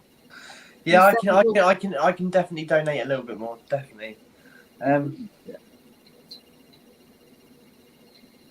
He said, well, you know, just I was thinking about this just to put it in perspective. That Alex's drive was amazing. He motivated everyone to match his $100 donations, and that was a month-long thing, which he accomplished by the 24th, which is great. But even though our $600 isn't nearly as much as $2,300, we've done this in how many hours? I mean, that's 7, incredible. 8, Yeah. so if you put it in perspective, as in 24 days versus a few hours, I think we're doing pretty good. Statistically, we're probably doing better, but yeah, I get what that's amazing. That's so cool. Yeah, we won the birthday game. Overnight. Yeah, just went overnight. Yeah. per capita, because we've had an average of 30 people on all night. Yeah. So which is awesome. We love all 30 of you. We're gonna have to write a report and send it to David. That's right. Take that. Chad said, plus our channels are smaller. Yep, absolutely. There are definitely more SPTV viewers than there are Scientologists in the world. Definitely. Yeah. Thought I had a thought and then I went for it. Oh well. Someone's asking, how do we get the money to you, Chad? So just donate to the Aftermath Foundation. If you want to let us know how much, then we can put it towards our total. And we can do the same thing that Alex did, you know. And Aaron actually announced it on the live stream when he talked about it. He said that together it was like $2,200 is what the amount of donations that they received in that little particular amount of time. After he got his 5,000 subscribers, so that would be a definite metric on where he fell there. So I don't know. I had a thought. And he's still having people match it. Is he? That's cool. Yeah. Well, and he did say he was going to kick in another 100 if he got up to $6,000. Yeah, 6.5. If he could get 6.5, he would kick in another 100. Oh, yeah, that's he could probably do it. Heck, I just got 93 subscribers, so I wish I could get over 100. He just has to do another live stream with Aaron. Aaron. I mean, that's all he needs to do. That's what got him over the top last time. Yeah. Oh, I love Aaron. Oh, he is so funny. Yeah, that's one. Like I don't know. I think Chad can hear us, can't he? But he can hear us. He just can't talk to us. I ordered myself an SPTV mug the other week, and then no! I got you got the crackers. That's great. That's awesome. That is such a cool T-shirt. Yeah, I got the Hail Xenu T-shirt. Yeah, I got Chad nice. that mug. I've ordered Chad that mug. Oh, I have the same mug. Oh, nice. Well, the character one. Yay! Nice. Jelly. I want to get the tumbler. You know, the glass tumbler. I want to get that one. That might be my next purchase. I don't know. I got a I video want to message get from the Claire. Blown for a Good volcano shirt. Yeah, that's good. I don't think I saw that one. I ordered the volcano hoodie. It came in like a kind of a light sage green. I'm so excited. Oh, nice. Yeah. Fancy. Yeah, I got a video message of Claire. Yeah, so did I. That was Yeah, so me cool. too. That's so nice, isn't Isn't it? that awesome? Yeah, I love them. They're That was just so, and that was literally when I got back from hospital. I had an email and I checked my email and I put a right big smile on my face. isn't that awesome? Yeah. And then a few hours later, I got a knock on the door and this got delivered. So I was happy days. Well, the universe is giving you something you can smile to. Or Yeah, that's right, man. That's right. Definitely. Someone donated 10 euros, Popsies. So the 10 euros is $9.81. Awesome. wow, the exchange rate has gone way down. Yeah. Yeah, when Yeah, it used to be the other way. Yeah, when I was in the Navy, I joined in 2002 and I got out in 2014. So most of the aughts, and I was traveling the world, and I spent a lot of time in the Mediterranean. So I'm very familiar with the exchange rates from euro to dollar. It used to be like 1.5 to 1. Yep. Yeah, so like $15 was 10 euro. Yep. So yeah, that's gone way down. Maybe I should go to Europe sometime soon. Well, this would be a cheap time to go. My mom went a couple times for her work when it was 1.5. Yeah. Hi. Just And yeah, and it sucked because she couldn't afford anything. Yeah, see that rug? Terrible. I did not. I got that in Turkey. One wink. Nice. Yeah, and it was Gorgeous. It was like $75, but they use euros, so yeah, I think basically like. Or it might have been their own Turkish lira. I slept on the settee. Sure, she slept on the other settee. But last night, like I've got this. Well, before I went to bed, my leg was just feeling really weird, like really that I bought aching. in France. Like that, obviously it's been like that anyway. I paid like $7, and I touched the bottom of my like $85, $90 for it. Brace, and that was like ice cold. And I was like, shit. I was like, that's not right. And I felt my feet, and that was like really, really cold. And I was like, is that too tight? So anyway, but I didn't loosen it or anything. And then when I went to bed, I took it off. And that was, really see deep lines and everything on my skin. So I was like, I don't know if that was too tight. And yeah, so I laid there last night. Can you guys hear me? Can't see us yet. I can hear you. We can Hey, hear Dad? Okay, Yeah. I unplugged it and put it back in. Okay. I'll Can try to you- put the camera back on. Yep, I just can't see you. Your camera's off. Well, at least, I mean, hearing you is more important, actually, so that's good. I don't know what Dad, are happened. you there. able to mute? Can you mute me or anybody else on here? I could try to mute. Can you mute Dad? Because he's having a Yeah. conversation. Yep. Yeah. We don't want to be privy to. Yeah. No worries. What I'll this try to doing do it is right now. what this is doing. What this is There we doing. go. Thank Okay, you. I think I got Yes. it. You're welcome. Okay, You're welcome. good. Thank you. Yeah. I'll be right back. Oh, no problem.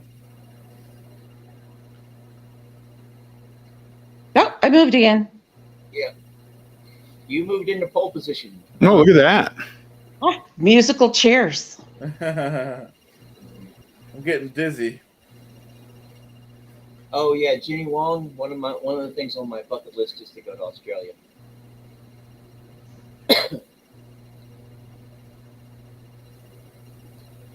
$10 US, 15 Australian. Jeez.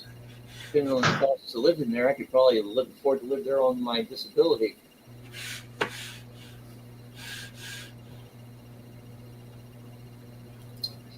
Yeah.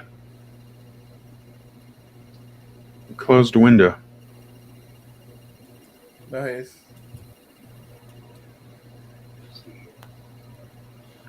was your window, Chad. I'm no longer viewing through you. Oh. Wait a second. Hold on. So you can't. Well, you can't see me because my. Yeah, but I was on your channel. I was on your channel. Oh, you don't. I accidentally just closed the window to your channel, so I'll just pull it back up. It's no That's big all right. deal. It's just Don't worry. It's all right. Because I don't want to mess with my. I'm glad I could hear you guys, so I don't care about the picture. Is fine.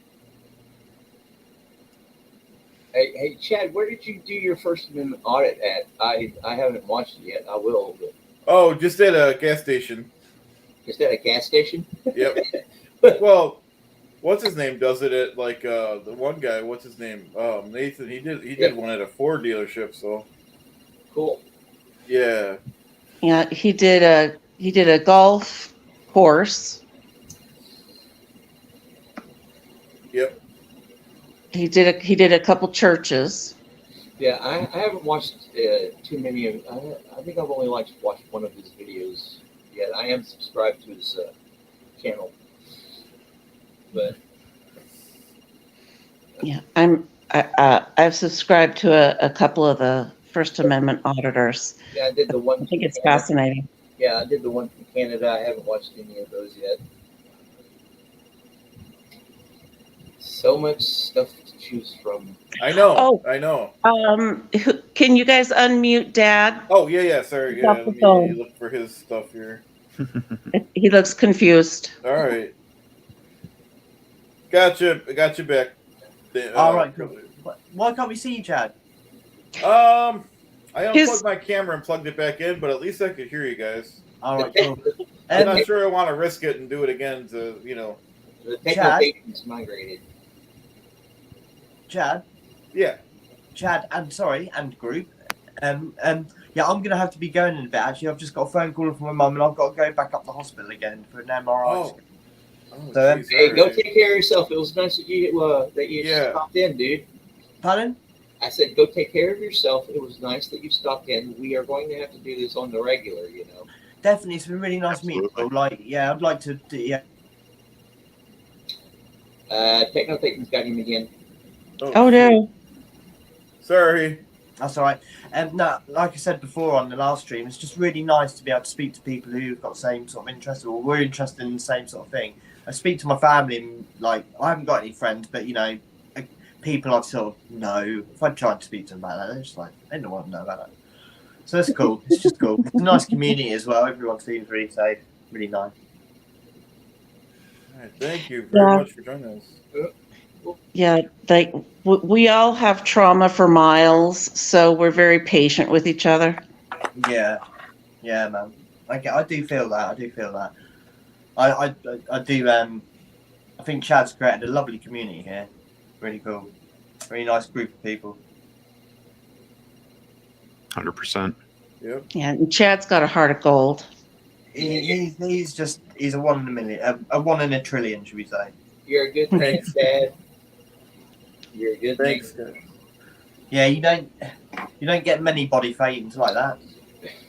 Appreciate it, guys.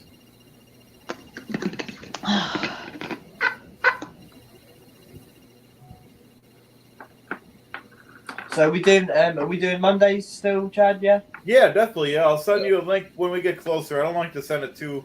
No. Because it gets buried with your emails. So maybe like a day or two before. Yeah, just send it on the day if you want. I don't mind. It's good.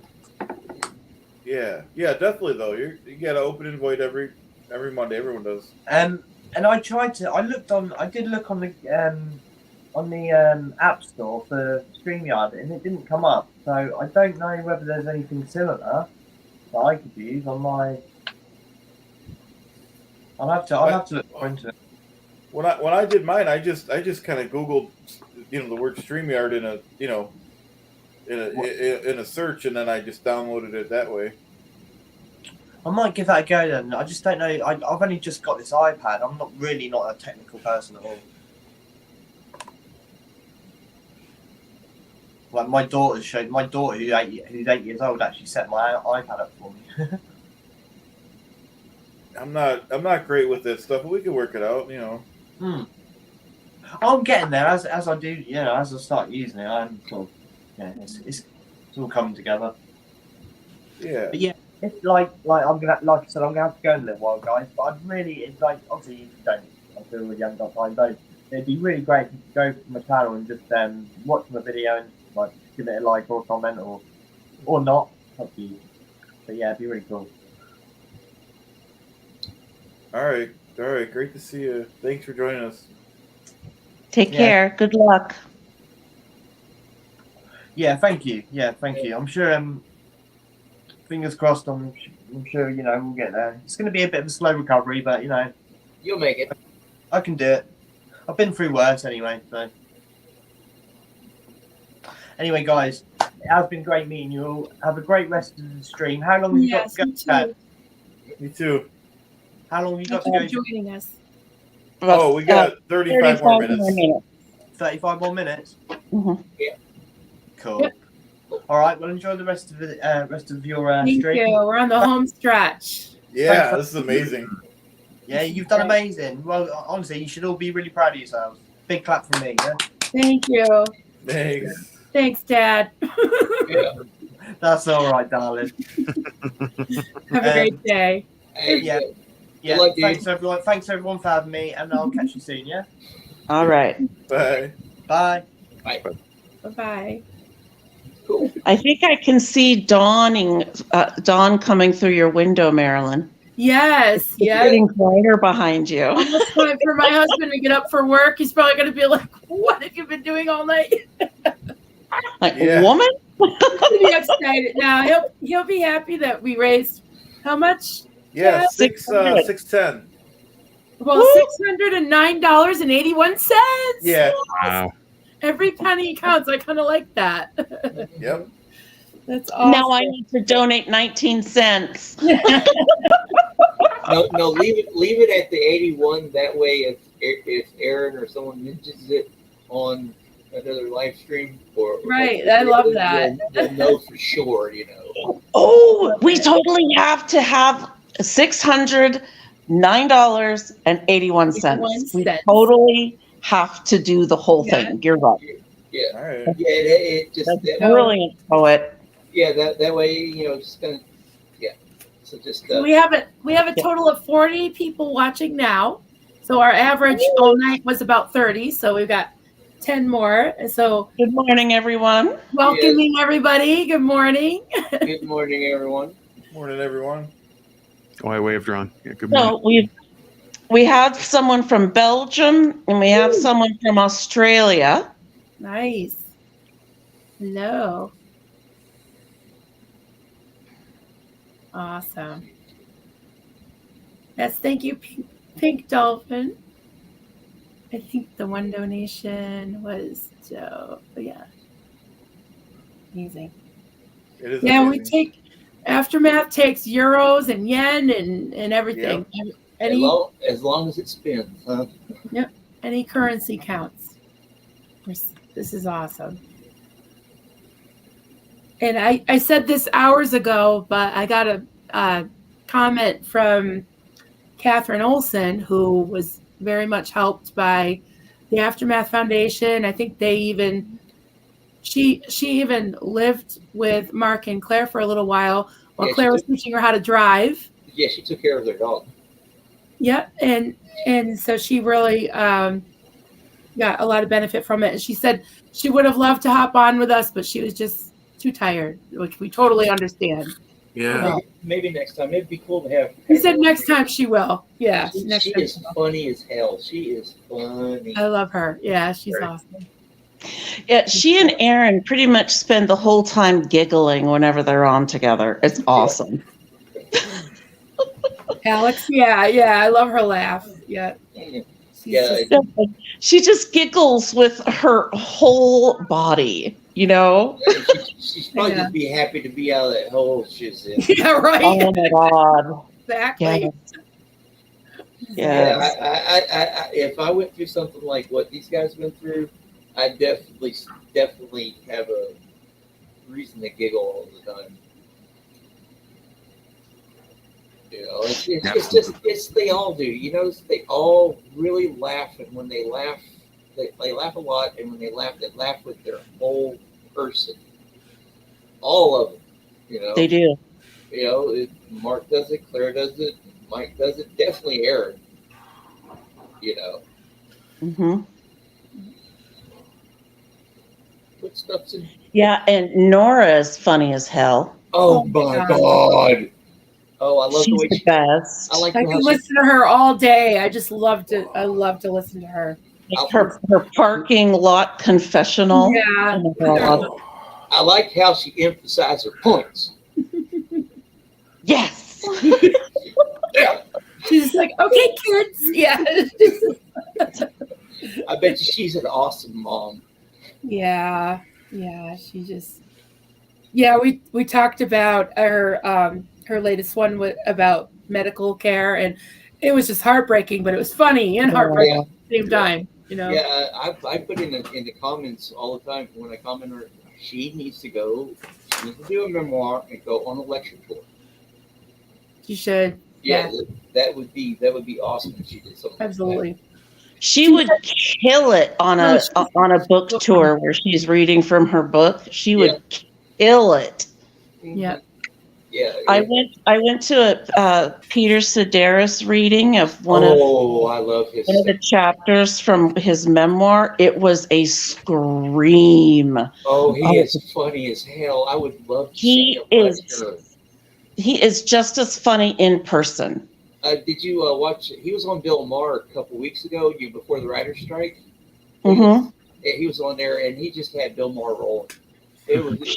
He is naturally funny as hell. Yeah, he and Amy both. Yeah, and I love his. I love his writing style. His writing style. It reminds me. It's very Southern in a lot of ways. I don't know where he's from, but you know how a lot of Southern writers, they'll have that conversational style to their work. I try to do that myself. You know. It's very conversational. Like he's telling you his life story at the barista counter. It's a very. I kind of I classify that as a Southern thing, that kind of way. Yeah. Because a lot of Southern writers have that quality. They're just telling you a story. It's like you sit around a campfire at a bar or something like that. Yes, and he is hilarious. So when I used to listen to NPR a lot, and I love when he'd come on he'd do morning edition or something like that. He'd do little stories, things every once in a while. It was hilarious. Or when he'd come on like Fresh Air or any of those other programs. Yeah, he would be. I think, didn't he read a couple chapters like at the Moth Radio Hour or something? I remember hearing him read his chapters on the radio. He might have. I don't listen to that often. I haven't. When a certain person got elected into office, I kind of cut myself off from the world back in 2016. Yeah, so, I haven't listened to the NPR since about then. Yeah, it's it's been about then since about then. So I don't know. Coming back into the world has been not surprising. How things have developed since then, but I don't know. What can you do? Oh, sorry. Go ahead. I'm sorry. I was just going to say, what can you do? Live the life the best you can.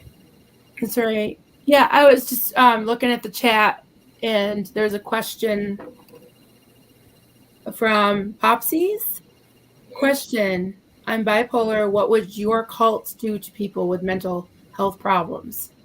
And I have an answer from my cult was, in fact, they really would afflict mental breakdowns on people just because of the lack of sleep, the rigid rules, all of the the forced labor, the forced fasting, and all that. I saw people have breakdowns, and unfortunately, it was pretty much blamed on them that they had some type of hidden rebellion was a big thing. They would just accuse them of just being weak and not being surrendered to God enough. And the very thing that they were saying that they were guilty of was what they inflicted on them, and just would blame it on them. It's kind of like that, the Scientology of pulling it in, that kind of, their quote doctrine of pulling it in. It was more like, well, you're doing something wrong, therefore you had a breakdown. Or being punished by God. Yeah, being punished. Absolutely. Yeah. Yeah. Was there in yours, was there a lot about seeing demons, or was it any maybe like someone had a condition they were possessed or something like that? Did you ever experience anything like that? Oh yeah, absolutely. They would say that they opened themselves to the devil by not being obedient to God. Faithful enough. You're being unfaithful to God, you're being disobedient, you have idols or whatever, and you're opening yourself up to spirits. So as far as any type of mental health treatment, they were just kind of kicked to the wayside. Cults in general, they don't want anybody, make the able more able, right? Yeah. That's what LRH said. It's like, they don't want you. If they can't use you up, and if they've already used you up and you're no good to them, they don't want you anymore. Yeah. So they just kick you to the curb, Yeah. It's just Wow. unbelievably sad. It's horrible. Not right. Sadly, because I'm sorry, what were you going to say, Marilyn? I was going to say, but on another note, if you get kicked to the curb and you're out, then you can start healing. So Yeah. it's a favor. True. Yeah, Usually, no help. Yeah, usually if you have a mental illness, a cult will either kick you out because you're unable to follow their rules, or you're a liability, or the cult will make your mental illness so much worse you'll probably have a nervous breakdown. Yep. Or do something. That's the best case scenario. Yep. Sadly. I've seen it happen too many times. Yeah. Yeah. I will say, since the question asked, what would your cults do? My cult would use its billions and billions of dollars to send you to give you whatever treatment was required and needed, because my cult is a good cult. Hail Xenu. Hail Xenu. Our Lord and homeboy Xenu. Oh, that reminds me. Let me look up another haiku here. I feel like the hookah smoking caterpillar. Oh yes, down a rabbit hole we all have gone. One pill makes you nervous, and another pill makes you small. And the pill that mother gives you doesn't do anything at all. Just ask Alice.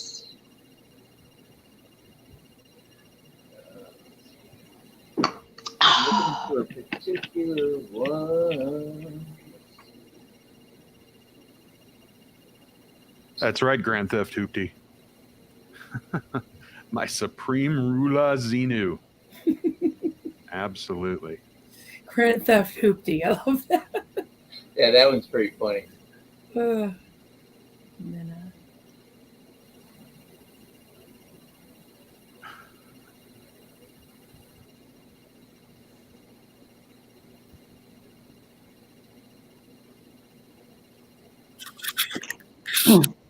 Okay, I got a haiku for you guys.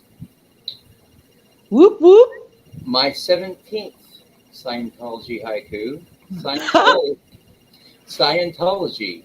They've got a guy named Xenu. He is my homie. That's not. I don't know what. I always count all the syllables. Even though I know that they're going to pan out correctly, but and it's kind of like this. Yeah, I get where you're going, but I like it. They've got a guy named Xenu. He is my homie. That's great. Oh, he's back. I'm back. Oh, We can hear you and Finally figured it out at the end here. there it is. nice. Hey, Good, because you got to take us out because you're the man of the hour. You're the man of the 10 hour. So the 10 hours, yeah. 10x. You 10x'd it, Chad. Yeah, I can't believe it. 20 more minutes. Jeez, This- this is 10x amazing. the shit out of this. I could not believe we raised 900 20 or more 600. minutes. Yeah, 600 and dude, you're gonna sleep good 609. today.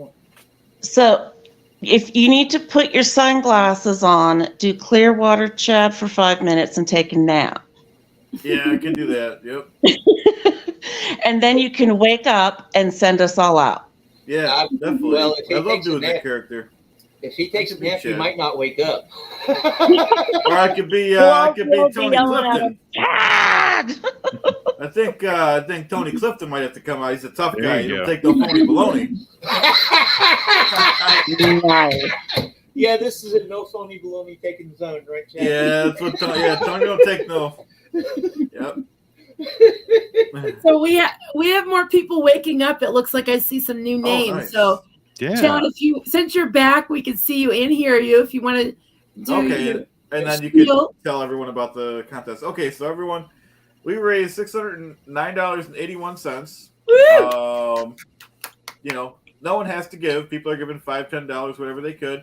If you don't want to, if you can't do that, or no pressure, you could always donate your time in any way to the Aftermath Foundation. Help write resumes, or give somebody a ride, or just being with us helps. And then Marilyn could tell you about the contest. Okay. Yeah. So thank you, Chad, for all this. This has been amazing. We've been here since I don't know. We're on Yesterday. 9 hours and 43 minutes. So this is awesome. And yeah, anyone who donates anything to the Aftermath Foundation, signs up to be a volunteer, even just shares the link here or shout out, share the link to the Aftermath Foundation, any way that you can kind of get the word out, and let us know, and we'll put your name into a hat, and we're going to pick a name at the end of this, and if you win, I'll crochet you something if you like. So the winner will get I put everything down, but I'll crochet Xenu if you have a Mike Render bobble, or I can crochet you a Theta Potato, put in someone's tailpipe. Just kidding. Oh, yeah. You got to posit it into someone's cell phone. What's that? You have to posit it into someone's tailpipe. Right. Yeah. Postulate it. Now I get it. And when I wrote that in positive, I didn't even realize that. Yep. Oh yeah, I didn't even freaking realize Look that. at you. Look at you. Oh, that makes it even better. Doesn't it? Oh, yeah, I thought you did that on purpose. No, I did not do that on purpose. See, That's awesome. See, these things want to be born. I can't explain it. These things want to be born. Yep. Oh my God. Thank you. Sorry to interrupt you. I'm sorry to interrupt. No, it's all good. I was done. Oh, yeah. I was done. So we're going for another. What have we got? 16 minutes. So if anybody wants to get into the drawing, and it's all for a good cause. Yep. No purchase necessary, but No a purchase necessary. donation to Aftermath Foundation, volunteering, just sending them an email, letting them know you can volunteer, liking, subscribing, sharing anyone's channel on here. Yeah, we got True. 77 likes on Clearwater Chats. Wow. Nice. 47 likes on Denver Stevos. 47. Wow. Nice. That's amazing. Good job, everybody. And if any of those 23 watchers on Chad's channel want to swing over and end strong on Denver Stevo's channel, swing on over. We got plenty of room for you over there. I have both of your windows open myself. Yeah, me too. Just like, Hey, since we're plugging, I need 7 subscribers to reach 100. ooh. Okay, 100. All right. When I first How started exciting. this, so my plan is on the live stream after I reach 100 subscribers, I'm going to give away a framed copy of the first poem Nice. that I put a video for, The Day She Stood at the Edge of the Sea. And Nice. I'll recite it for you if you want me to. It's one I know by heart.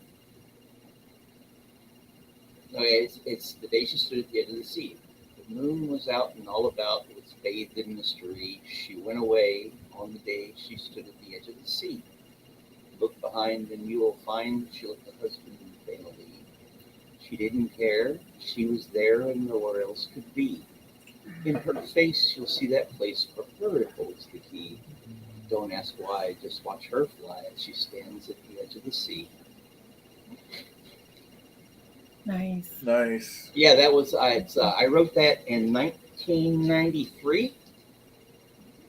I was in a writing class in college when I was in college, and took a creative writing class, and of course it was for poetry. And there was about 15 of us in there, 15, 20 of us in there, and the instructor, his name is Terry Wright.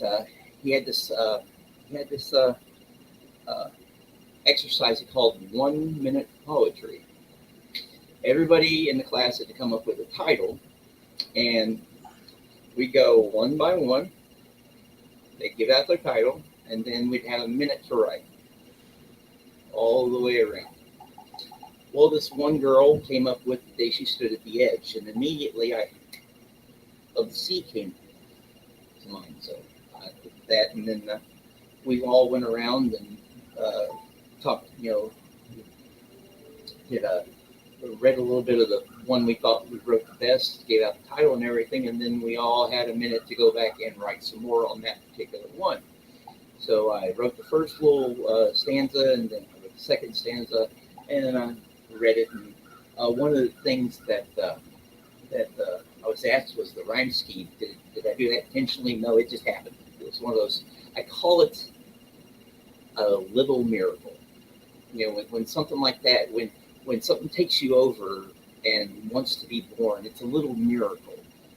So even if it's like your state of potatoes, that's great. That is, I want one. I'm on. I'll bug you for one later though, but that's eventually on the list. But these are my little miracles, and so I forgot where I was going with this. So for my first life, after I reach 100 subscribers, I'm going to print out. Well, I got some cardstock, a framed copy. I'll autograph it and everything, and send it to somebody that I picked randomly on that one. So let me look here. Yes, I have 93. So if anybody feels sorry for me in the chat, give me some blood and give me a subscription. I know all you guys are already subscribed, right? Yeah. Oh yeah. Yes, definitely. So, Definitely. anyway, enough of I'll be right back. Hey. Denver Steve-O needs 19, 18 to tie with Chad Oh, nice. as far as subscribers go. We've been neck and neck for a while, man.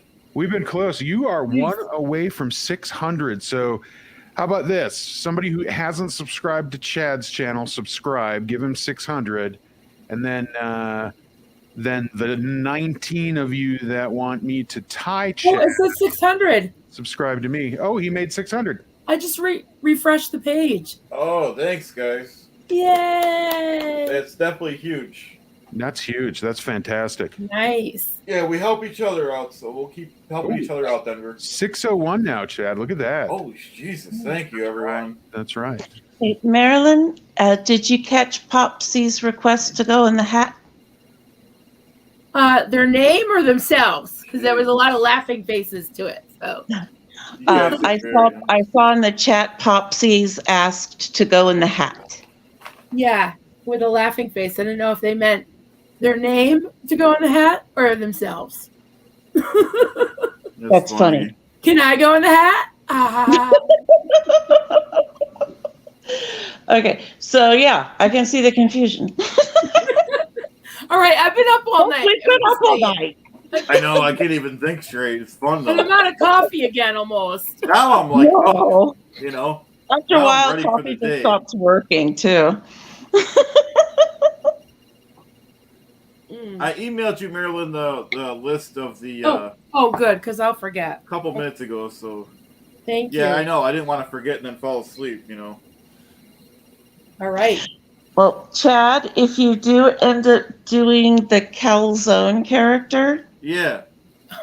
you Griff have Calzone. to gel up your hair. Oh, like this. okay. That I could You have do to because I do can the cut it a Grant little more. You have to do the Grant Cardone Yeah. poof, The sleeve right? Yep. Grant Calzone. I think it's No, I made him Griff Calzone. grift, like 'cause he's a grifter. He's a That's That's grifter. even better. So you're I had a friend growing up named Griff. I had I a friend love growing it. up named Griff. Yeah. I love it. Yeah, that'll be fun. So you coming up with another character, Chad? Someone advised me to, and I was like, I already came up with that character and just kind of put him on the back burner because I had Clearwater Chad at the time. How many characters, you know, Chad wasn't refined back then, 4 months ago. Yeah. So I had him on the back burner and never did anything with him. But I could, you know. Hey, Gotta go. You can dust him off. Yeah. That would give you more stuff to make fun of because Grant Cardone is a sleazeball and really easy to make fun of. Yeah, for sure. I mean, I touch on it with the Chad character, but I do it as Chad. So yeah, I could, you know. And Griff Calzone, that is a great. I love it. Thanks. Grift Calzone. Yeah. That's classic. Good. I look forward to your work, seeing more of your work. Dude. Thanks. Make me laugh. Yeah, I love doing it. Make me laugh. I love to laugh. Dude, it's funny how every one of us has a different talent that's unique. And like Denver with the videos, Poet with the poems, you guys with the crafts. No one could, you know, it's all different stuff. It's all relevant. Well, Clearwater Chad needs to do some more LRH advices. Those were okay. All right, I can do that. Those were hysterical. The window washing. The window washing with the newspaper. God. Oh my God! I think you broke Doug. Yeah, I think like that broke one. Doug. Yeah. But I have to be careful because you know it's like you get people like you know I don't know it's tough because not everyone you know you can't make everyone happy, you know what I mean? No, you can't. You gotta do what makes you happy, dude. If you do what makes you happy, and it makes people laugh, dude, that window washing thing. Oh my God, I could barely type out when I typed out in that comment what I was typing out. I was actually in the middle of a laughing fit. It was. I had to capture that moment because it was just so unexpected. You know, you did that little 10-second break and then you went right into it. It was hilarious. Thanks. And I was really high at the time too, so that kind of made it even nice. Yeah, that was actually rough because it was really snowing out that day. Yeah, I know, and that's even that, dude. You put your body into this stuff. You're dedicated, dude. I admire you, man. Thanks. You know, when I'm sitting here thinking, okay, what am I going to do next? Oh no, that's stupid. I was like, and then I think, oh, Chad just does this silly stuff, and it's hilarious. I can do my, poetry videos. Yep.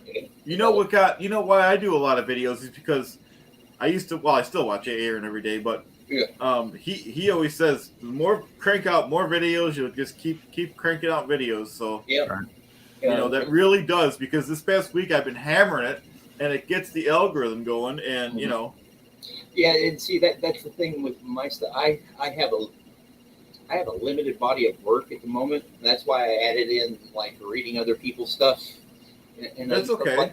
Stuff like that, but it's along the same thing to put out more, to get more content out there. Yeah, the more you do, the computers, it's the basically the first thing you learn in computer science: garbage in, garbage out. If you're not putting something into it, you're not getting anything out of it. Yep. You know what I mean? And the problem I had was a limited body of work. You know, I started gathering stuff up, and then after starting the channel and stuff, I started writing more and more and more. And now I have enough material. I could probably put out 3 videos a week for a year. Nice. And you know, the plan when I originally started was to do like 1 a week. You know, to space it out. So yeah, it's and that's a good thing because it's helped me write more and get better. I've improved in my writing in the last. I've been doing this 6 months since December, and I've improved in my writing, in my opinion, a lot, even in that little amount of time. Very nice. I think we're gonna get kicked off the air in less than. Yeah, I was 4 gonna minutes. say we're down to 4 minutes, and we're gonna get kicked off soon. Anything we gotta say, so Marilyn, take it. Yeah. All right. So thank you everyone for hanging out with us on and off for the whole night, 10 hours. We 10x'd it, right? Oh, we definitely 10x'd it. This was amazing. Thank you, Anhata and Poet and Clearwater Dad and Clearwater Chad and all the Clearwater crafters. and I saved Denver Steve-O for last. Thank you so much for hanging out with us. You got to be going on 7-8 hours with us already, right? It is. You've been with us. Yeah, I would agree. This is 5, but yeah. Do you want to pull from the hat during the last minute, or? I don't have I don't have the names written up. I just got the have all the names written up. I'll talk to Chad. We can either have him announce it. We'll let them know, or we could maybe do a live poll on the Monday thing. Yeah, that's good. We'll have time to like that. get some rest and digest Ooh, this. do a poll on the Monday. Yeah, that'll bring in some views on the Monday, and then all you guys are welcome. I'll tie it up in a bow. Even well, Poet, you come anyways, but anyone that wants to come, like Denver, if you want to come, of course. Hannah, you're welcome. Marilyn's going to be there anyways too, of course. But well, that'll make the Monday kick up big. I'm 5 subscribers away. Oh, Damina, thank you for subscribing. I got the notification. I just wanted to stick that in right quick. Yay. Mm-hmm. Well, thank you, everybody. I guess we'll hang out until we get. Yeah, that'd be cool. May as well. Thank you, Chad. Thank you guys. To the bitter end. We're with you. Yeah, everyone had a part in this. You know what I mean? It wasn't like just because I started the stream. It was Alex is the one that got the idea in my head from getting something going with the aftermath. That's awesome. Yeah, we got 1 minute. Then I'm gonna go get me something to eat. Yeah, I'm hungry. Yeah, and I was thinking too, if anybody sees this, the replay, and they want to donate and let us know, message me on Facebook, email Clearwater Chat. I can't even talk. I've been up all night.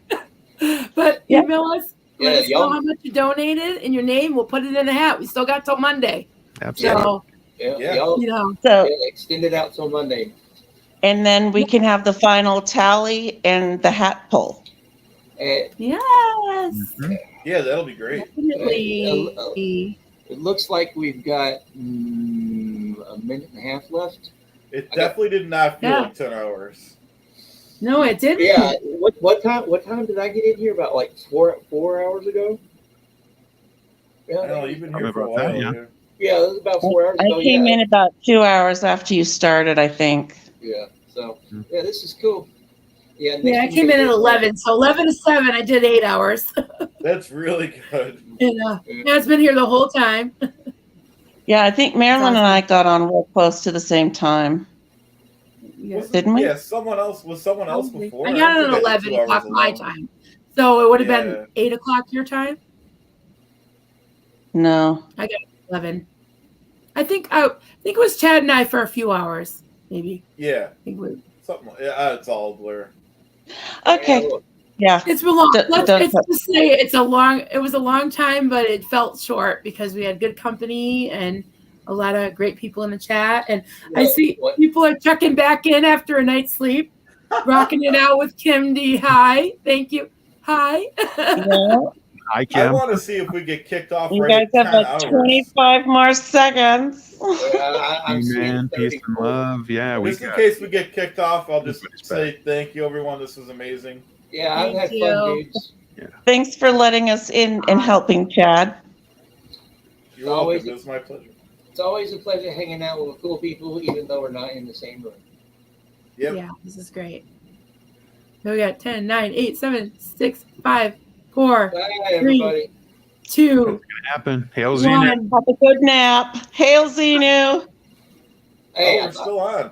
We're We're definitely still not on. staying on any longer. We're definitely not staying on. No, I think it's 12 hours. Oh, okay. We hailed Xenu. We hailed Xenu. Oh my He did god. It's Oh, a, wow. it's a Xenu miracle. I laughed so hard I just got a cramp in my side. That's funny. I think we all need to get off here anyways. We've all. We're a little loopy. Yeah. Yeah, 10 hours is pretty good. Thank you, everyone. Thanks, Yeah, we need to everyone. get off of here. Thank Now we you. know. Bye. Now we Have a know. good Good nap. night. Bye, everybody. Thanks, Bye. everybody. Guys. Bye, guys. Bye bye.